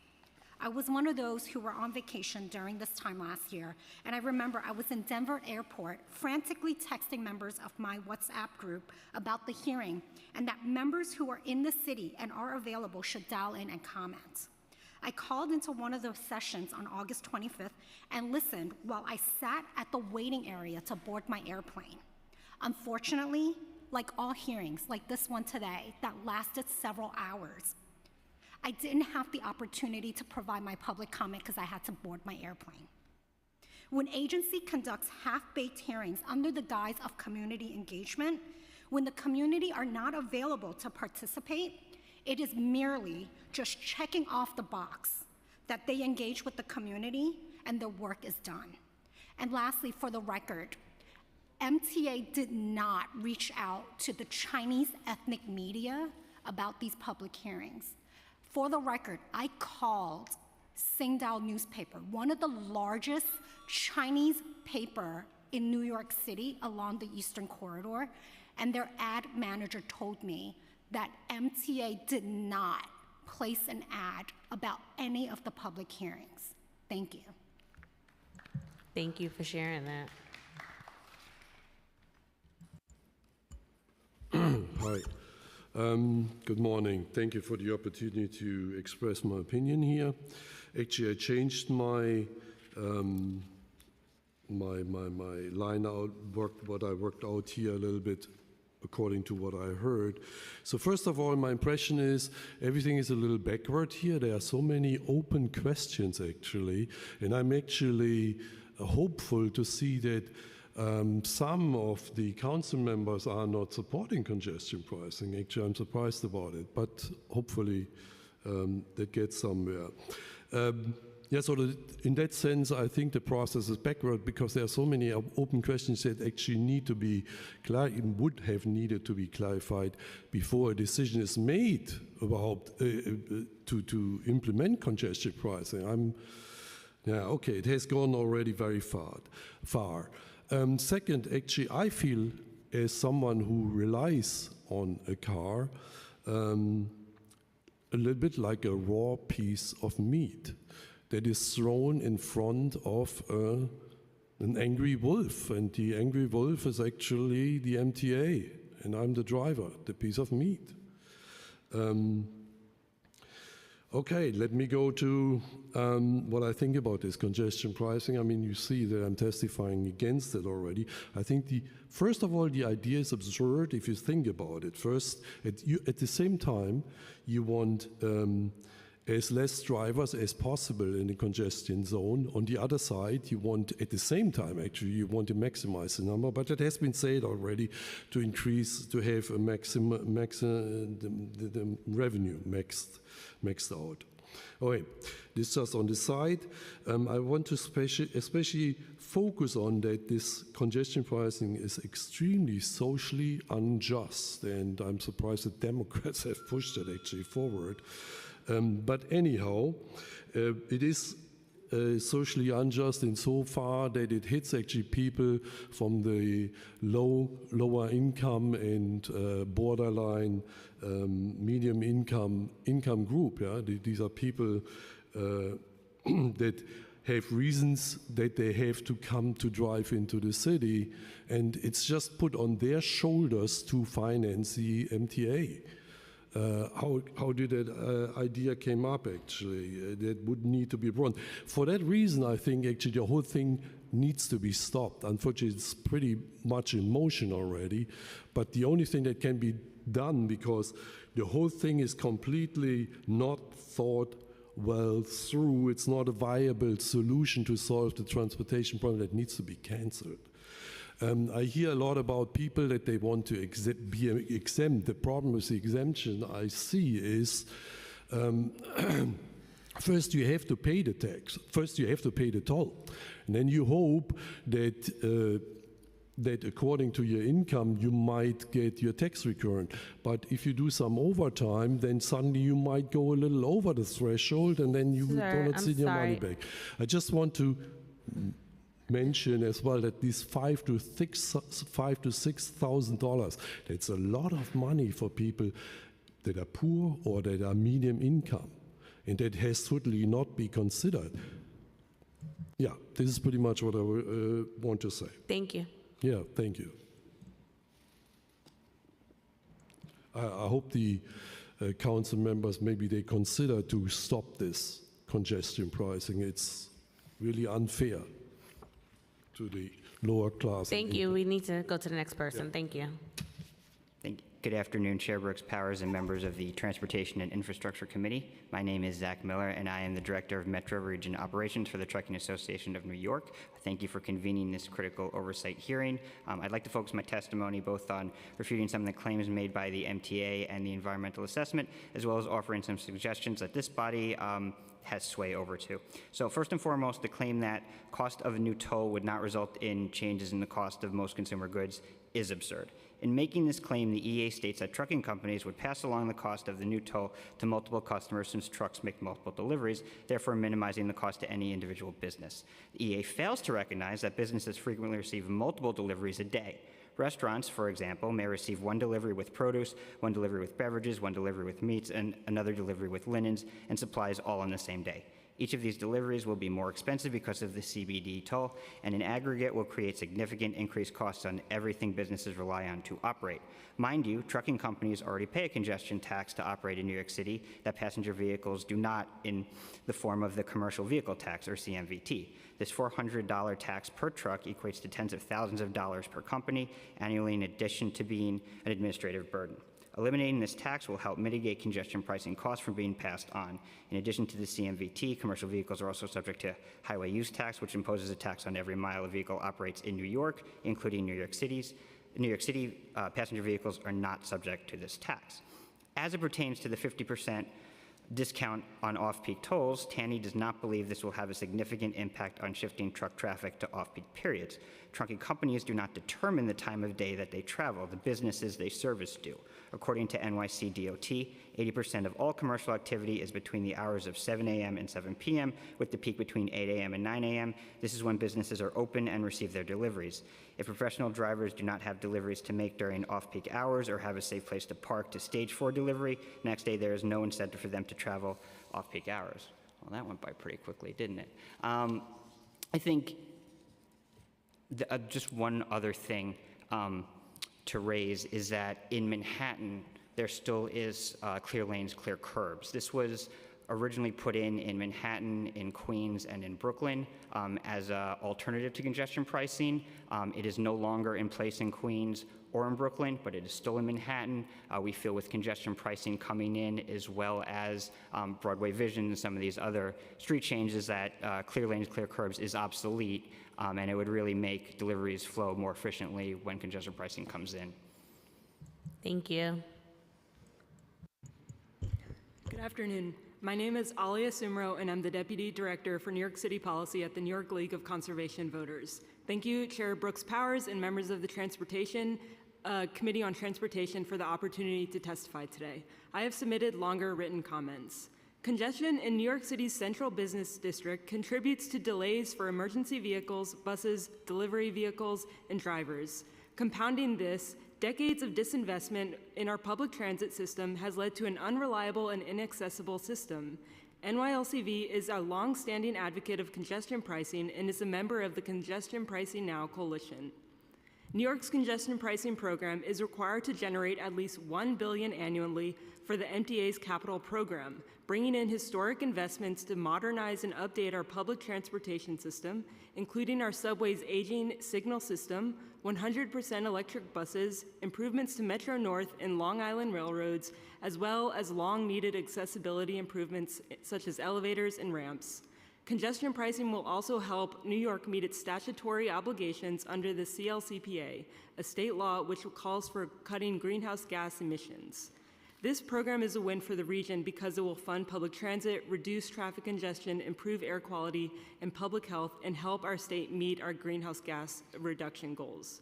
With that said, as we near the implementation of this program, NYLCV has outlined several transportation policy recommendations for the city to prioritize in order to make this program most effective for New Yorkers. Here are a few. First, we need to timely implement the New York City Streets Plan that would improve and expand public transportation options, including busways and bike lanes throughout the city. Second, we need to prioritize improving bus service. This includes, but is not limited to, expediting routes in communities with the longest and slowest bus commutes. Third, we need to prioritize projects that will improve accessibility in the short term. DOT should immediately start planning a citywide accessibility network for safe routes for schools and safe routes for seniors. And lastly, we encourage the City Council to pass Intro 417 of 2022, a bill that would streamline notification process for street safety and traffic improvement measures. To ensure that this program is the first in the nation is most effective for New Yorkers, we urge the city to adopt the policy recommendations I've outlined in my written comments. Thank you. Thank you. And I believe Councilmember Holden, you have questions? Yes, I just want to ask you a question. By the way, is the MTA, anybody from the MTA still here? So you see how they're listening. I just want to ask you a question, your organization, since you are higher up in the conservation voters. When I brought up the fact that there's no environmental impact study, which is you know the difference between the assessment and the impact. The assessment takes all of 30 days maybe to complete, if that. I've never seen a negative one be issued. First of all, the assessment. You're almost paying for that organization to say yes. If you look at the success rate of an environmental assessment study, it's like 99.9%. They're going to say, it's great. Your organization has a chance here to say, we need an impact study to protect the neighborhoods that are going to be impacted, because you're just going to shift traffic. And those neighborhoods have a problem now with health. So what does your organization say? Why wouldn't you push for, in your recommendations, impact study? Well, I can't speak to the EIS versus EA, but I can say that we support the mitigation measures that the MTA, city, and state have committed recently, especially the ones in the South Bronx, but we still encourage the city to have those types of environmental justice mitigation measures throughout the city. That includes having a clean truck program and electrifying vehicles at Hunts Point and planting more trees and vegetation around highways. I mean, we definitely are in favor of that throughout the city. I understand that, but if you get a lot more congestion in those neighborhoods, like gridlock, that's not helping anyone. And if you did an impact study, you'd find that out. You would really get that information because they would really do over maybe a year or a year and a half study to go over this. So I would think, and I expected it to be in your testimony, that you should want and push for an environmental impact study, because that's what you're about. You should want an exhaustive study. So I would bring that back to your organization. And on the truckers, by the way, everyone knows prices are going to go up, and we're going to realize higher costs for everything that trucks bring in. Everyone knows that except the MTA. So I wanted somebody to say it. I'm glad you said it, because it is an issue, and every business knows this. And surprised the MTA doesn't know that. No, and that was the line that I highlighted here, that we read that in the FONSI, and we were just like, how can they actually say there's no impact when they talk about from the trucking end? It's like, well, they make multiple deliveries. It's like, yeah, and receivers get multiple deliveries. Like, that's how it works. So yeah, we're on the same page. That's basic, capitalism 101, that you're going to pass the cost of your costs are going to be, you're not going to, bear the brunt. You're going to pass it over to the consumers. But, and again, why the MTA is not advertising anywhere, especially the neighborhoods that will be impacted, is because they're demonstrating today they don't care. They're not here. They don't want to listen to you. Thank you. Please, no clapping. You'll be asked to leave. Thank you.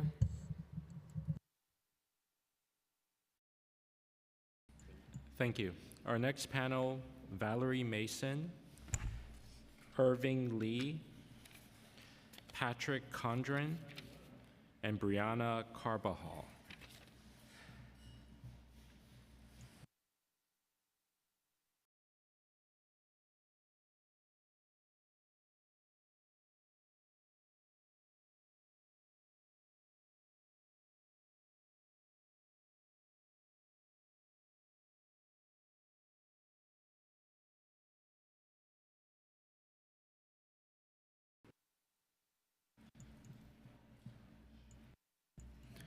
You can begin when ready. Thank you very much. Thank you, Madam Chair. It's a pleasure to meet you in person. You and I have spoken on the phone about the Longfellow Tower and other matters. My name is Valerie Mason, and I'm the president of the East 72nd Street Neighborhood Association, as well as a co-founder of the Coalition in Opposition to Congestion Pricing. Unfortunately, I understand that the City Council can't do anything about this congestion pricing plan, and they have no leverage or no authority to talk about exemptions and other parts. I found the testimony this morning of the representatives of the MTA to continue to be less than transparent and very, let's say, disingenuous. They talk about now that the reason for congestion pricing is to stop or mitigate congestion. I don't see anywhere in the charter of the MTA that it is their prerogative to administer and oversee congestion on the streets of New York City. This congestion pricing is a cash grab. That is all it is. It has nothing to do with reducing pollution. It has nothing to do with reducing congestion. For the program to be effective, congestion has to happen. What I'm asking is because this law was passed in 2019, here we are less than 300 days from implementation, and what we heard today is everything is in progress. What I'm asking the City Council to do is to pass a resolution asking the state government to put a pause on where this program is so that there can be a complete environmental assessment, a complete look at what the detrimental effects of this program are going to be on New York City. I would like our electeds to see that the emperor is naked. The people see it. We want our electeds to see that. I just want to end by saying that I got down here in an Uber from the Upper East Side. It took 17 minutes, okay? I talked to the driver in the car. I told him where I was going. He said, you know, I'm getting out of this business. I've been in it for over 20 years. 70% of all my fares go to the government or the MTA. I can't make ends meet. We need our working class New Yorkers to make New York City to continue to be the city that it is. And I applaud the chair for her questions of the MTA. I grew up in Queens. I know it's a transportation desert.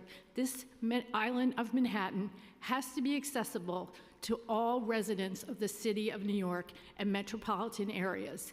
The effect of congestion pricing will make Manhattan an island for the wealthy and healthy, and that is everything that this city has been against since I was born here many years ago. Thank you very much.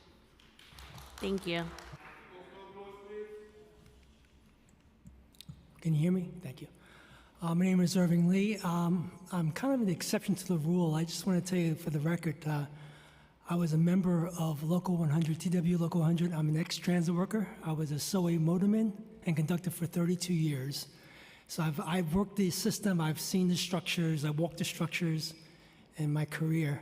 I retired in 2016, and I'm clearly for building mass transit. I'm for capital projects, but I don't think congestion pricing, and I know congestion pricing is not the solution, because the amount of revenue necessary to rebuild our structure and to expand our mass transportation is going to far exceed the incomes that are needed to be provided. It really takes federal intervention, just like we have federal intervention for wars, to pay for wars. We really need federal intervention to pay for the expansion. It really cannot come from the working public because there's not going to be enough. And then what's going to happen is that you're going to reduce businesses. That's how you're going to get congestion price. That's when you're going to get the congestion down, is that you're going to reduce businesses, put businesses out of business, and that's going to reduce congestion.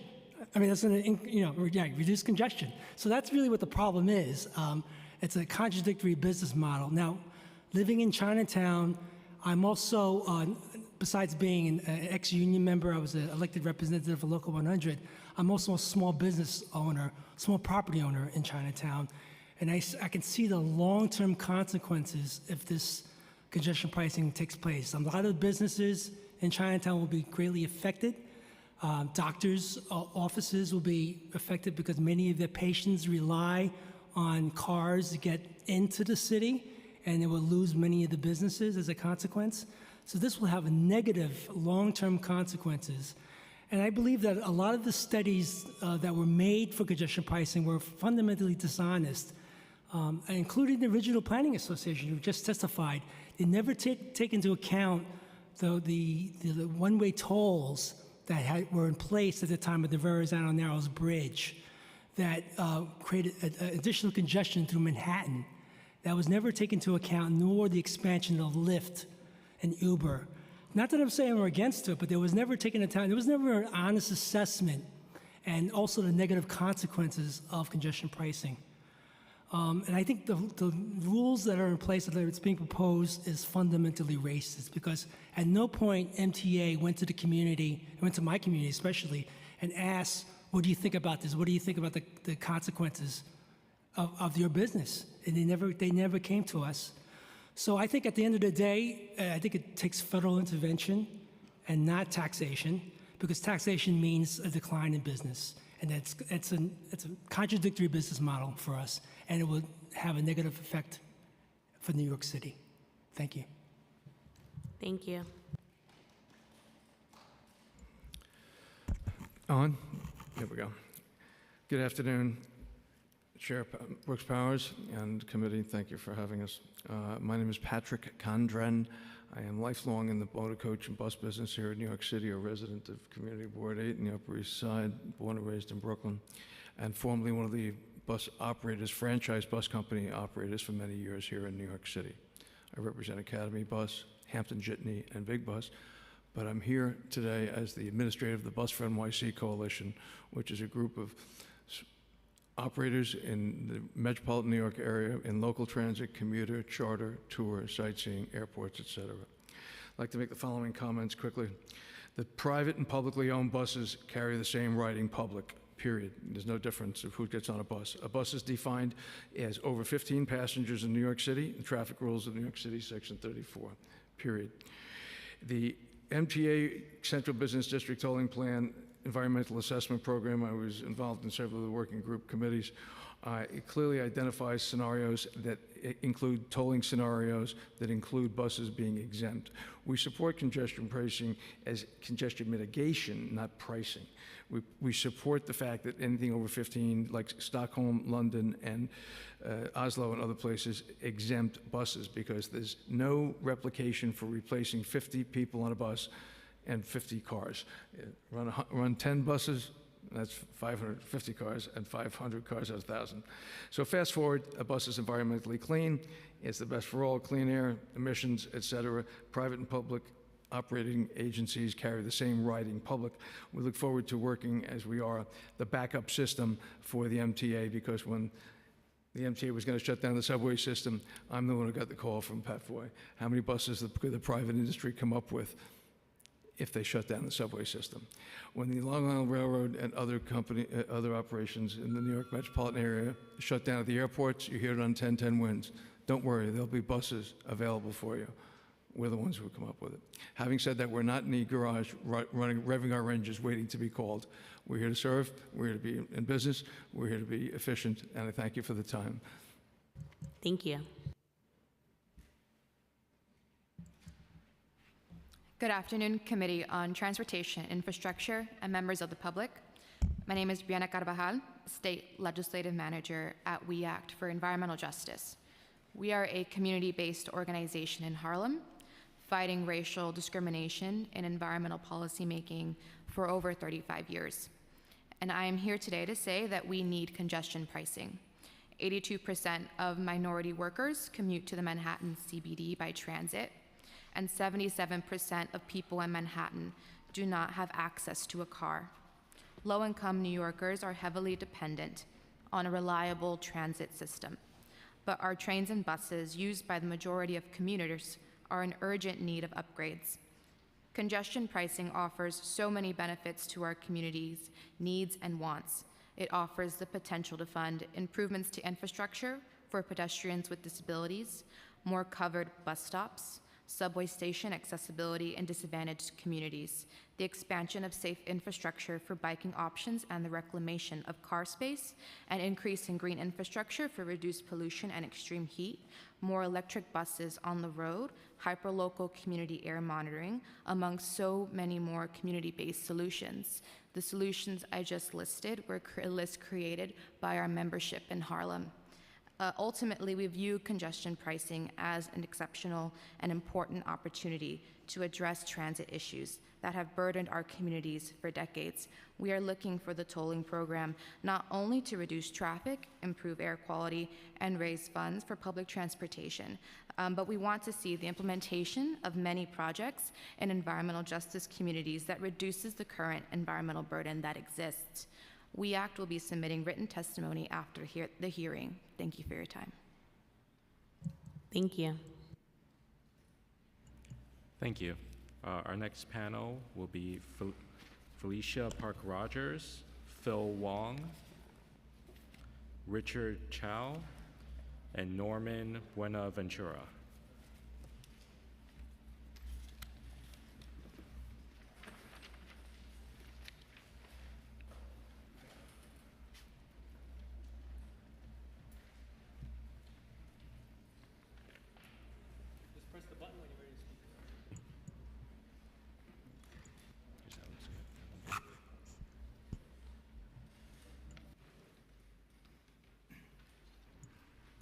Hello? You can begin. Hi, good afternoon, Chair and Committee. My name is Richard Chow. I'm proud to be a New York Taxi Worker and Union member. I'm driving taxi for 17 years. I am an owner-driver. Since 2009, taxi paid to the MTA 50 cents. Second time, 2019, $2.50. Total $3 each trip, give it to the MTA. Every average driver paid $15,000 every year to the MTA. We already paid our share. Now another third time to pay $23 a day costs us $8,000 a year. We cannot survive, we cannot unaffordable. Already taxis are paid more than $1 billion to the MTA, close to $2 billion. Taxi driver, both passenger should be exemption from the congestion price. Past few years, we taxi driver have a financial hardship. 9 drivers committed suicide, thousands have filed bankruptcy. We just barely survived. And thanks to my union president, Barry Desai, and our nation, the most powerful senator, Chuck Schumer, helped us to fought the debt forgiven and city bank guarantee. So we are from the city, we structure my loan, $170,000. We stay struggling the high debt. We taxi driver, working class people, paycheck to paycheck. We are part of the transportation of New York City, and we are essential workers serving in New York City 24/7, blackout, city, sandy storm, pandemic. We take the patient to the hospital, from patient, take the hospital to go back to their home, and food delivery, door-to-door service. During the pandemic time, we did our best part of, we never forget. We learned a lot from the UK, London, good things, London streets, less than 30% traffic, moving well. London taxis are exemption of congestion pricing. New York City, also both driver or passenger should be exemption of congestion pricing. Thank you so much.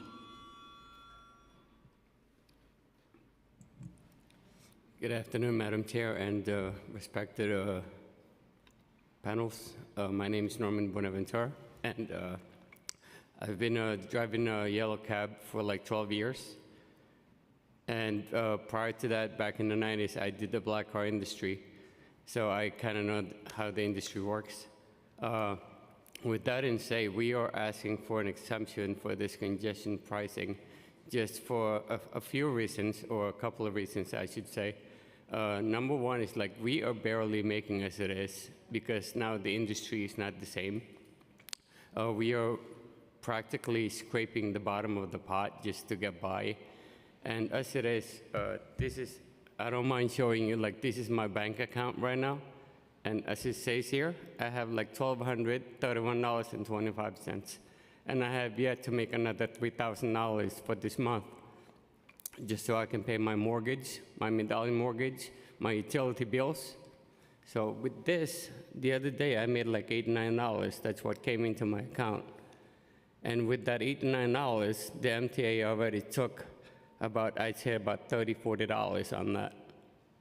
So with this, there's no way we can survive.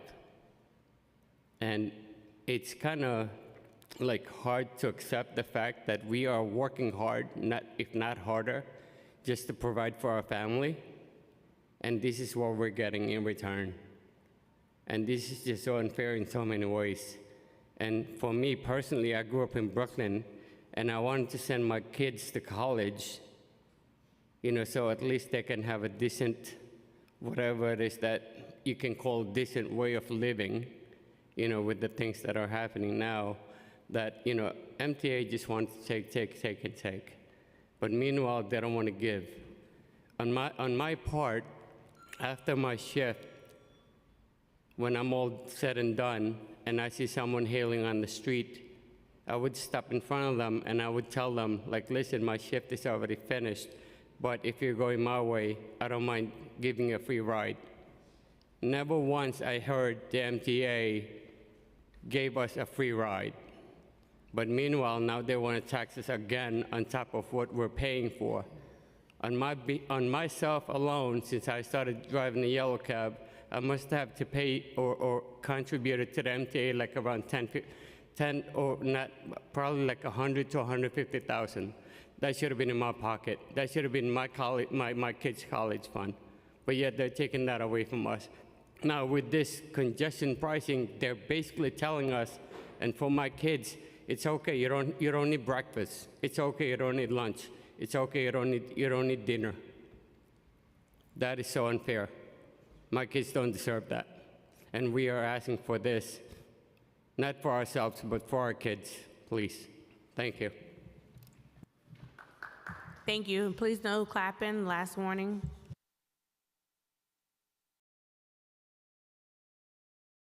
Okay. Good afternoon, and thank you for providing this opportunity to discuss the merits of congestion pricing.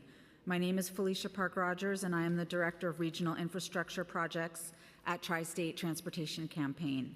For 30 years, TSTC has been working to bring better transit, transportation, and streets because better regional transportation is key to improving the environment and equity. Everybody here wants the same thing: a city that is vibrant, livable, economically thriving, and that serves as a potent metropolis that fosters and nurtures the people who live, work, and visit. Key to achieving those goals is making it safe, easy, and economical for people to get from point A to point B. Congestion pricing is a method to achieve these goals. Its basic premise is simple: discourage unnecessary car trips and make travel by transit, bicycle, and foot better and more convenient. Reducing car congestion improves public health, slows climate change, and makes for more efficient use of highly limited street space in a city where every inch of ground is a highly valuable commodity. The funds raised by congestion pricing are mandated by state law to total $1 billion a year. These funds are mandated to be used for the MTA capital budget, which includes important transit improvements such as more elevators, faster subways, electric bus conversion, and extending the 2nd Avenue subway.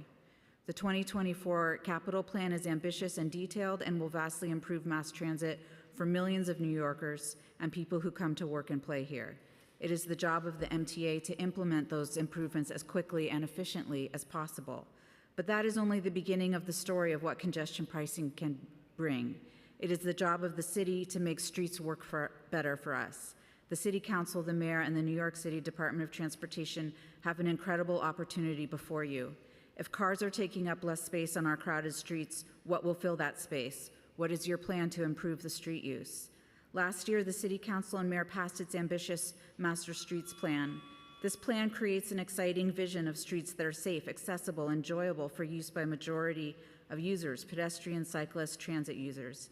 Today, I urge you to walk through the door that congestion pricing is opening and begin the worthwhile and hard work of transforming our city streets by implementing your streets plan.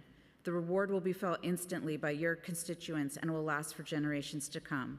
Today is the day to take back our streets and return them to the children, seniors, commuters, and travelers who need them most. And council member, I did have a point of clarification on a question you asked Tiffany earlier. Tri-State is also a member of the Congestion Pricing Now Coalition, and if I understood correctly, you were asking if the recommendation that we have about a surcharge for hire vehicles and taxi drivers be the same as the toll. No. She made a mention in her remarks that it would be applied to the passenger.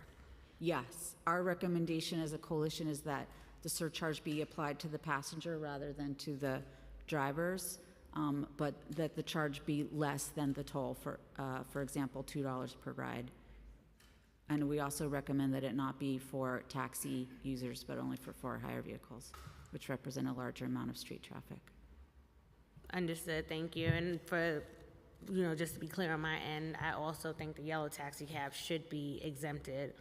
But I also think that we need to look at how we make sure we're not dividing New York City where people are being locked out because they can't afford to go there. And I think as central as the conversation is about, reducing the congestion of motor vehicles, we have to still take into account that we're not going to get rid of all cars ever.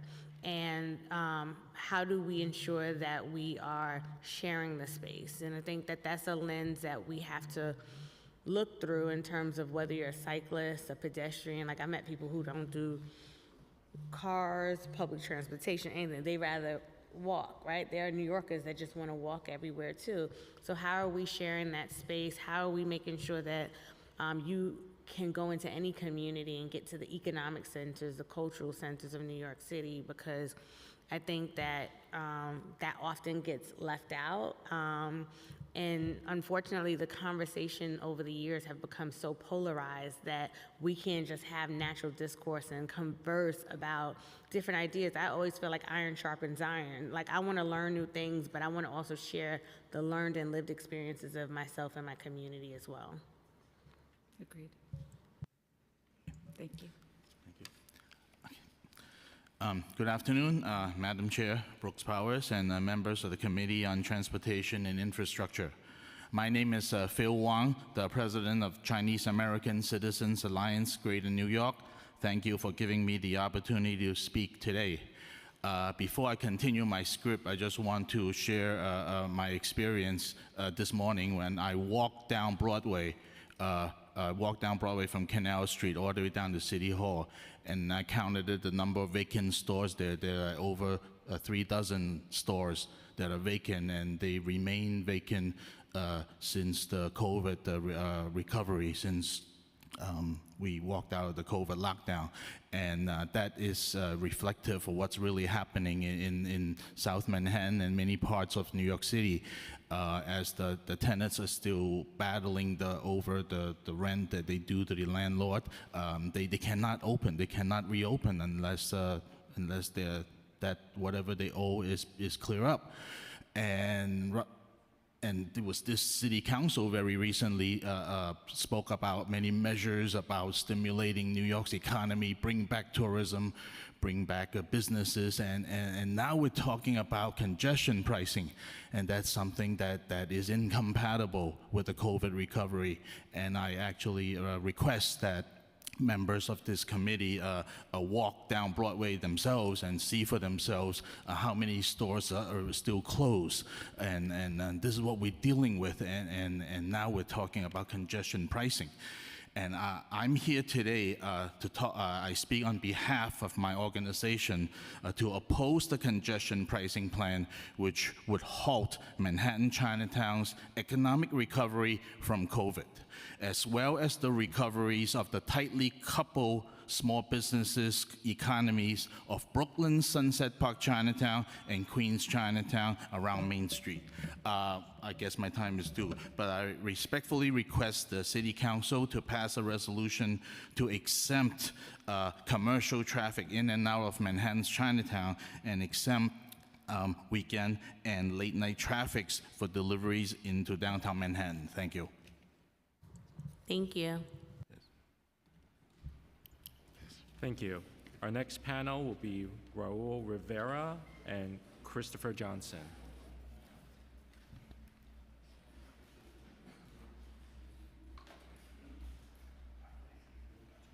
Oh, man, let me put this short face. Ready? All right. Hey, my name is Christopher Leon Johnson. Thank you, Chair, for holding this committee hearing. You know, I'm against congestion pricing, and I'm gonna say why. You know, because we got a problem in the city council, and including you, is that you guys are acting like y'all caring about the poor, but you guys not. You know, how can you say that congestion prices are gonna benefit the inner districts, where if this happens with congestion pricing, it's gonna affect them because there's gonna be more cops in the stations. Then, if you put this in with congestion pricing, this is going to really increase the fees for a lot of things, especially when it comes to food, because the global bridges, the trucking company is going to start spending a lot of money. So what do you think is going to happen? It's going to be more money for the people who got to pay out of pocket, especially in Far Rockaway that you serve. And you're not telling people that at all, where if this happens, they're going to have to be paying more money because of the shipping fees and more cops to the stations, and they're going to be forced to pay. Now, another thing I want to bring up is that I think that a number of you council members are captive to Transalt. And the reason that you guys are supporting this congestion pricing is because you guys are scared of Transalt. Y'all scared of the executive director. You're scared of Tri-State, New York League Conservative Voters, Worker Justice Project, Los Nistos. You guys are scared of open plans. You guys are not serving the people when y'all pushing this bill in our faces. This is not going to benefit us at all. All it's going to do is help the pockets of the MTA and help the pockets of Transalt and open plans and all these other corrupt so-called advocacy organizations that supposedly fighting for the little guy, especially the Riders Alliance. You know, and I'm gonna tell this right now, I don't care what y'all think, you know, 2025, all you guys gonna be voted out if you support this bill. So that's all I gotta say, and thank you. Point of clarification for the record, there is no bill under consideration. Raul, you can go. Good afternoon. My name is Raul Rivera. I'm a New York native. I'm a TLC driver advocate. And our testimony here that we're giving today is probably going to cause our bills to be forfeited. We're trying to pass bills in your committee, and we'll forfeit those bills. We cannot bend over backwards just to advocate for some bills. We have council members in this committee that are being silent. They keep saying it's a state issue, that it's a state issue. But you council members that are against congestion pricing can be out there speaking, right? We have council members, we have 51.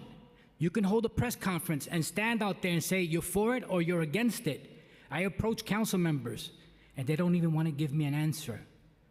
This is beyond congestion pricing. This is the legacy of this city, the legacy of this committee and all the committees.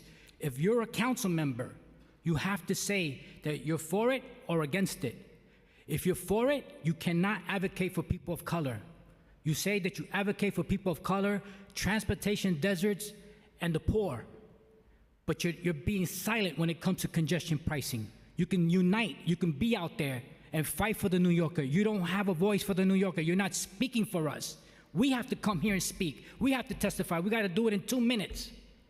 You are not standing with the New Yorker. Your legacy is going to be that you failed the New Yorker. When you look back to reminisce on your time in the council, you're going to realize that you failed the New Yorker and the people of color that you say you represent. Don't forget that. We're upset. We're very upset. We're upset that you're not being vocal. You could be more vocal and you're not doing it. Thank you, Mr. Holden, for being vocal for the New Yorker. What about Joe Borelli's resolution? Gives a voice to the people. What's wrong with that? Put it on the ballot. If you put it on the ballot, people have a choice. They'll say yes or no. but they don't want to put it on the ballot because New Yorkers are going to say no to congestion pricing. They're going to say no. And most New Yorkers don't own a vehicle. And it's a farce because New York City is not going to save the planet. It's not going to save the planet. It's a money grab. It's a crime. It's crime. It's being robbed without a gun. I'll leave it there. All right, let's go. Thank you. We'll now turn to those who are online virtually. Thank you. We're going to begin our remote portion. Our first speaker will be Miriam Benzman, followed by Rick Horan.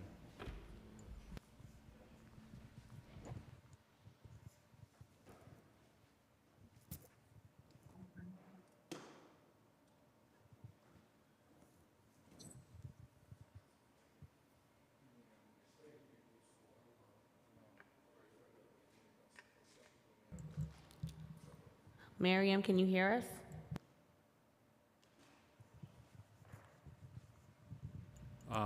We'll move on to Rick Horan.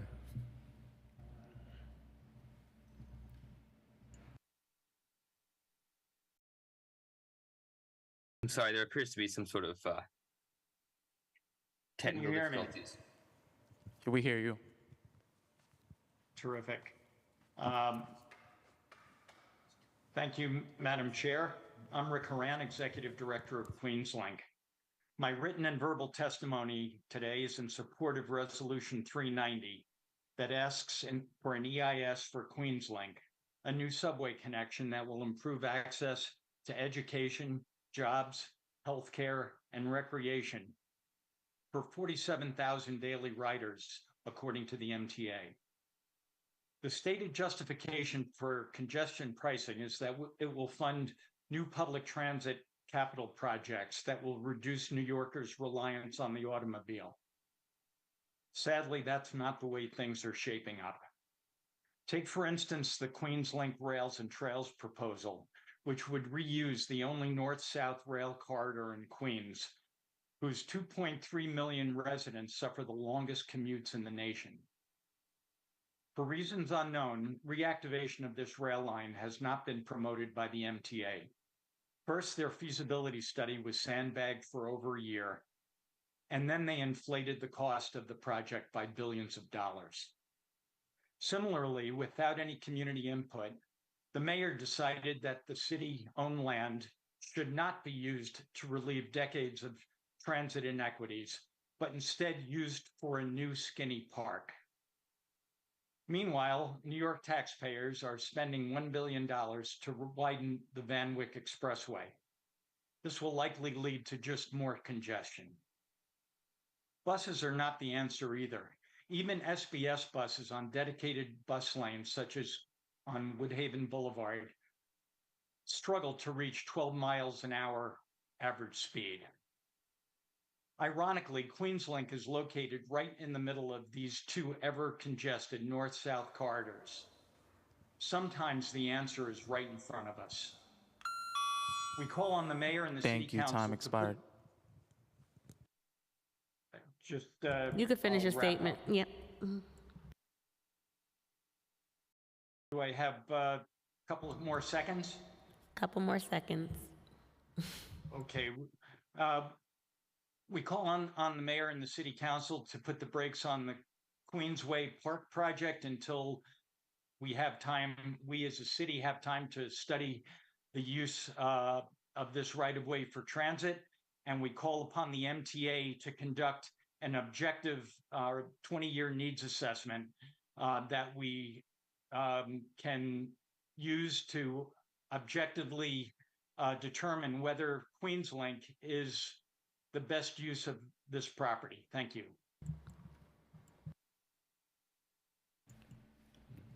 Thank you. We'll next hear from Bhairavi Desai, followed by Brandon Buchanan.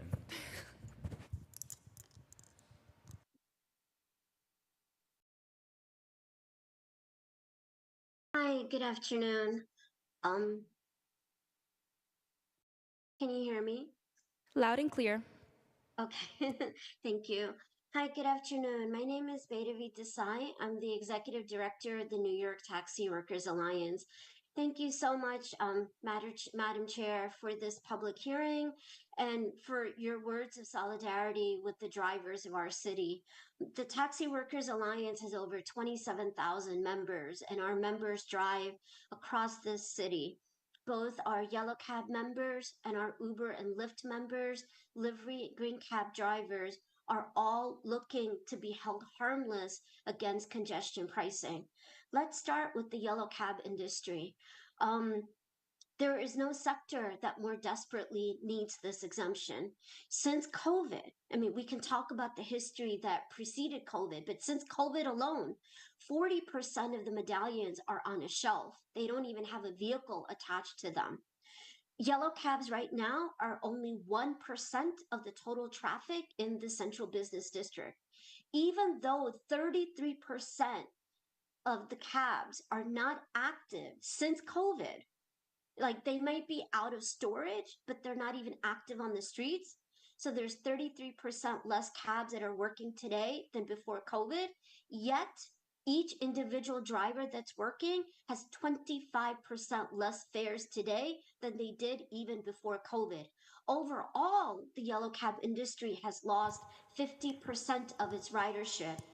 This is a workforce, this is an industry that is desperate to survive and to bounce back.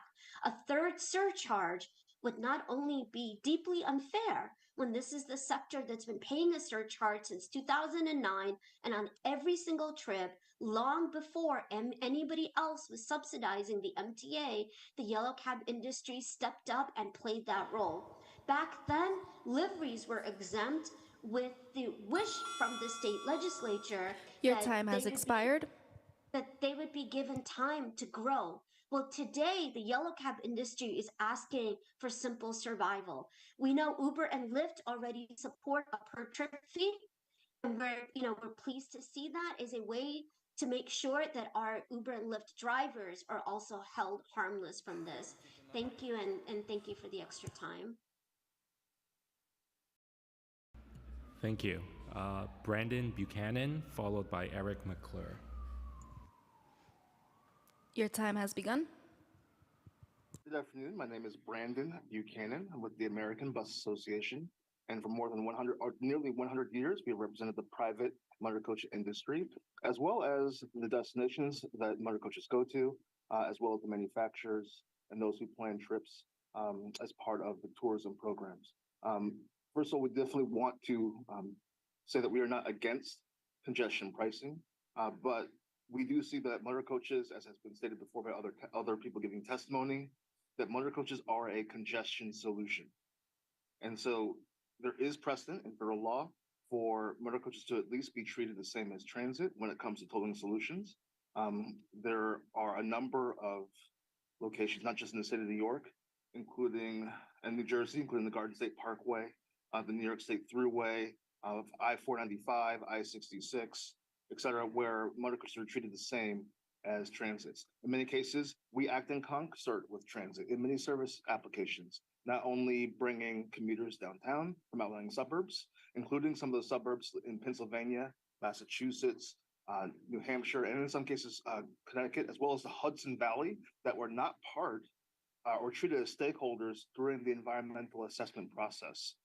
But motor coaches also provide emergency services, not just for transit vehicles, but also for Amtrak when they break down or are impacted by severe weather. And we stand in their stead as part of the Amtrak Thruway program. In fact, recently you've seen it in the papers, motor coaches are even making plane-to-plane connections. So although this pilot program, is intended to provide congestion relief by not exempting motor coaches or at least providing equal treatment to transit, this program does not really seem to seriously address congestion. We would hope that there'd be more initiatives in support of congestion mitigation issues, such as increased bus parking, similar to what we have seen in other cities. So again, thank you so much for this opportunity. Thank you for having so many different commenters provide you comments today. It's unfortunate the Traffic Mobility Review Board is also not Your time has expired. Thank you. Opportunity. Thank you. Thank you. We'll hear next from Eric McClure, followed by Yatin Chu. Your time has begun. Thank you. Good afternoon, Chair Brooks Powers. My name is Eric McClure. I'm the Executive Director of Streets PAC, and I have to note that we're a little disappointed that we are not one of the organizations that the City Council is afraid of, apparently. With New York City's congestion pricing having received final approval from the Federal Highway Administration in June, the MTA could begin tolling as early as next spring. The program is essential to reducing traffic congestion within Manhattan Central Business District, which by some estimates costs the city's economy $15 billion a year, and to providing revenue critical to the MTA's capital budget. The TMRB is in the process of making final determinations on the tolling schedule, and the MTA is beginning to install tolling infrastructure. Congestion pricing, which we have supported for many years, is happening. However, New York City has been mostly AWOL in preparing for congestion pricing. In other cities that have implemented congestion charges, notably Stockholm and London, significant improvements to transit service and cycling infrastructure were put in place to help encourage and ease the transition from private vehicles to more sustainable modes. It's especially important to make meaningful investments in transit in parts of the city that are poorly served by the existing system. The City Council can help by pushing the Adams administration to accelerate upgrades to bus service, especially the rollout of new protected bus lane mileage mandated by the Streets Plan. London added 4 new high-capacity bus routes into its congestion zone before activating its tolling program, leading to a large increase in bus ridership. Stockholm acted similarly. The Council should be demanding similar plans from City Hall. Expanding and improving the city's bike network should also be a priority as the launch of congestion pricing nears. On the streets of the City of London, bikes now outnumber cars during peak times, a result of a significant investment in and commitment to cycling infrastructure. Here in New York, many of the bike lanes within the Central Business District are already heavily used, and taking advantage of reduced car and truck traffic to widen bike lanes on 1st, 2nd, 6th, and 8th avenues and improving crosstown bike routes, as Bike New York suggests, would be a smart step. The council should also advocate for significant enhancements to the bike network in neighborhoods that are adjacent to or near the tolling Your time has zones expired. Thank you. Western Queens, the Upper East Side, and Upper West Sides, and Harlem, which will help promote and safe and seamless bike commutes. I have some additional comments which I will include in the written testimony that we will submit. Thank you very much. Thank you. Thank you. We'll hear next from Yatin Chu, followed by Lucy Coteen. Time has begun. Good afternoon. Thank you for the opportunity to speak. My name is Yatin Chu, President of Asian Wave Alliance, and I'm testifying today on behalf of AWA to oppose congestion pricing. The proposed plan would adversely impact New York City's Asian neighborhoods and communities, particularly in Manhattan's Chinatown, Sunset Park, and Bay Ridge. Besides being a mobility tax on New Yorkers to get around our city, there are many reasons we share with other opponents of congestion pricing. Many Asians live in transit deserts, which necessitates driving, MTA's incompetence in fare collection, which amounts to $700 million a year, increased congestion outside of Manhattan, and the subways and buses have gotten more dangerous in the past few years, especially for Asian New Yorkers. For the Chinese community living in Manhattan's Chinatown, this plan would destroy the way of life and have a disparate impact for the low-income residents and small businesses. Congestion pricing is a daily tax. It will increase operational costs for all businesses, groceries, and restaurants who depend on daily food deliveries from distributors in Brooklyn and from South Bronx. Costs of living will skyrocket for local residents because of this increased cost of additional daily tolls. The Asian elderly who depend on family members to drive them to medical appointments and assist in their shopping will also face unique challenges due to language barriers and lack of technological sophistication. Many elderly are not able to hop on a city bike or use rideshare apps. Congestion pricing will also discourage visitors from outer boroughs and neighboring states who drive here because of access to public transportation is challenging. They come to support local businesses, restaurants, Buddhist temples, churches, Chinese schools, and a cultural way of life that is unique to Chinatown. Congestion pricing will create an existential problem for Chinatown. Longtime residents will be forced out because they will no longer be able to afford the cost of living. This is how gentrification begins. While congestion pricing might sound appealing for cleaner air, the reality is that congestion pricing is only good for Lower Manhattan and will be worse for surrounding neighborhoods such as Bay Ridge and Sunset Park, which Your are time 30 has to 40% expired. Thank you. Asian. Could I just finish with a few points in terms of what we would like you to consider? One, If you can exempt just, weekend. sorry, if you could just wrap up and then you could submit it in writing. So if you could close. Thank you. Let me just end and conclude my testimony with just 3 asks that we'd like the council to consider. 1, exempt weekend and late night traffic. 2, exempt commercial traffic to and from Chinatown. And finally, 3, exempt passenger vans that shuttle people from the 3 Chinatowns in Flushing, Sunset Park, and Manhattan. Thank you for the additional time. Thank you. And I just want to also once again remind those participating in today's hearing, the City Council is not the one that will be determining the exemptions. So I just want to make sure the public is clear that this is going to come out of the Mobility Review Board and the MTA. Thank you. Thank you. We'll hear next from Lucy Cotin, followed by Penelope Katsaras. Starting time. Hi, good afternoon, and thank you, Chair. Last August, the MTA held public hearings for several days. The people who testified spoke 3-1 against congestion pricing, and with good reasons, because they will be hurt.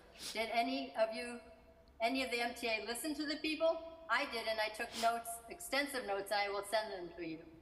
And all will be hurt when all prices for all goods will increase due to the tax on trucks, which will be passed along.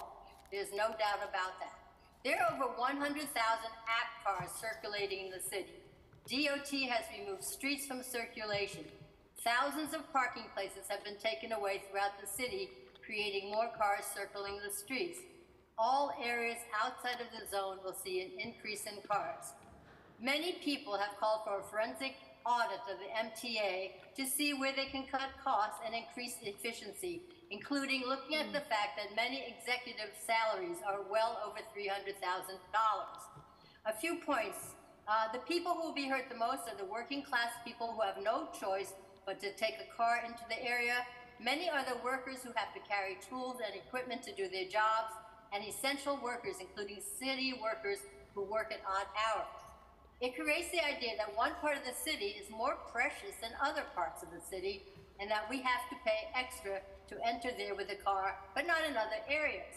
Manhattan becomes the shiny city on the hill that we have to pay to enter. If you live in the pricing area and use a car, you have to pay an extra tax just to return to your home, even if you live half a block from the FDR and have a parking lot.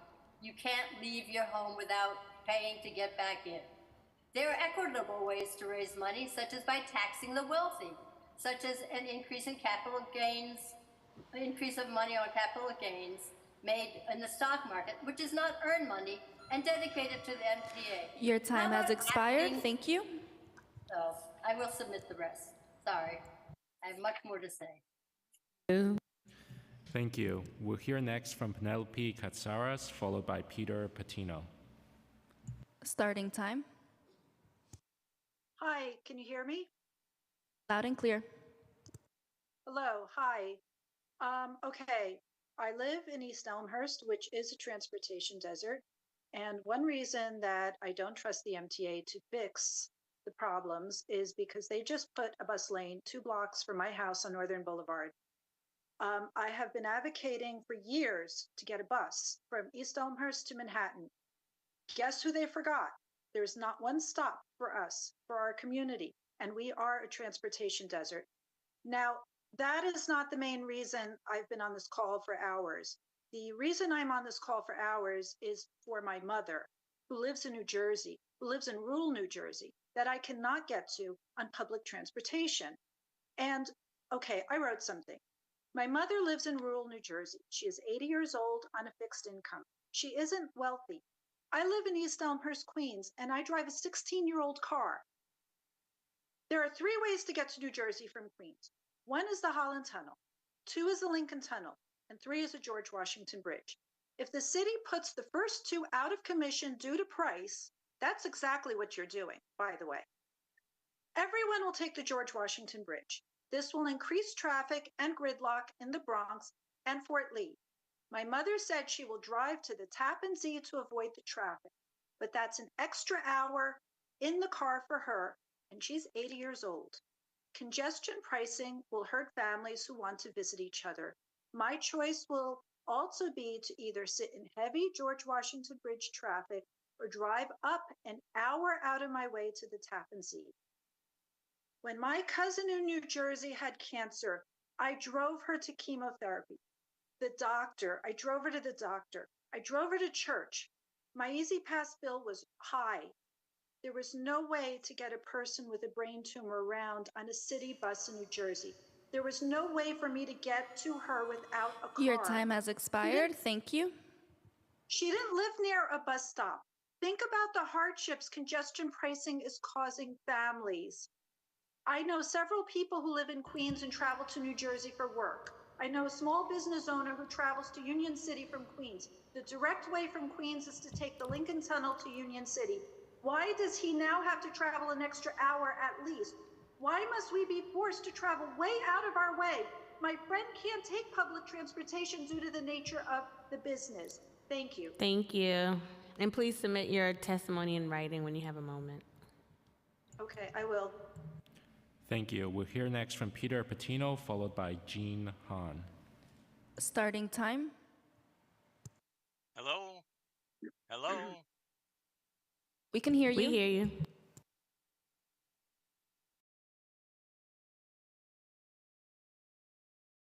Oh, boy. Okay. You hear me? Yes? Yes. Hello, my name is Peter Patino. I am a member of Brooklyn Chamber of Commerce and NYSMCA. However, I am reporting because I have been involved in every one of the proposed congestion pricing since the inception of it. I am calling this the smell test. Number one, motor cars here says that there's autos and motorcycles, which are 39%. Years ago, it was nearly 80% cabs. Cabs are getting charged now, and how come the congestion is not less? Smell test number one. Smell test number two, they're being collected for the cabs. What's happening? No loss in traffic. That's smell test number two. Smell test number three, pollution. It has to be done the right way. You're not going to stop pollution so fast. If you test it, fine. If you don't test it, by the way, asthma, most of it is made by genes. Smell test number three. How many workers are going to be discriminated against? Let's test that out. Test that smell test number four. Smell test number five, excuse me, technology. It is not there to make all these exemptions. I know it, you know it, smell it, and find out. I'm representing the old school, older people, people that cannot take the bicycles to work, people that you're forgetting about if you're forgetting about all these people, come on. Number three, smell test is discriminatory. And I feel that you need to review this again, and that's the story. What about the council? What about the voters? What about people? And why are we doing this? Smell, go and see. Time expired. Thank you. People overseas, check it out. When everybody gets used to the pricing, the damn traffic comes back. It doesn't stay away. Thank you. You're welcome. Thank you. We'll hear next from Jean Han, followed by Dorothy LeConte. Starting time. Hi, my name is Jean Han and I live in Queens. Thank you, Chair Brooks Powers and the committee for this opportunity to speak. I'm here today to testify on behalf of my family and many others like mine who will be adversely impacted by congestion pricing. My husband is an essential worker at Bellevue Hospital as an equipment technician. Almost every night throughout the first 2 years of COVID, he worked without a single break or taking a day off, many times during long shifts, working on his days off, and working off-hour shifts because the city's largest hospital is perpetually short-staffed. He takes his job seriously. He made these sacrifices because he knows lives depended on his role, even though our daughter constantly wondered why he wasn't coming home at bedtime to tuck her in. And the main reason he was able to extend his duties is because he was able to drive to and from work, since Bellevue Hospital isn't easily accessible by subway. He still doesn't get home until midnight. He is not alone. He, like many of his colleagues, works off-hour shifts, which are a necessity to keep the hospital open 24/7. It is not safe for him to walk 15 minutes to the nearest subway at midnight or at 5 a.m. and then wait for a train during an unreliable off-peak subway schedule. Taking public transportation this late at night would double his commute time home. If congestion pricing goes through without any exemptions for Manhattan hospital workers as planned, the city will lose them, asking essential workers who already sacrificed so much during COVID and who are still making sacrifices to pay a regressive tax, which would amount to approximately $6,000 to $7,000 a year, just to work at an already thankless job will be the nail on the coffin for this city. This sacrifice goes too far and just doesn't make sense. I request council members to give this serious consideration in their advocacy of the constituents. Is the city prepared to lose thousands of essential workers like the ones at Bellevue? Isn't healthcare for the millions served annually in Manhattan hospitals where lives are saved worth preserving over a plan that was contrived because the MTA can't get its act together and where congestion will Your just be time has expired. Thank you. to create additional health disparities outside the ivory towers of Lower Manhattan? I am also requesting that exemptions be done in such a way where busy, low-income, and working families don't have the time and don't have the exorbitant hours to spend doing bookkeeping and filing their taxes just to get a reduced fare. Thank you. Thank you so much. Thank you. We'll hear next from Dorothy LeConte, followed by Michelle Birnbaum. Starting time.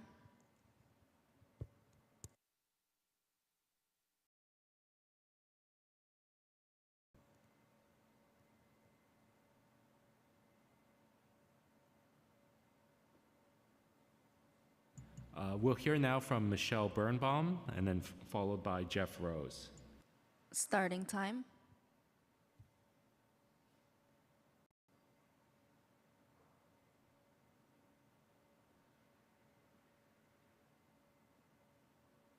Michelle, you're unmuted.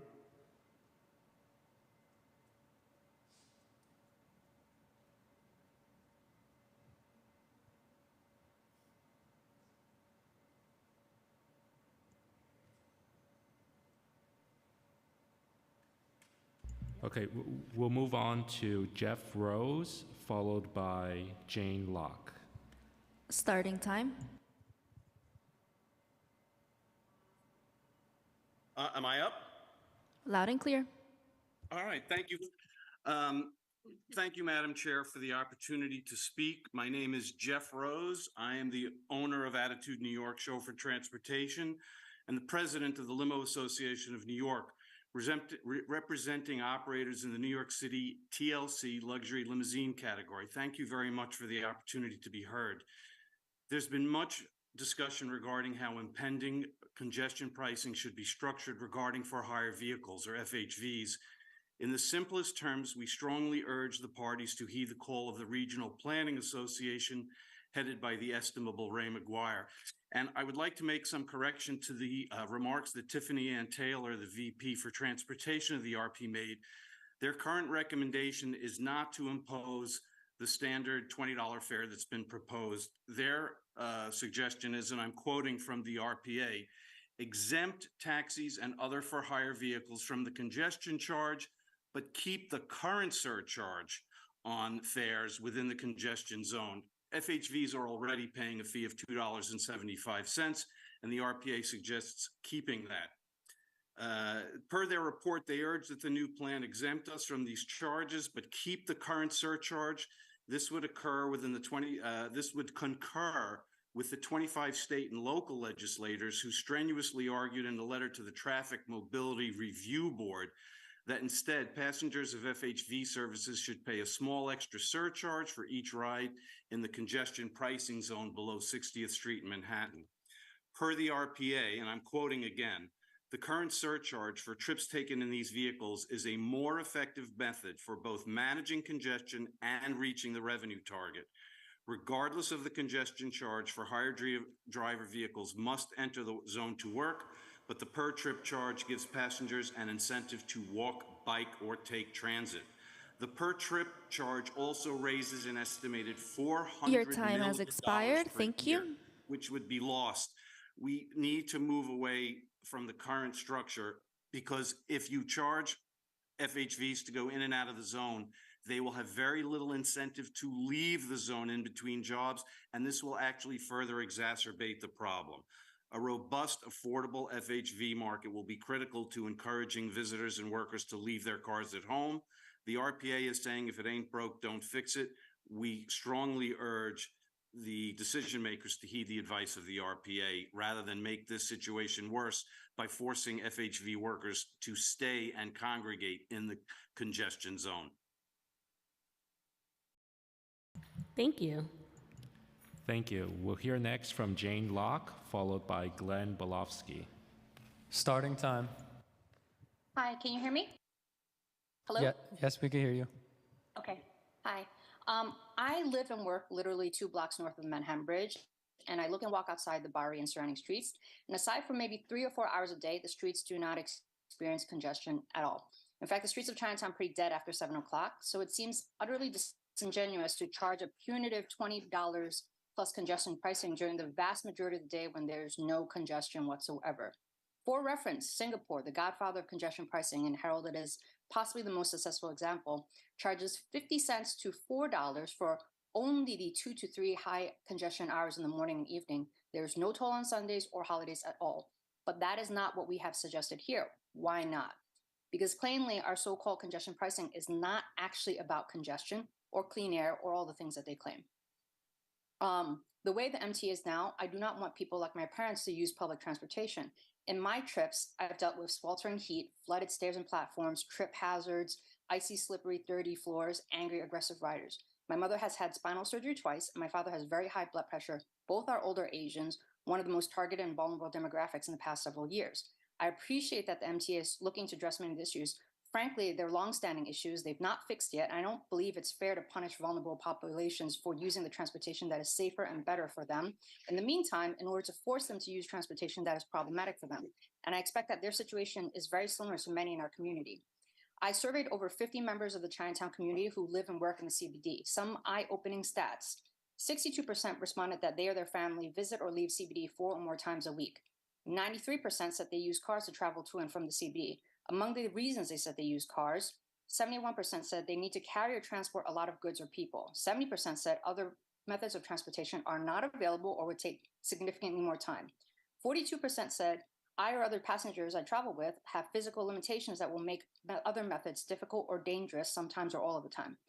64% said I am concerned about personal safety of myself or other passengers if they use other methods. Your Example, time has hate crimes, expired. violence, Thank you.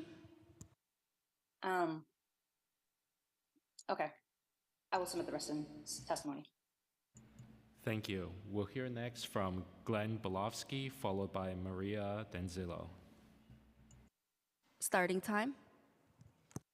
Thank you so much. Good afternoon to everyone. I want to thank Madam Chair, Sylvina Enbrooks Powers and her great team, central staff, all the council members, and elected officials who appeared today, as well as the public who took off a lot of time to appear, and all the advocates who are very passionate about whether they want congestion pricing or not want congestion pricing.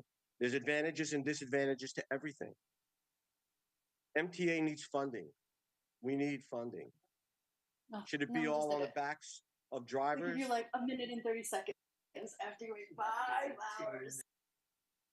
I'm sorry? All on the backs of drivers. The federal government hasn't stepped in sufficiently. New York City is supposed to be the driving economic force of the country. Well, if that's true, the federal government really should be stepping in to fund, not so much drivers. It particularly hurts individuals in transit deserts who need cars. Cars are a part of life. To rip it from people, to constantly say people shouldn't have cars, well, it's kind of a non-starter. You know, it's like almost them saying in the reverse, people shouldn't have bicycles. Both are wrong and both are right. People need cars, people need bicycles. There's room enough for everybody, and everybody has to pay their fair share. I don't know that the biking community is also chipping in as well to drivers. I don't know. I'm asking that question if someone can respond. But the bottom line is, for people in transportation deserts and people who are elderly or are disabled and need a vehicle, these individuals should be cut a break. I know the committee, I know the council doesn't have the authority, but it's here to listen to the comments of the public, and I thank you for listening to my comments. The other part of Your my time comment, has real quick to expired. wrap Thank up. you. Okay, well, You it can was finish your submitted. Thank you so statement. Go much. ahead, Glenn. You can finish your statement. Thank you so much. Thank you, Madam Chair. Simply put, you know, when you're in a transportation desert, you've got a car, you need it for your livelihood, or you need it to take care of your family member. It's impossible to drive around, take public transportation when you're sick. It's just not possible. You know, God forbid someone gets sick, you can't do it. Now these individuals, they get a parking ticket, then they're socked with having to travel to the parking bureau on top of it. They can't get a virtual hearing. So everything is inconvenient for the driving public. There's easy pass tolls, registration fees, parking tickets, easy pass tolls, and now congestion. So compliance, regulatory compliance, which is my world on parking fines, is impossible just with parking fines. When you add easy pass for the average person, it becomes another layer. And now congestion charges on top of that. They almost need a full-time bookkeeper and just to keep track of this all. So my recommendation, if the council has the authority to consider some funding for an ombudsman to help ensure that our constituents in every district are not taking advantage of when the congestion charges inundate people with bills and tolls for improper fines, and that there's some backbone that the public will have independent of the taxing authority and collection authority. And I appreciate being heard today. Thank you so much. Thank you, Glenn. Thank you. We'll hear next from Maria Denzillo, followed by Rick Russo.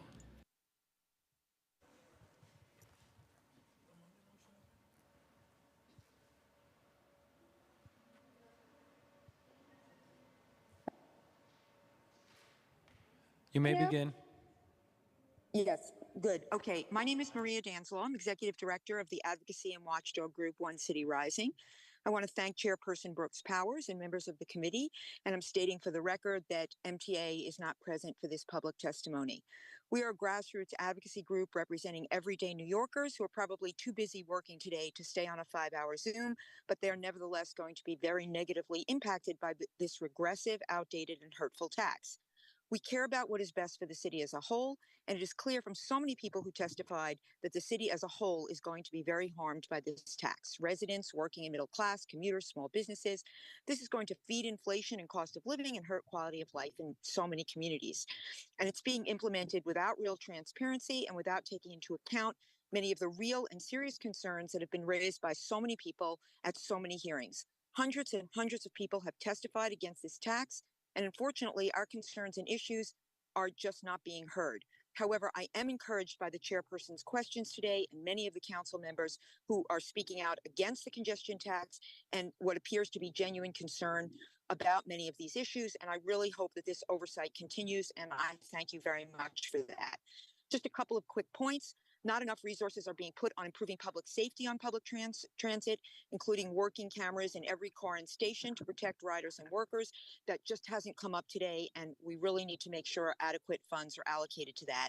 Not enough is being done to raise revenue so that this tax can be kept to as low as possible with as many exemptions as possible, as many people advocated for today. And we would like to see the MTA do much more to raise capital elsewhere so this tax can be kept to a minimum. For example, we would like to see MTA install appropriate gates to stop fare beating. This alone is estimated to save $700 million a year. People who ride the subway and pay their fair share should not be subsidizing everyone else. As for air quality, as the chairperson pointed out, congestion pricing is actually going to be very problematic. Your time has expired. Thank you. I'm just going to finish it up. Thank you. That are already adversely impacted by bad air and have higher rates of asthma and other environmental issues. So better alternatives to this regressive tax should have been considered to make sure the communities outside the zone would not be negatively impacted. As for financial impact on New Yorkers, congestion pricing is not going to affect people who can afford it, but it is going to hurt so many people in Manhattan who need and want to use their cars, as is their right. So one other final point, I do hope that the council will consider permit parking for residents of those neighborhoods who are going to be negatively affected. The exodus from New York is real. The loss of the tax base is real. It's the highest in the country.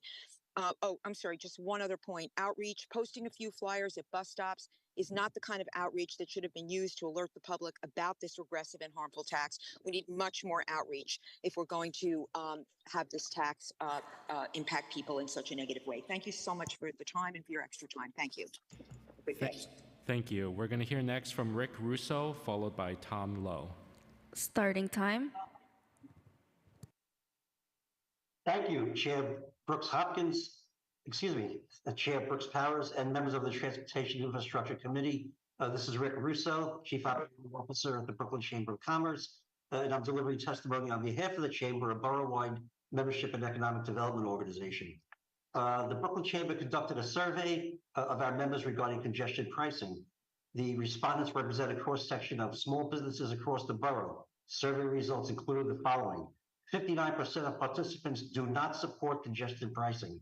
20% of participants strongly support congestion pricing. 19% of participants support congestion pricing with conditions. For those that do not support the measure, the top 3 reasons are double taxation for those who already pay tolls at the tunnels and bridges, increased cost of doing business, concern that the toll will disproportionately impact low-income groups, particularly those who work in the taxi and rideshare industries. And for those who do support the measure, their top 3 reasons are decreasing environmental impact, specifically air pollution, unclogging New York City's busiest streets, reducing traffic, raising money for NYC's subway, bus, and rail system to improve services. And for those that support the measure with conditions, their top 3 conditions are pricing variation based on vehicle size, pricing variation based on time of day, and discounts for low-income drivers. We recommend the following to ensure that communities are not unfairly burdened and that we continue driving economic growth across the city. Areas to consider: increased transit options and services for the outskirts of Brooklyn. We recommend expanded ferry access to Canarsie, currently Transit Desert, and Coney Island. A New York City ferry stop would benefit the community and provide a faster option to get to Manhattan. Tiered pricing by vehicle size and use. Delivery trucks are required to enter Manhattan to meet their customers' demands and schedules. They do not have alternative transit options to perform this work. Currently, commercial vehicles are required to pay a commercial vehicle tax of $400 per truck. This in addition to the congestion Your pricing. time has expired. Thank you. Thank you. Thank you. We'll hear next from Tom Lowe, followed by Christopher Schuler. Starting time.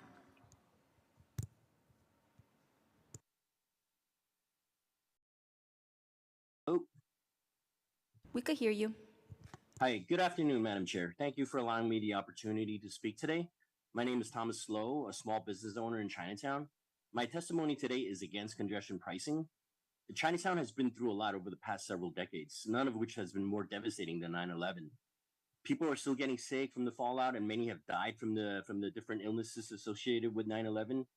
Businesses, mostly mom and pop shops, family-run restaurants and grocery stores closed and never reopened. And then Hurricane Sandy hit and left Lower Manhattan without electricity for 2 weeks, further exacerbating the downward spiral of Chinatown. Well, you can say that we came back from all of this, and as we were building things back up, suddenly coronavirus hit, and more businesses closed. This time, taking down bigger restaurants and supermarkets.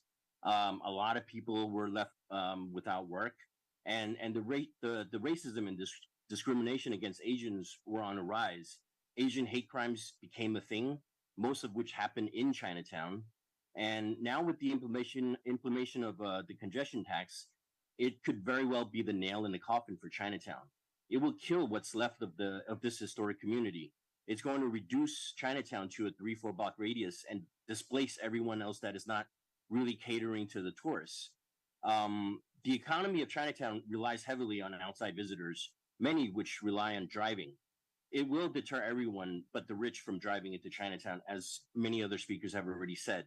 Another thing, I don't see how carve-outs really benefit us either. I'm not really asking for a carve-out. One, I rarely drive. Two, most of the people I know who live in Chinatown don't even own a vehicle. And three, it's not gonna promote people from coming into Chinatown. It's still gonna keep people out. I've been told that the congestion tax has already been passed and there's nothing we can do about it. So all I'm asking is if there's some way we can delay the Your time has expired. Thank you. Yeah, just finish my last sentence.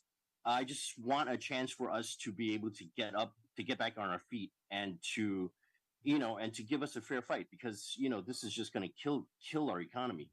Thank you. Thank you. We'll hear next from Christopher Scholler. Starting time. Good afternoon, Madam Chair. Thank you for the opportunity to present today. My name is Christopher Schuyler. I'm a senior staff attorney with New York Lawyers for the Public Interest Disability Justice Program, and also I'm a person who stutters. So just at the outset, New York Lawyers for Public Interest is broadly supportive of congestion pricing with respect to the various goals that are inherent in the plan in terms of reduced congestion, which will free up the roads for emergency vehicles and paratransit vehicles, as well as improved air quality, and of course, for funding the MTA's capital plan. Of which 10 billion of it has been promised to needed accessibility improvements. However, people with disabilities and those belonging to environmental justice communities should not bear the burden of paying for this. That they've been long underserved by mass transit. In the instance of people with disabilities, the subway system is largely inaccessible, just through the decisions of the MTA over decades of time, and so they rely on paratransit and other services like for-hire vehicles. And so, moreover, recognizing that the council doesn't have authority that the Traffic Mobility Review Board has when it comes to exemptions and implementation, we at NILPI are concerned with what proportion of the money funded by the capital or by congestion pricing will go to actual accessibility improvements throughout the system. We know they're calling for about 15 billion funded by congestion pricing. They promised 10 billion to accessibility improvements over the capital plan.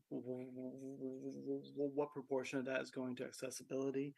And also, what if the congestion pricing plan is struck down or delayed by the various challenges? Does the MTA have a contingency in order? The next up, we wanted to bring up Access-a-Ride, and the MTA earlier said about the satisfaction numbers being very high. Those satisfaction numbers are largely driven by the success of the on-demand pilot in its unrestricted form. The MTA talked about expanding the pilot and saying it's going to keep the same budget, but that's because there's going to be increased costs and fare rationing. So we're wondering whether some of this congestion pricing money could go to Access-a-Ride instead of to customers. And I wanted to talk about exemptions. Again, the exemptions are very murky in terms of how they'll benefit people with disabilities. We know that people with disability license plates will be exempt, as well as Access-a-Ride passengers. But what about people who use for-hire vehicles, who can't use the subway, or due to the Access-a-Ride's issues, rely on for-hire vehicles to get around, to get to their jobs? Will they be paying the toll? And lastly, just on environmental justice communities. So we know that certain environmental justice communities, such as the South Bronx,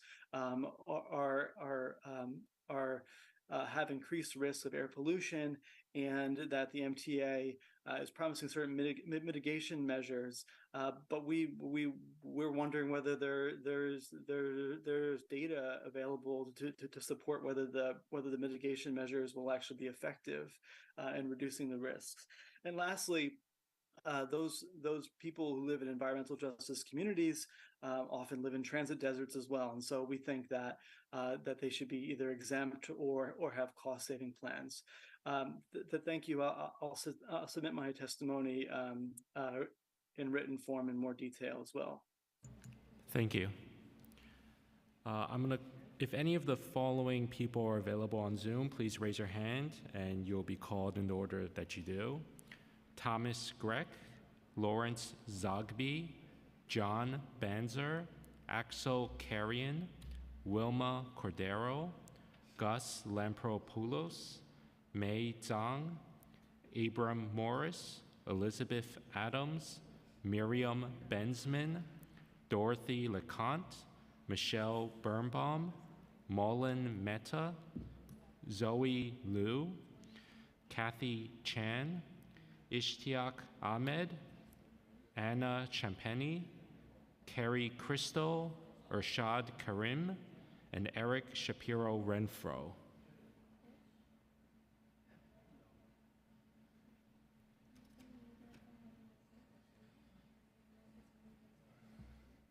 Okay, if we have inadvertently missed anyone that is registered to testify today and has yet to be called, please use the Zoom hand function if you are testifying remotely, and you'll be called in the order that your hand is raised. If you are testifying in person, please come to the dais.